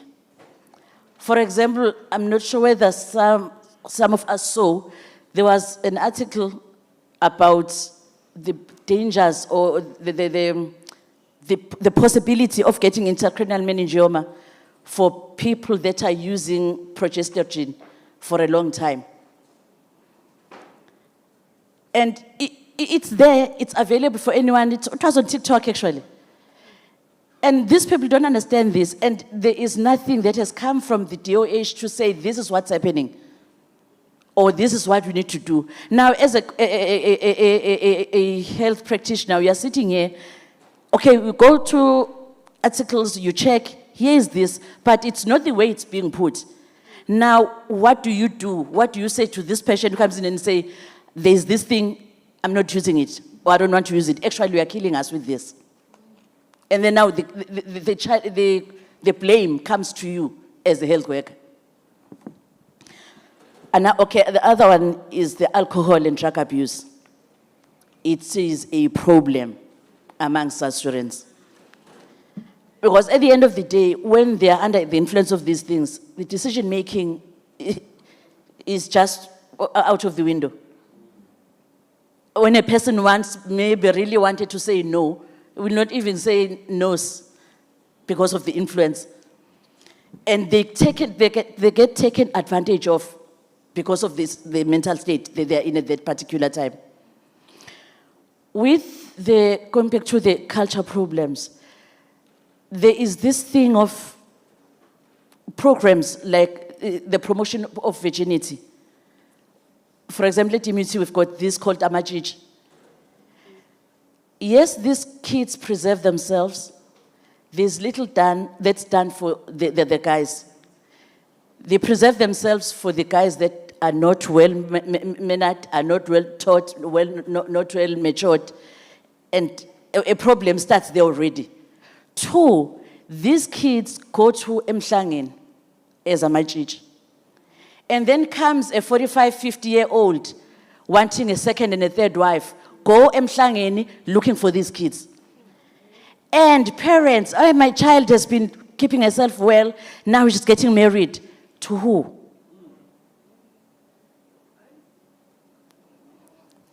So let me end there. Thank you so much. Thank you. One thing that I feel I need to highlight is that these colleagues here are our implementing partners in higher education institutions within the support services. And I'm just here hearing their views and wondering, also feel that as academics, our role in really, the research is there. We've done so much research.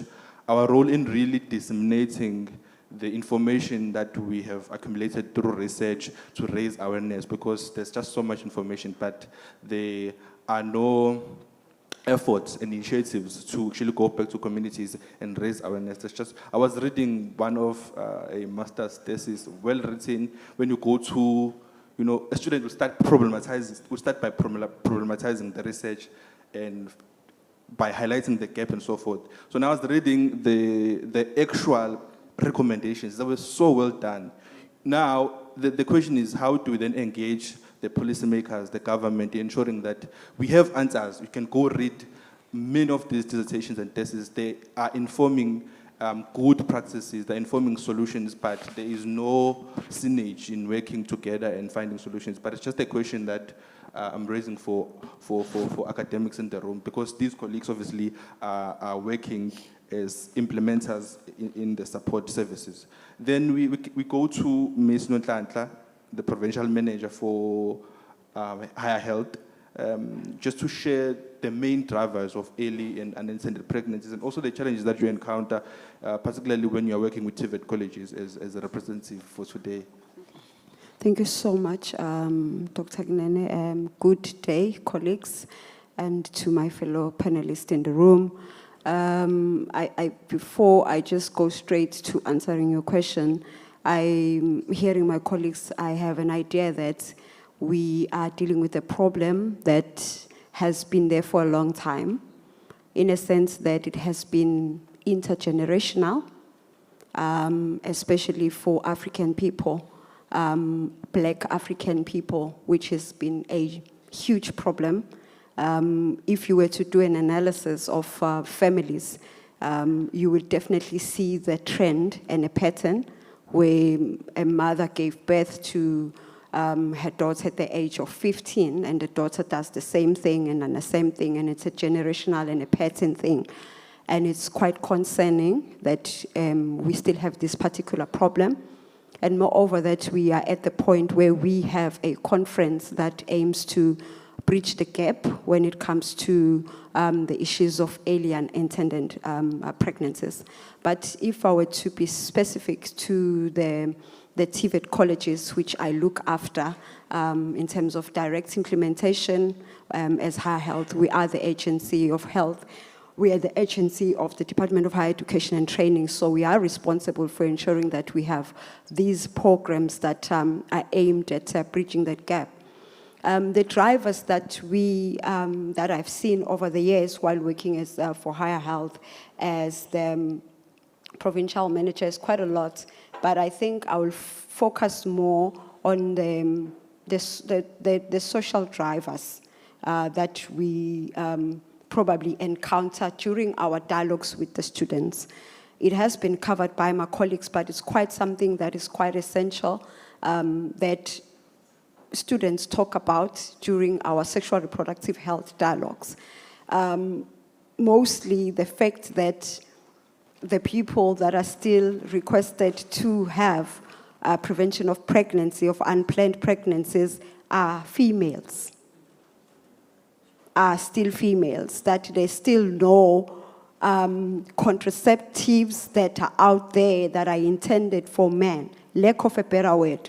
This is messages from a dialogue that we have with students on monthly basis. We have dialogues that we as females, we have to take the contraceptive. However, our fellow men are not taking it. You looking at it, you hear it, you're like, you guys are not really serious, but those are the social issues. Once a young person develops a particular attitude towards something, so the usage and the take-up will be affected. So those are the things also that is covered. Also the support from their male counterparts, because those are the things that we ensure during dialogues that we know that research says that we have looked into, that most of men, young men that become fathers they did not want to become fathers. They were actually not thinking that I will have a child because I've had sex with a female. So that's why we have these gaps where there's, what do we call it, where they, absent fathers, because they were not intending to.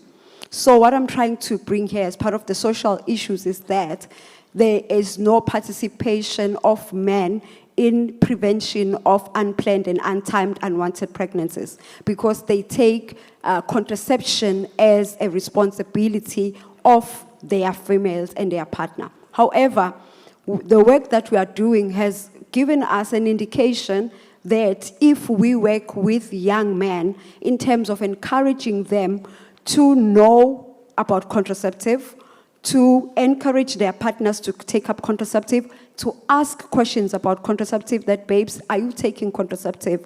Because we have to plan pregnancy, that do we want to have a child? We actually try to ensure that a responsibility of bearing a child or giving back to a child is not left with a young woman, but also the young man must take a responsibility by asking the right questions. So the social drivers, it says that male are not taking active role. And also socially, one of the things that we have seen is that, because those are the social drivers, Chairperson, Dr. Gnen, one of the things that we have still seen, which my colleagues from UKZN as well as MUT have covered, the stigma in terms of taking up contraceptive in our communities where I come from. I come from a township way, way far from Durban, and other students, not only from the rural areas, but as well as the townships that are surrounding Durban. It's still a conversation that is being discussed by people that it looks horrible, it's a shame, it's a taboo that you are out there and you are taking contraceptive. Immediately when someone hears that you're taking contraceptive and you are young, you are 15, you are 12, you are 13, it means that you are sexually active, and it means it means not sexually active, it means you are loose. So those are the social drivers that it's a taboo, it's a shame that you're taking contraceptive. As a result, really young people like teenagers are scared to access this, the contraceptive from the clinics, because the sister, whether he's male, is young, she's trained. However, they're going to see me.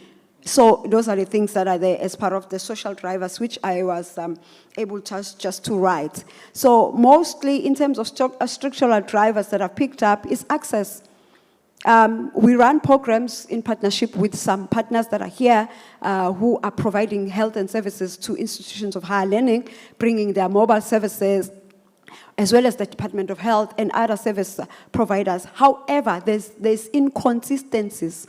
For us as TVETs, mostly the TVETs that have campus clinics, there are few TVETs across that. We have 9 TVETs in KZN, and we have 63 campuses in KZN. So out of the 63 campuses, we have almost, let me tell you right now, at the top of my head, we've got 15 campuses that have on-site clinics with a professional nurse and EN and so on. So the rest of the TVET campuses, they do not have clinics, meaning that the students need to take time off from school and go and access services and queue in a clinic. So you don't want to do that. You don't want to take time from school. So we have partners that are bringing services to the campuses. However, even our partners, as I would say, I see how you're looking at your watch, I can see even our partners that are not consistent to say that I am responsible for Inkandla campus,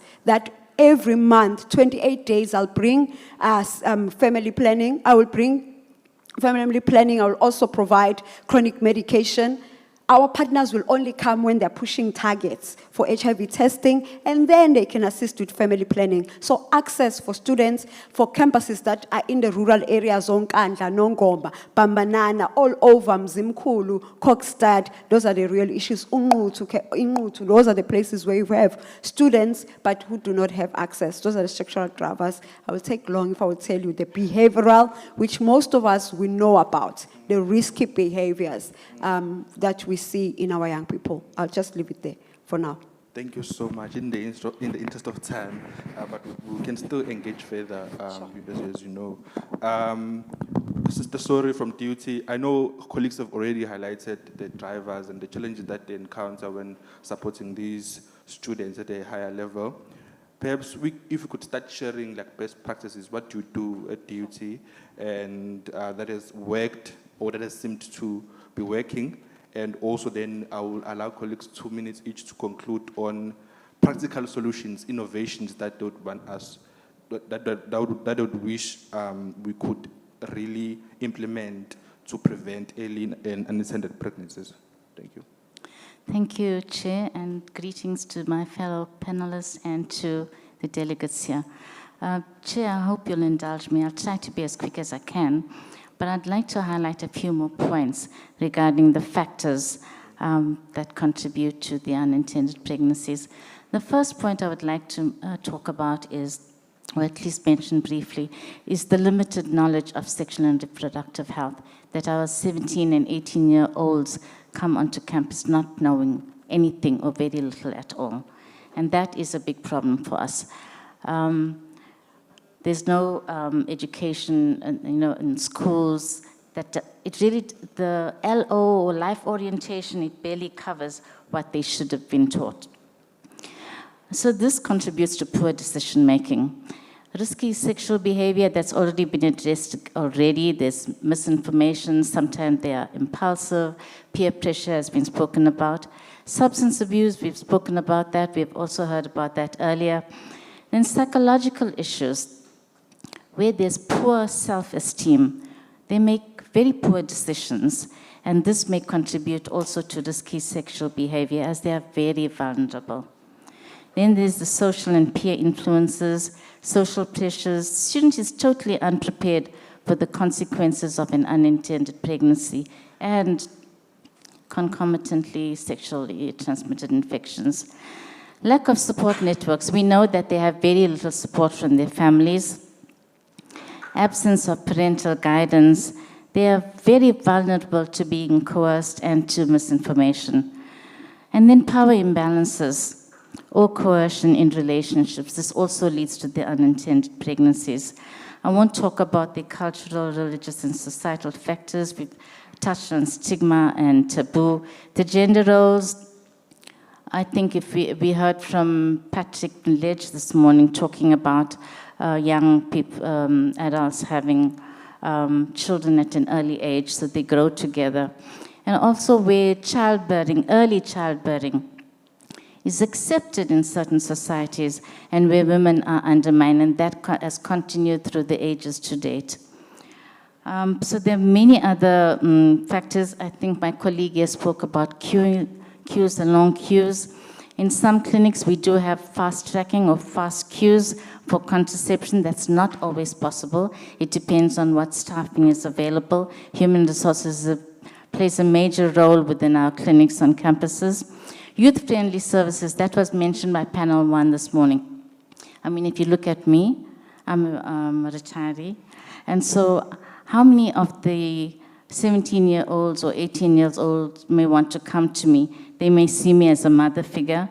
Will they be prepared to now talk about their issues about having had unprotected sex? So we need more younger people within our services. Of course, misinformation, myths, facts that has been alluded to.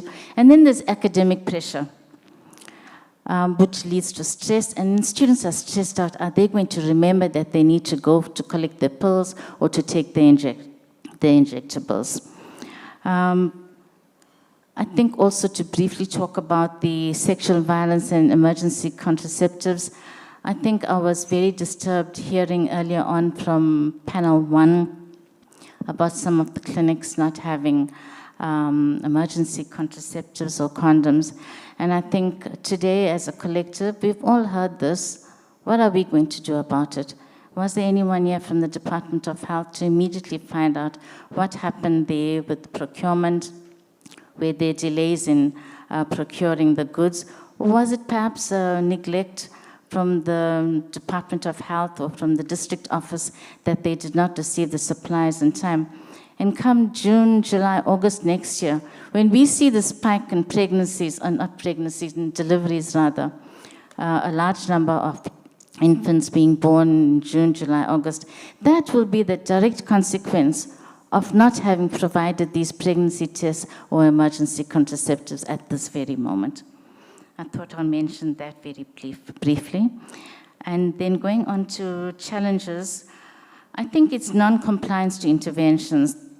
For example, we refer students to student counseling. They may go for the first appointment and they just do not bother to follow up thereafter. There are also behavioral issues. Disrupted studies, students definitely do deregister and drop out. And then once again, the lack of social support.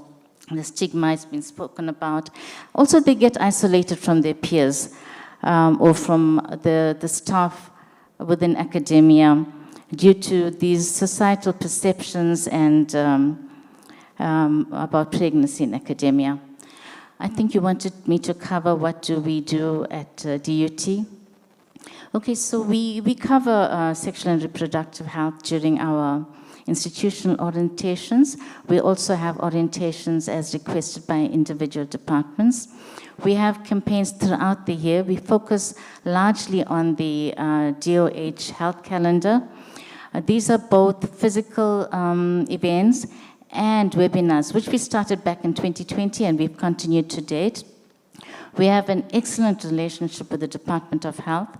The main person that assists us with all our webinars is Dr. Pandey, was very, very helpful with training both staff and also presenting at all these webinars. I think the good practice or something that we have at DUT, which is not available at most of the universities, is that we have a radiography department. And so when we see our students that test positive for pregnancy, we are able to refer them to radiography department for an ultrasound, which is done free. So we are able to assess the gestation correctly, and depending on gestation, then advise the student about making the correct choices after counseling, about whether they would want to continue attending an antenatal clinic or whether they would want a termination of pregnancy. Thank you. Thank you so much. Just a few more minutes. I know we are 1 minute each, colleagues, to share. Like, I've said the gist of our conversation is really to benchmark, to inform, best practices and so and policy. So just 1 minute to share practical solutions and best practices from higher health, then MUT, then close to UKZN. All right, thank you so much. Under 1 minute. The good practices that we have ensured that we engaged in is the involvement of the student leadership, which is the SRC. So basically from the training of the SRCs in terms of sexual reproductive health, mental health, GBV, and all the other themes that we cover as high health, is so to make them ambassadors and the leaders of student health and wellness services. So they become peer educators and SRCs because students look up to them. Moreover, we then separate them according to peer mobilizers. Those are the ones who are mobilizing students to come and access services. So that happens during activations. So they become peer mobilizers. They are SRCs. They have the mobilization techniques and so on. The students listen to them, so they mobilize students to come to access services. They also become peer educators while they are SRCs. So they are involved in educating other students around mental health, sexual reproductive health, gender-based violence. So we use mostly the students' leadership as part of the good practice. And another one is collaboration with partners. We have partners that are funded by PEPFAR, partners that are funded by Global Fund, USAID, and so on. So you know what other partners are looking for. If they're looking for adolescents, boys, and young men, then those are the partners that we are going to invite to come to the institution to implement the services, provide them with dates for activations. And we have routine activations. Not just one campaign per year. Every quarter there's a campaign that is called the First Things First activation, where everything stops at the campus. It's only about health and wellness services. There's music, there's dance. Students access services because they're seeing others. There's a vibe. There are prizes, there are things, there are tokens, there are demonstrations of condoms. It's like a fun day, but with directing students to access services. Another one that is a good practice is risk assessments. So we, during our dialogues, before we conduct a dialogue, which is monthly on monthly basis, we provide students with self-screening tools. So they screen themselves in terms of sexual reproductive health. Are you using a condom? Are you on family planning? And as soon as they see that they're on high risk, there's a message that then refers them to come and see our campus health and wellness coordinators. Those are the people that we have hired as high health that are placed in each and every institution to ensure that their focus is planning activation, working with students, training peer educators, and so on. So you need to have people that are directly hired for that particular work. The last one, as a good practice, in 2020, we piloted the vending machines in the 2 districts within KZN, that is King Cetwayo as well as Zululand. The vending machine on a campus had a pregnancy test kit, which a young girl can access anytime with their PIN, sanitary towels, which is normally a big thing in 2020. And we saw that it's something that actually, as soon as we see that, okay, they're taking a pregnancy test frequently and so on, then we can see what is the behavior and what's going on there, and we're able to call them and contact them and conduct a one-on-one session with someone that is trained. So that is basically what we do. I don't want to take too much time on that. Let me just give my colleagues. Not on the solutions, I'm sure they will cover. Okay. On the practical solutions from our side, okay, the campus health clinic gets involved in the orientation of first-year students, so they know what services are offered by the campus health, including the sexual and reproductive health services. We hold campaigns like First Thing First. Okay, we use the screening tool from Higher Health as well, so as to categorize and see if there are any challenges that we need to attend to. We hold different dialogues, especially in the residences. For example, for girls, we call it the Divalogues, where they hold things like pajama evenings, and then they discuss anything and everything at that time. They are not just students only. There's a person from the clinic as well that does that, who is younger, so that he appeals to their age. We use flyers, we use SMSs to share information, and we have the webinars as well. Excuse me. And that encourages about the use of contraceptive as well. We've got educational videos. Okay, in the clinic there's a TV, so in the waiting area, we post the educational videos there, and then they watch that whilst waiting. And then supply of contraceptive methods, as much as we have, and then especially with the condoms, which go beyond the clinic, go to residences as well, and anywhere else where they need it. A continuous supply of health education, it's not an event, it's just ongoing, wherever you get an opportunity. And then the problem with the events is some of the students don't see the reason to come, but we do offer them. Community engagement as well with the neighboring schools, because with health education, especially with sexual reproductive health, if you start at the university or TVET college, it's too late. It needs to start there when they're still young. So we go to neighboring high schools and teach them about this. And the challenge that we have there is that we can't leave condoms because parents don't want us to teach their children to misbehave. So those are the things. So we work with peer educators as well. We train them on twice a year so that they work with their arm extended for the campus health clinic as well, and they're able to share and talk and educate their peers as well. We work with the linkage with other clinics, but so far we have managed to work with HIV/TB care in terms of PrEP supply because we don't have the resources within the clinic. And things that we're looking for is to be able to get PEP now, because currently we don't have it, and it is a need. Yeah, let me stop there. Thank you. UKZN, as I mentioned before, I think we share most of the activities. We do first thing first. We have CHASU, that is our partner, that is always available for us. We have our clinics that are always available to facilitate programs in residences. Orientation of students at the beginning of the year. Our orientation is ongoing. We monitor the behavior, and then in the second semester, we do the second one. And invite all the stakeholders, so we communicate about that as well. We have dialogues in residences. We have residence tours that are facilitated by CHASU.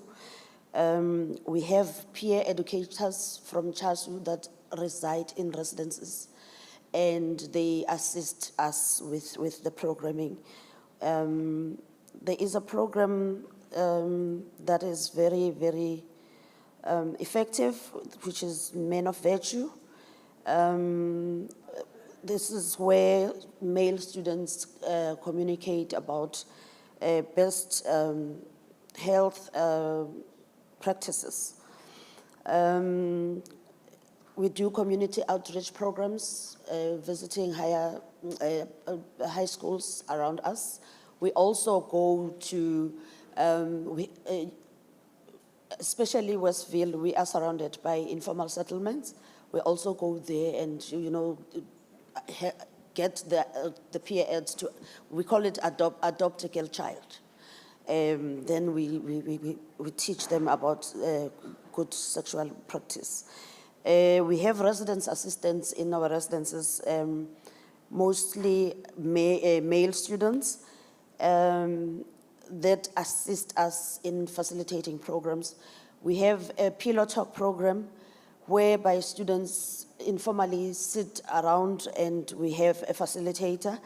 And it is always effective to have young adults to facilitate such programs, because students they share, for instance, when they see Lerato standing there, they see Mam Lerato. It is not easy to communicate, but if they are peers, they are a same age group, it's easy to send the message across.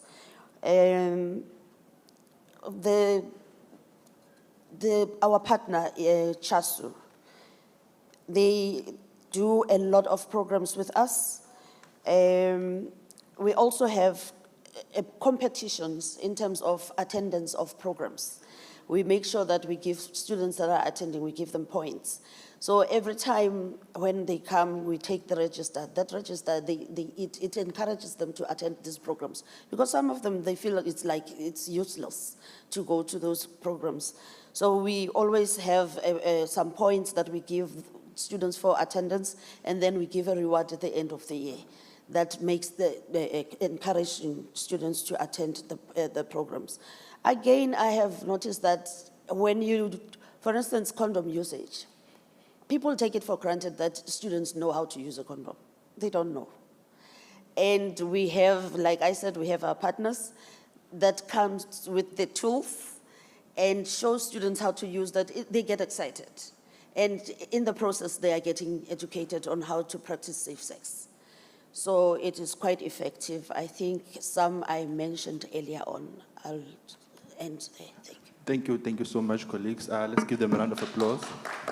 Thank you. Well, I understand there's a standing item or on the local and international practices, so we would like to appreciate you for representing your respective institutions and for coming through prepared to share best practices and also share future outlooks in terms of how we can really address the problem of early and unintended pregnancies in higher education. As I've said, I think the gap is with us as academics in terms of what do we do with the research itself that we have actually, been able to get through our engagements with the community. Thank you so much.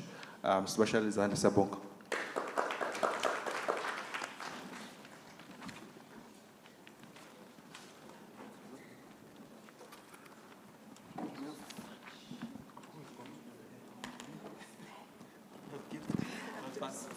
We have gifts for you, colleagues. Thank you so much. Just a token of appreciation.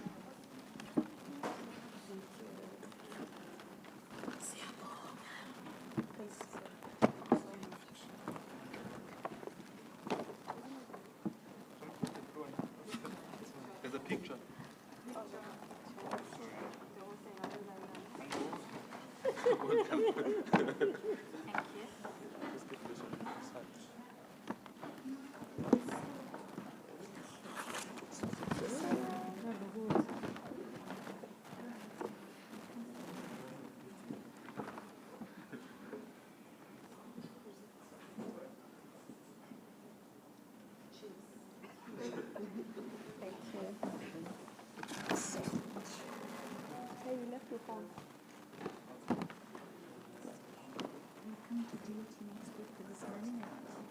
I'm facilitating the one in Machu Stephen College. Oh, okay. Talk about that. I forgot. I had it written down here, but the mic did not come back to me.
Yes, for the last session.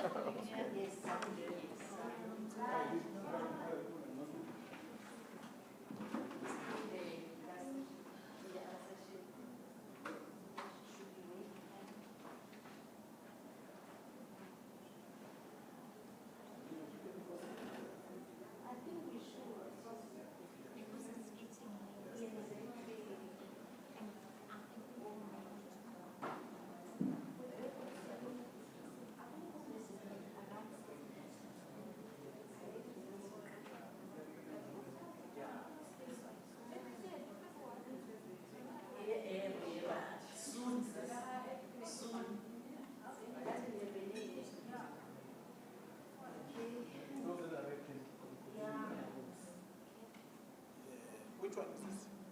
Yeah, we have two ways, right?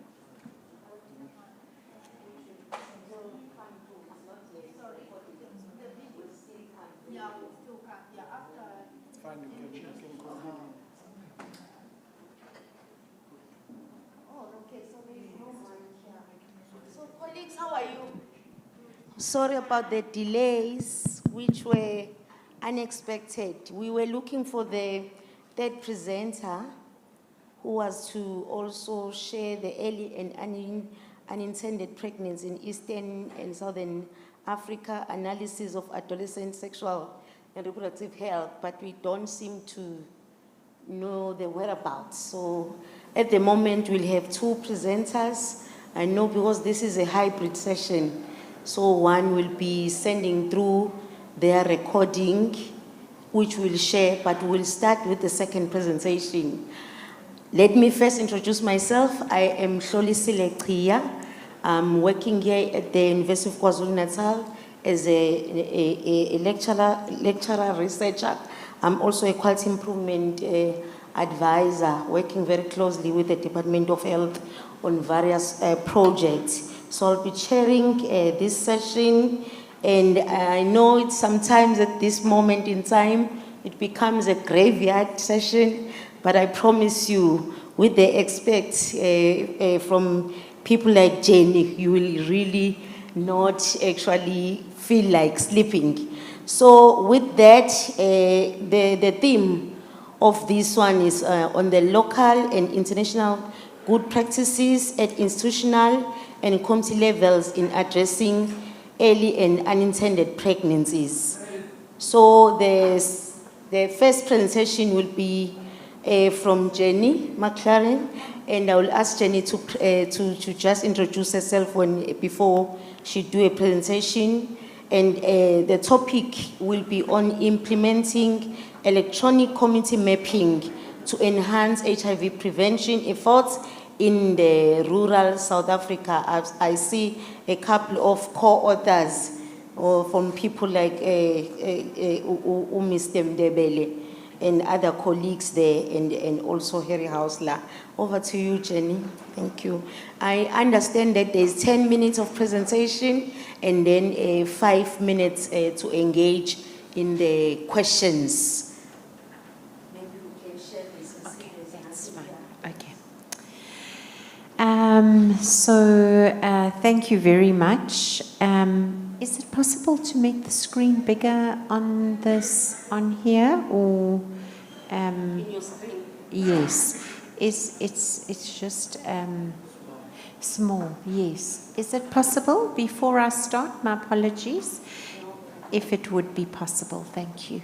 While you're waiting, my name is Jenny McLaughlin. I work for TB HIV Care.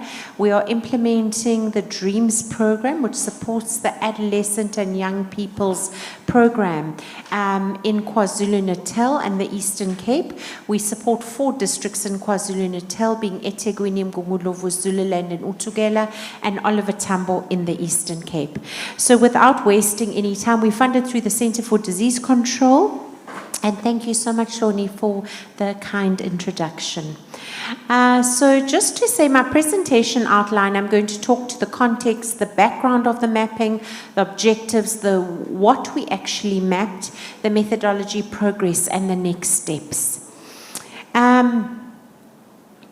So just to share the context. So I think we've all heard this morning that adolescent girls and young women aged 15 to 24 years are double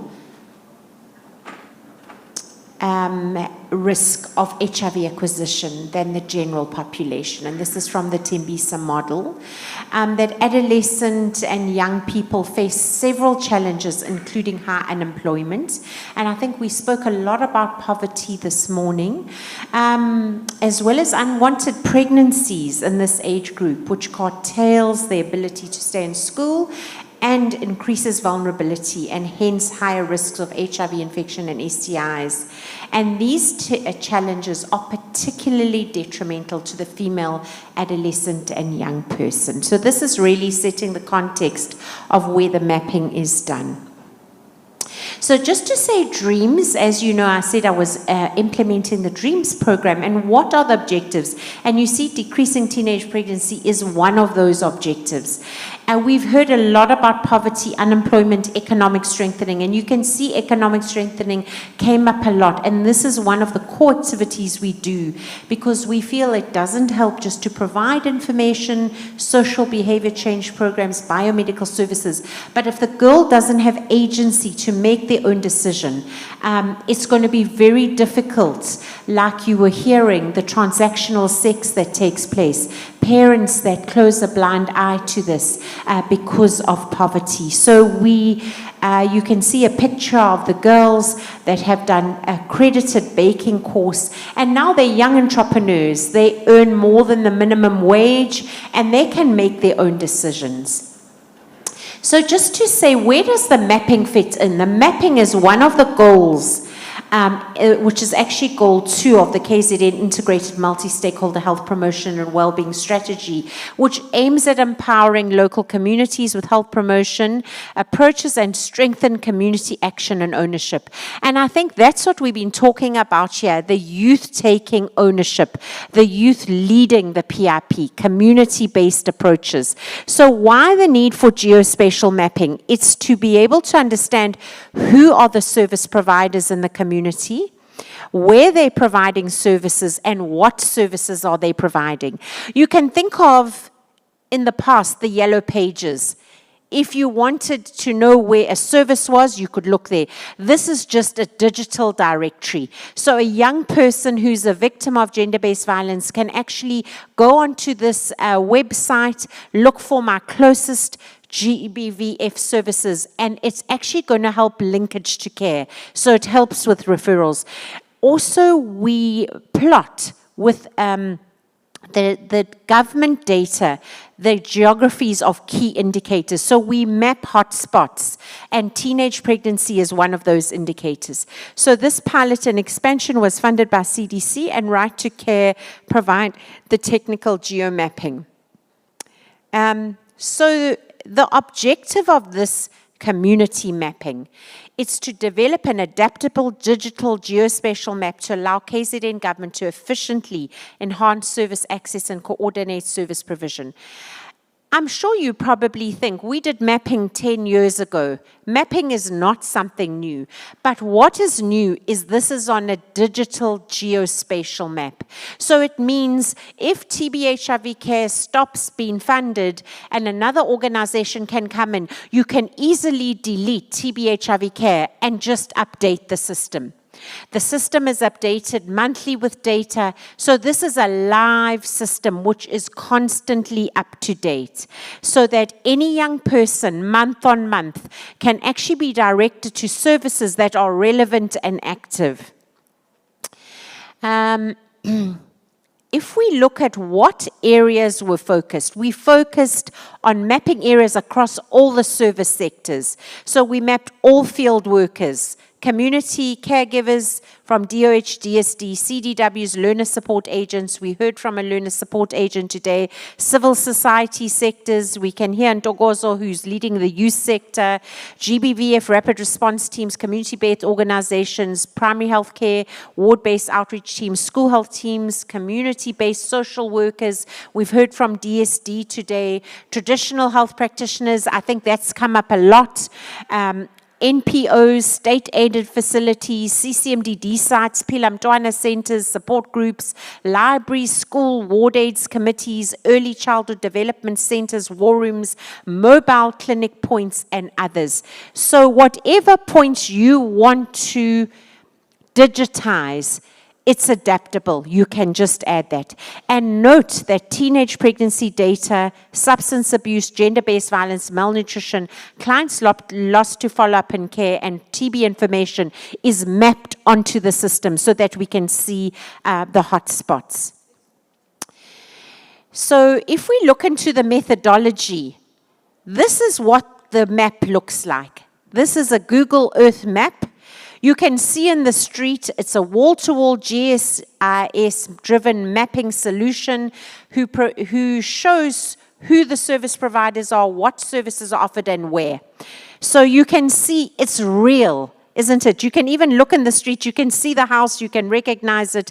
And as I said, this is across all service sectors. It unpacks neighborhood service delivery, and it's deployed on an online browser. So this is a people-centered approach, and these are the beneficiaries we want to benefit from this directory. And I think we're talking to the youth here in unintended and early pregnancy. So if we look at how do we collect the primary and secondary data, I spoke to primary data, and that being the service points, and then the secondary data coming from all government departments. So the primary data collection tool is on an online browser. The tool was developed and approved by the KZN task team. Before starting the process, you orientate all the stakeholders and conduct trainings to the community health workers, because the community health workers are tasked to do household profiling and also mapping. And the community health workers are well versed in exactly where the service providers are, who they are, and what types of services. So they take a tablet, you can see their primary data collection tool, and they can just upload it, they geospatial map. So it's actually got a live link as to where to go to. The secondary data collection systems, currently all the DHIS data is being put into the system, and it's updated month on month. Also the community health workers and CCGs, where they're working, GBV data, teen pregnancy, malnutrition, drug and substance abuse, and household profiling. To support the data on teen pregnancy, to get more granular data, a data collection template has been shared with the districts so that we can actually see exactly where do the teen pregnancies, early and unintended pregnancies come from, not just focusing on the clinics. So if we move now to the progress, so let's just focus on eThekwini because it's got one of the largest cohorts of early and unintended pregnancy. If you go onto the geospatial map, this is now the internal window. Remember I said there was an external window that all is open to the public and you can look for your service provider. But for the data, it goes into an internal window which is password protected, and obviously would be for governments and people given password access so that they can plan and coordinate services. So you would see this data collected was from October to March, and you would be able to see exactly where the hotspots are in the community linked to facilities. So let's zoom in further. If we look at eThekwini North, South, and West, during this time period, you can see exactly the communities in the North, South, and West where the hotspots are. And why is this helpful? You heard we've got a lack of resources. We've got to prioritize resources. We've got to do targeted interventions. So now, instead of just doing a general intervention, you can actually target where the highest teen pregnancies are coming from. And obviously with the data coming in monthly, you can actually track the progress. So if you are intervening in schools and providing advocacy, education, bringing clinics into the schools, you would maybe be able to track teenage pregnancy going down. So this is a live map. This is a very busy slide, and what I just wanted to draw your attention, we also get Department of Education data in. So even at the schools, they are reporting on the numbers of teen pregnancies in the schools. And then obviously the dropouts, the school dropouts. So if we look at some visuals, we can see there has been a bit of a decrease in teenage pregnancy in early 2024, and you can even go to a sub-district level. So as I said, you can track trends. So I think, Hloni, you know all about quality improvement. When you do a new intervention, you want to track. Is it a good improvement, or is it actually not improving? So if we look at visuals, this is actually the number of teen pregnancies at the clinics with the size of the actual orange baubles. And you can see here, so it means if we're going to give support, let us support actually in the areas where there's a higher teenage pregnancy. So this is now talking to the public viewing window, where you can see it's very maybe small, but there are various service sectors found on the portal. You can even filter from district to sub-district to sector, and the community health workers that work in those areas are able to refer their clients in the community to these services. If a community member has a smartphone and they can go onto the website, they can actually look for the services themselves and find services closer to them. So I think this is my last slide here, and the next steps. Districts have used the data to develop implementation plans that will be monitored on a quarterly basis. So we aren't just collecting data. We have mapped in 30 wards in eThekwini. We've mapped in 10 wards in Mngungundlovu. We've mapped in 15 wards in Zululand, and we've mapped in Umgungundlovu, we've mapped in 10. So now with that data, they're doing implementation plans. So we can actually now say, using the data, this is actually the trajectory. But from January and the third week, we're going to call a meeting so we can expand the mapping. And by September, we want every ward in KZN to be mapped. As data is updated, monthly trends will be monitored, and mapping of all wards across the district in KZN will be conducted between January and September. Thank you very much. Thank you. So thank you very much, Jenny. Don't disappear.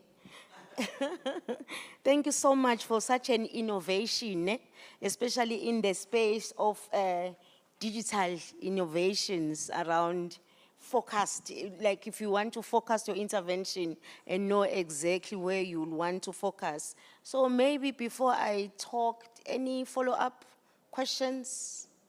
Any points to clarify for Jenny? The good thing is just that we have got two presenters, so that we've got a little bit of time. Anyone? Yes. So how would you access the app? And who has access? Let me give you this. No, thank you for that. How do you access the app? Who will have access to it? Because I think the target population as well, we can't assume that they will all have the resources, yes. Thank you for that question.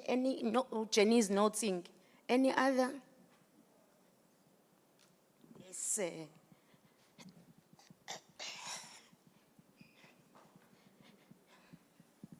No, thank you, and thanks, Jenny, for that comprehensive presentation. I would like to know at what level do you give those the access that you mentioned that it's the data is password protected? So which level has that, and then how do we actually access this mapping? And I also want to know if the schools also have been mapped, or it's just at a ward level at this stage. Thank you. Thank you. Thanks, Kanyo. Thanks for that. Any other? Yes, Sis Nonhlanhla. Sawubona kakhulu mphathi. I think it's a good question, Kanyo, that one. I just want to also add, Jenny, maybe also taking from the presentation that I made, that we now have campuses that have clinics in various districts. In Majuba district, all the campuses in the TVETs, they have clinics with a goal to have clinics in all the campuses. So are those clinics mapped as well as part of the services that are provided? It will be great help, sure. And who are the partners that are offering those services, so that it helps us that we don't double dip, but we also find out how we can collaborate. Thank you so much. Thanks, Namhlanje. Great question. Any other? You good? Thank you. I'll allow Jenny to respond to those 3 questions.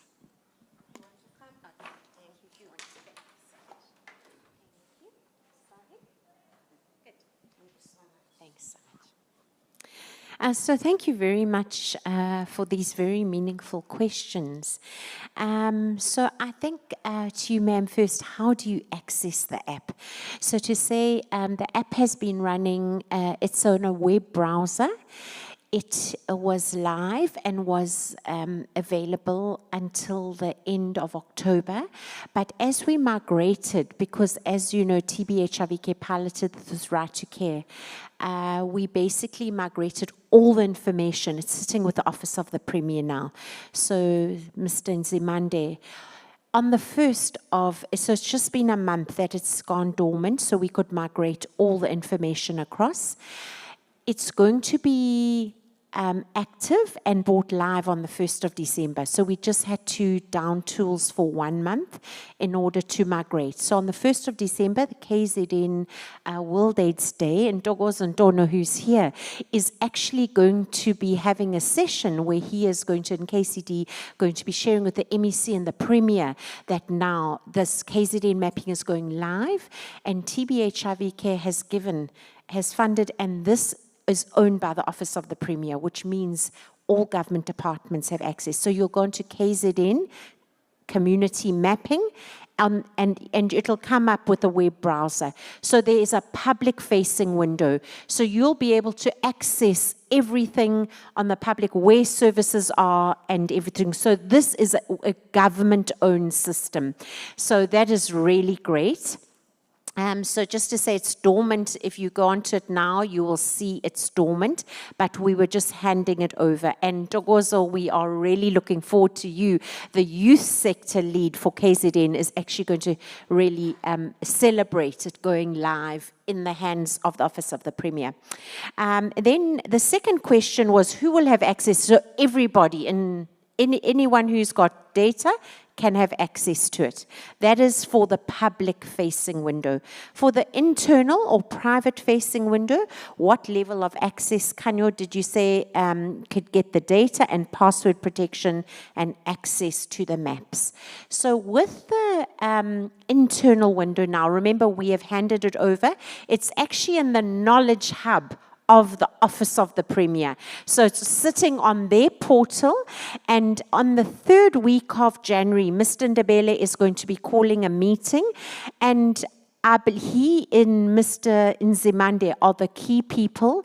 Obviously, remember I said if you are going to be working with the government departments, providing services, they would be providing access to the different levels where you would be able to access the data, because it's a government system, and Kanyo DOE would definitely have access to the data, and I believe NGOs, probably academia, civil society, people that were working with government to implement would have access to the data, but that would be granted through the Office of the Premier, the Knowledge Hub.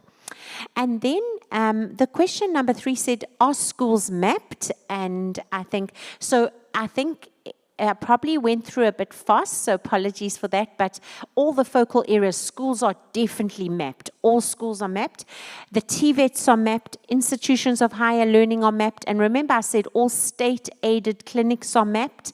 But if by any chance you go on there and you see it isn't mapped, then all as you need to do is communicate with either the Department of Health or Education, and all as we need to do is go to the war room. There's an app where you just enter in and you can add those facilities. Then we spoke to campus clinics. Ma'am, I can't remember off the top of my head. I don't remember if campus clinics were there. I think they maybe have been omitted.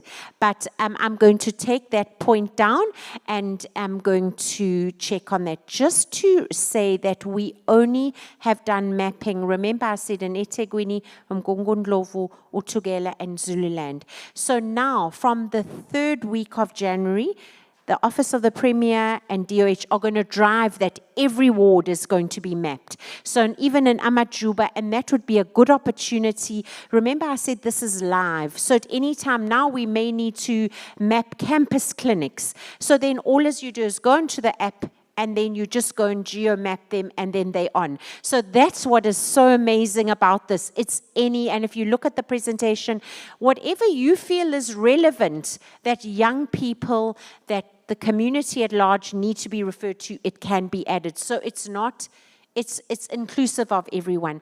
And I'm pleased Mr. Ndebele is here. I mean, Mr. Nzimande is here. Mr. Nzimande, the group here are really interested in when the mapping tool is going to go live. I said it's dormant. We're just migrating to the Office of the Premier. And on the 1st of December, Ndogozo is going to really celebrate it going live in the presence of the Premier, of the MEC yourself at World AIDS Day. So they're all looking forward to going on to the public-facing window, and we'll have to have discussions. The colleagues are very interested in getting access to the data. The Department of Education, Social Development, and I believe we're having a meeting in the 3rd week of January. We would have mapped out how the government is going to give access to different government departments. The Office of the Premier, and we're very proud of them that they've taken this over. It's in the Office of the Premier portal, it's in the Knowledge Hub, so this is not going anywhere and can be updated as the need. So thank you very much. Thank you very much. Thanks, Jenny. Thank you, colleagues, for engaging very well. I think this is such an innovation, and I think what is more interesting is that you are doing it with the government, and it's something that is sustainable. Is it live in a way that the connectivity won't be an issue, right? Yes, so when you map, yeah. and then when you get to data, it will sync up. Okay. But I think one of the colleagues said, say there's no Wi-Fi, in all our war rooms, then we put Wi-Fi, live reads. Oh. So you can go there and then you can just link on. Then it's become live. Yes. Thank you. So this was wonderful. Another round of applause for Jenny. I understand there was supposed to be a recording. Is it now linked? Can we allow this last presentation, colleagues, and then we will close the session through you. Thank you.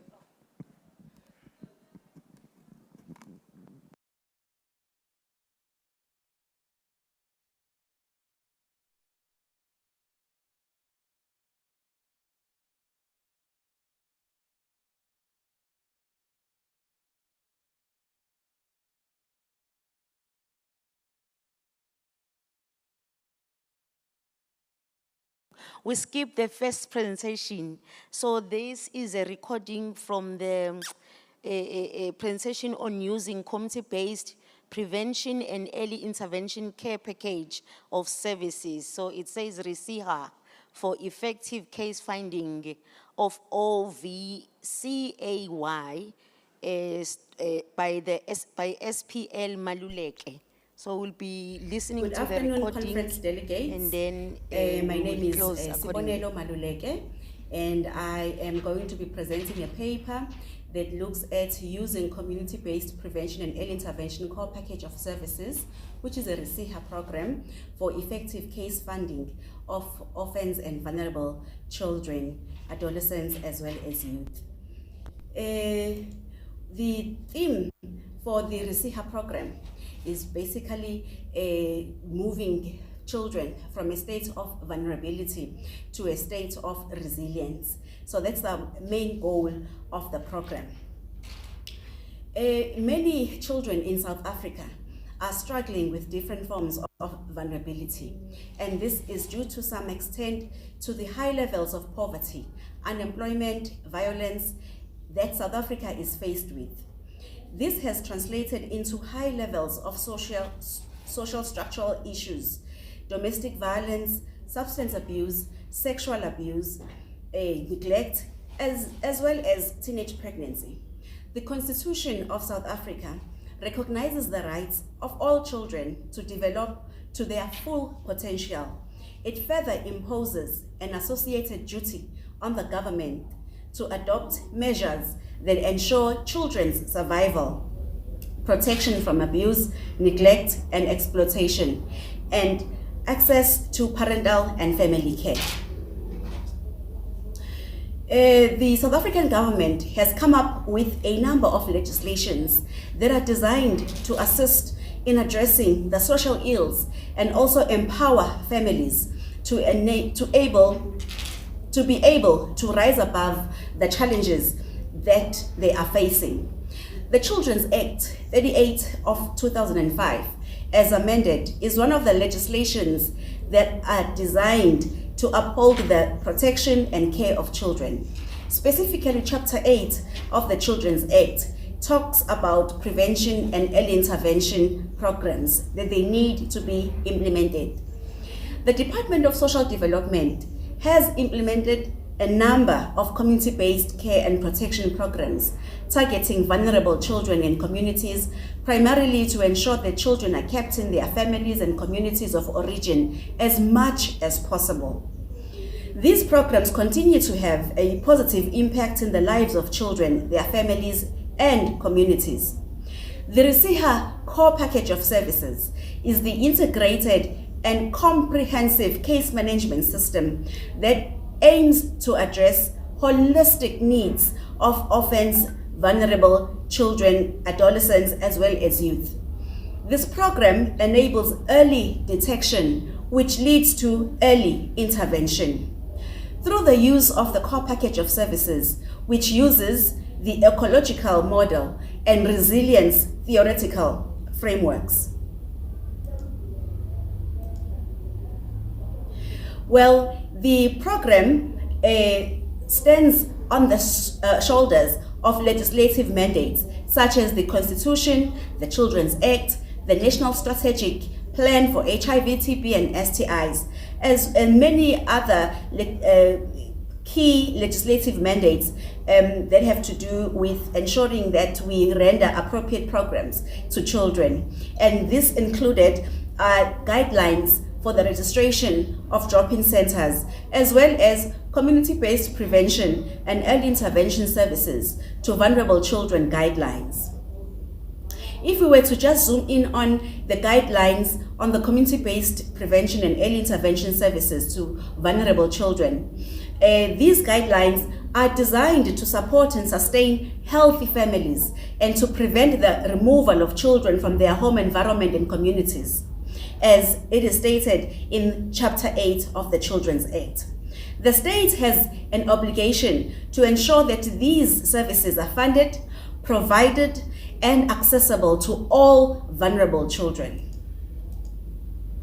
The purpose of the guidelines are to standardize the implementation of prevention and early intervention services, and also to ensure that the services provided to vulnerable children are in line with set policies, guidelines, as well as regulations, and also to build capacity of community-based organizations to effectively manage and implement prevention and early intervention services to vulnerable children, as well as to streamline monitoring and evaluation management processes, as well as to provide a guide for provincial and local governments, service providers, as well as funders to work within the framework of the core package of services to enable children to become strong, independent, aspirational, generous, and productive citizens of South Africa.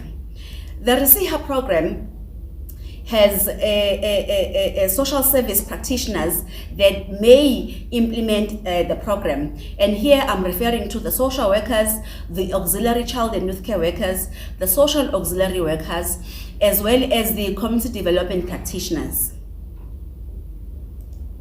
This program may be implemented within drop-in centers, as well as in designated child protection organizations, as well as in DSD service points, home and community-based care centers, safe parks, and so on. Within the province of KwaZulu-Natal, there are 184 funded drop-in centers that are implementing the Resiha Core Package of Services program. And these organizations are found in all 12 districts of the province. The program, the Resiha Core Package of Services program, has been costed. So there's a costing strategy which indicates clearly how much it costs to render the service per child per year. And it varies in terms of the severity and the intensity of the intervention. The Core Package of Services program has something that is called Intervention and Linkages Guide.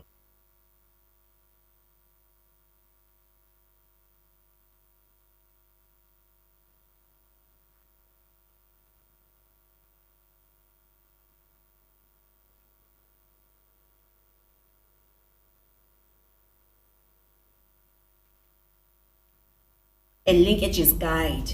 I like to refer it to as a guide because this guide guides the SSPs in terms of the interventions that may be recommended for the participants or for the beneficiaries to engage in. And it is crucial that after an assessment has been conducted, then the care plan needs to be drawn up. This care plan then indicates what interventions the beneficiary is going to be engaging in. And it's also important to make sure that we contract with the client, and our clients or beneficiaries rather, they understand what interventions they are supposed to be participating in. If we're to unpack furthermore on the program, the Resiha program, it will be easier to understand that it's in three main phases. We start by assessing and then we intervene. And if there's a need for us to refer further for treatment, we then link the beneficiaries with internal as well as external sources, stakeholders that we work with in the field. Simply put, there are 7 stages of case management within the program. The first one being targeting, because we need to know where our clientele, where our beneficiaries are going to be coming from. We also need to conduct an intake for each and every beneficiary. Thereafter, it's followed by an assessment, a comprehensive assessment. And then thereafter, we then draw up a care plan, and then we contract with the client, and then we intervene. Immediately after intervening, we are required to evaluate what we have done. And each intervention is envisaged to take a period of about 6 months. So every 6 months, we need to be going back and evaluating if we've made any impact at all. Well, the Resiha Core Package of Services has 7 domains, and these are 7 areas of a child that we need to tap into when intervening. So the program strongly emphasizes that when working with children, we need to thoroughly explore all these 7 areas. And these 7 areas talk to child care and protection, psychosocial support, HIV and AIDS, health promotion, food and nutrition, economic strengthening, as well as educational support. If I can just zoom in on each and every domain, the child care and protection, the expected interventions, and of course, depending on the circumstances of the case, but with regards to child care and protection, the expected interventions would be, this domain provides prevention and early intervention programs to reduce child violence, all forms of vulnerability. This domain also provides parental support to improve the relationship between parent and child, improve parenting skills, and promote the use of positive discipline practices, tracks and supports children exposed to any form of child abuse, substance abuse, and intimate partner violence.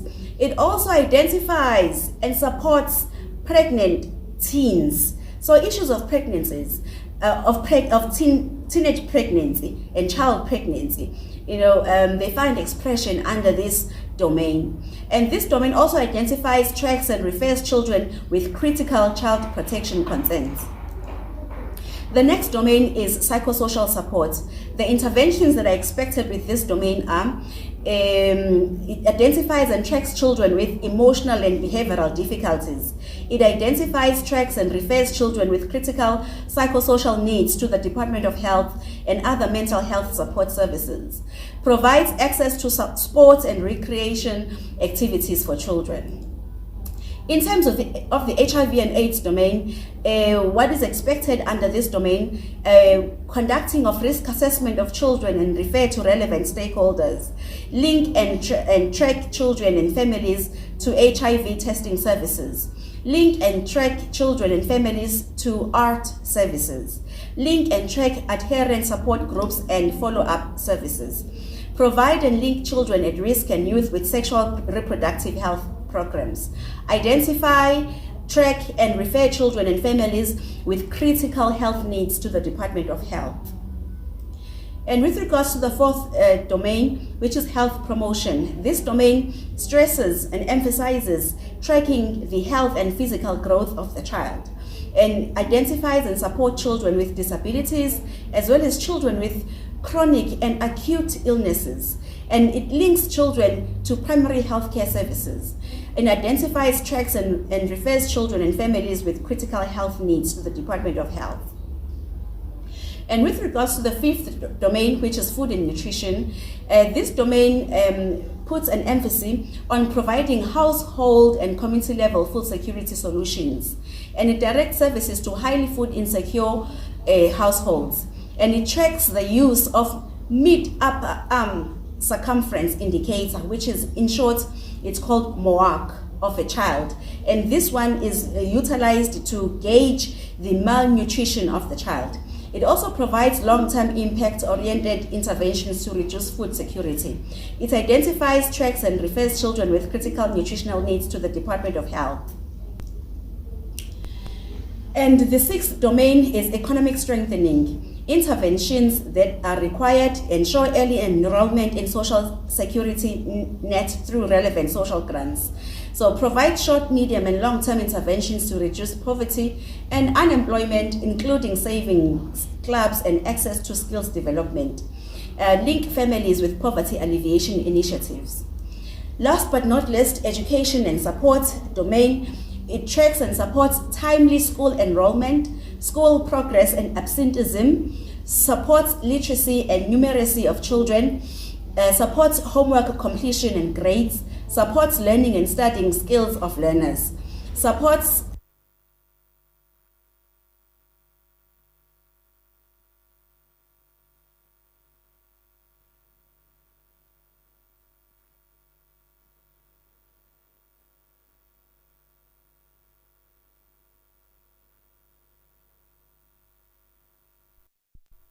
violence.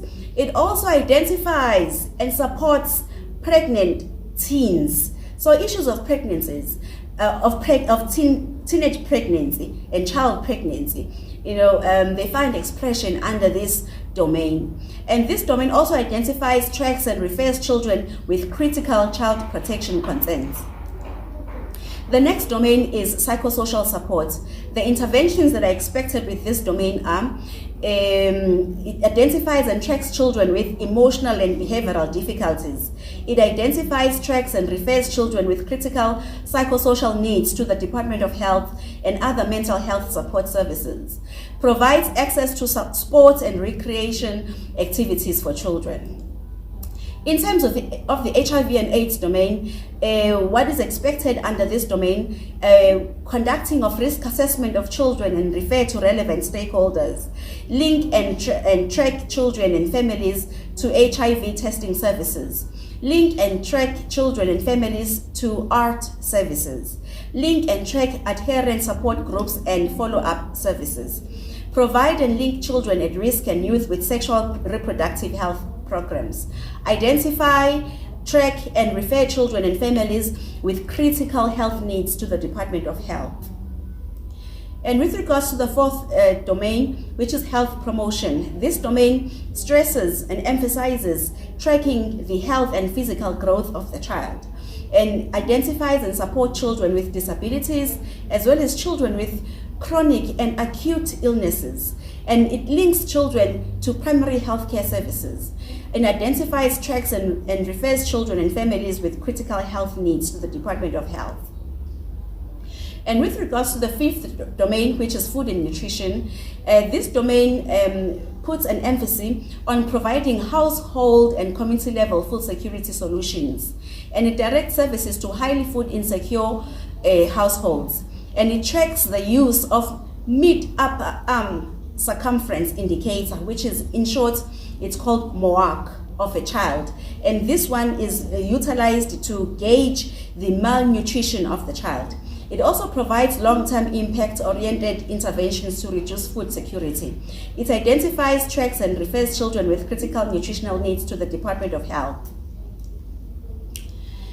And the sixth domain is economic strengthening. Interventions that are required ensure early enrollment in social security net through relevant social grants. So provide short, medium, and long-term interventions to reduce poverty and unemployment, including savings clubs and access to skills development. Link families with poverty alleviation initiatives. Last but not least, education and support domain. It tracks and supports timely school enrollment, school progress and absenteeism, supports literacy and numeracy of children, supports homework completion and grades, supports learning and studying skills of learners, supports subject matter choices and career guidance for grade 8 and grade 9 learners, develops a post-matric plan with links to training and skills building initiatives, and identifies, tracks, and refers children with critical educational needs to the Department of Basic Education. Now, the impact of the Resiha program within the province, we have seen that the program empowers individuals and families and communities with skills to prevent vulnerability and contribute to their survival, development, and participate in programs to uplift them. It prevents children from going deeper into the statutory system that would require them to be removed from their families. Strengthen family stability and enhance the role that parents, families, and communities can play in the upbringing of their children. And communities are protecting children from all forms of maltreatment through working with civil society. The interventions that may be expected to be implemented under the Resiha core package, because it has a question that specifically addresses the issues of pregnancy. And the expected interventions would be, the implementation of social and behavior change programs, as well as discussing issues around contraceptives, as well as looking at the age-appropriate supervision of children, and also looking into the issues where we want to understand how our client cope with life as they are teenage parents, for those who are teenage parents. And obviously, I've mentioned that the implementation of the social and behavior change programs. So it works with families as well, and ensuring that the parents are also thoroughly and properly capacitated in bringing up their children, and ensuring that these discussions are actually maintained at a family level as well. Okay, the lessons learned, we have a case study where a funded NPO within the eThekwini North District has been implementing the Resiha program to school children, school learners of between the ages of 10 and 14. So the results are that they've seen to more than 200 children between this age group, 10 to 14 years of age, and there has not been any reported cases of pregnancy. So this is the period May 2023 up to date. So that school is not experiencing any reported cases of pregnancy. So thus indeed, it emphasizes the fact that using the Resiha core package of services ensures effective and immediate identification of children at risk of teenage pregnancy, at risk of becoming victims of gender-based violence, as well as at risk of contracting HIV and AIDS at community-based level. Thus, early intervention is assured. Indeed, the 7 domains within the assessment tools ensure integrated, holistic assessments that allow the social service practitioner to assess risks, in all areas of the child's life, and thus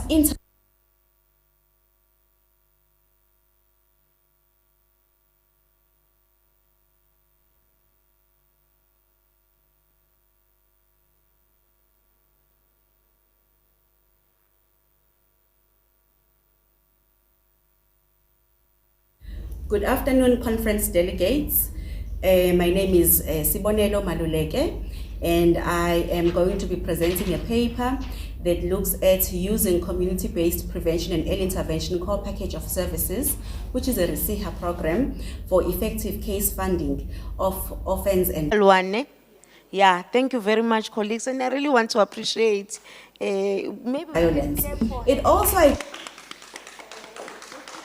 in her absentia.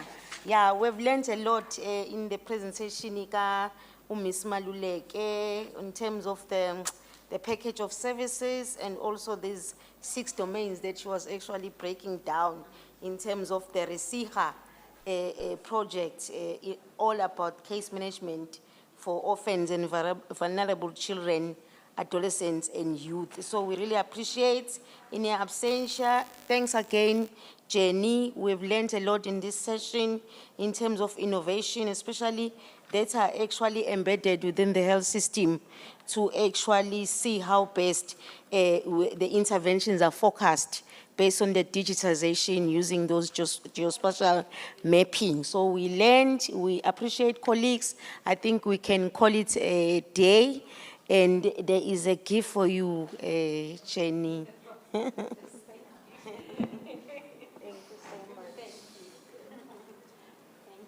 Thank you very much.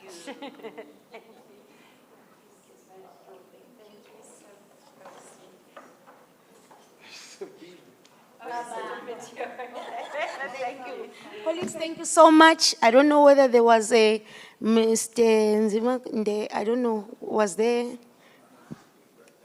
Okay, so we can call it a day. Thank you, colleagues. We can, I'm sure we're starting at 8:30 tomorrow. 8:30, if I'm not mistaken. See you tomorrow. Thank you.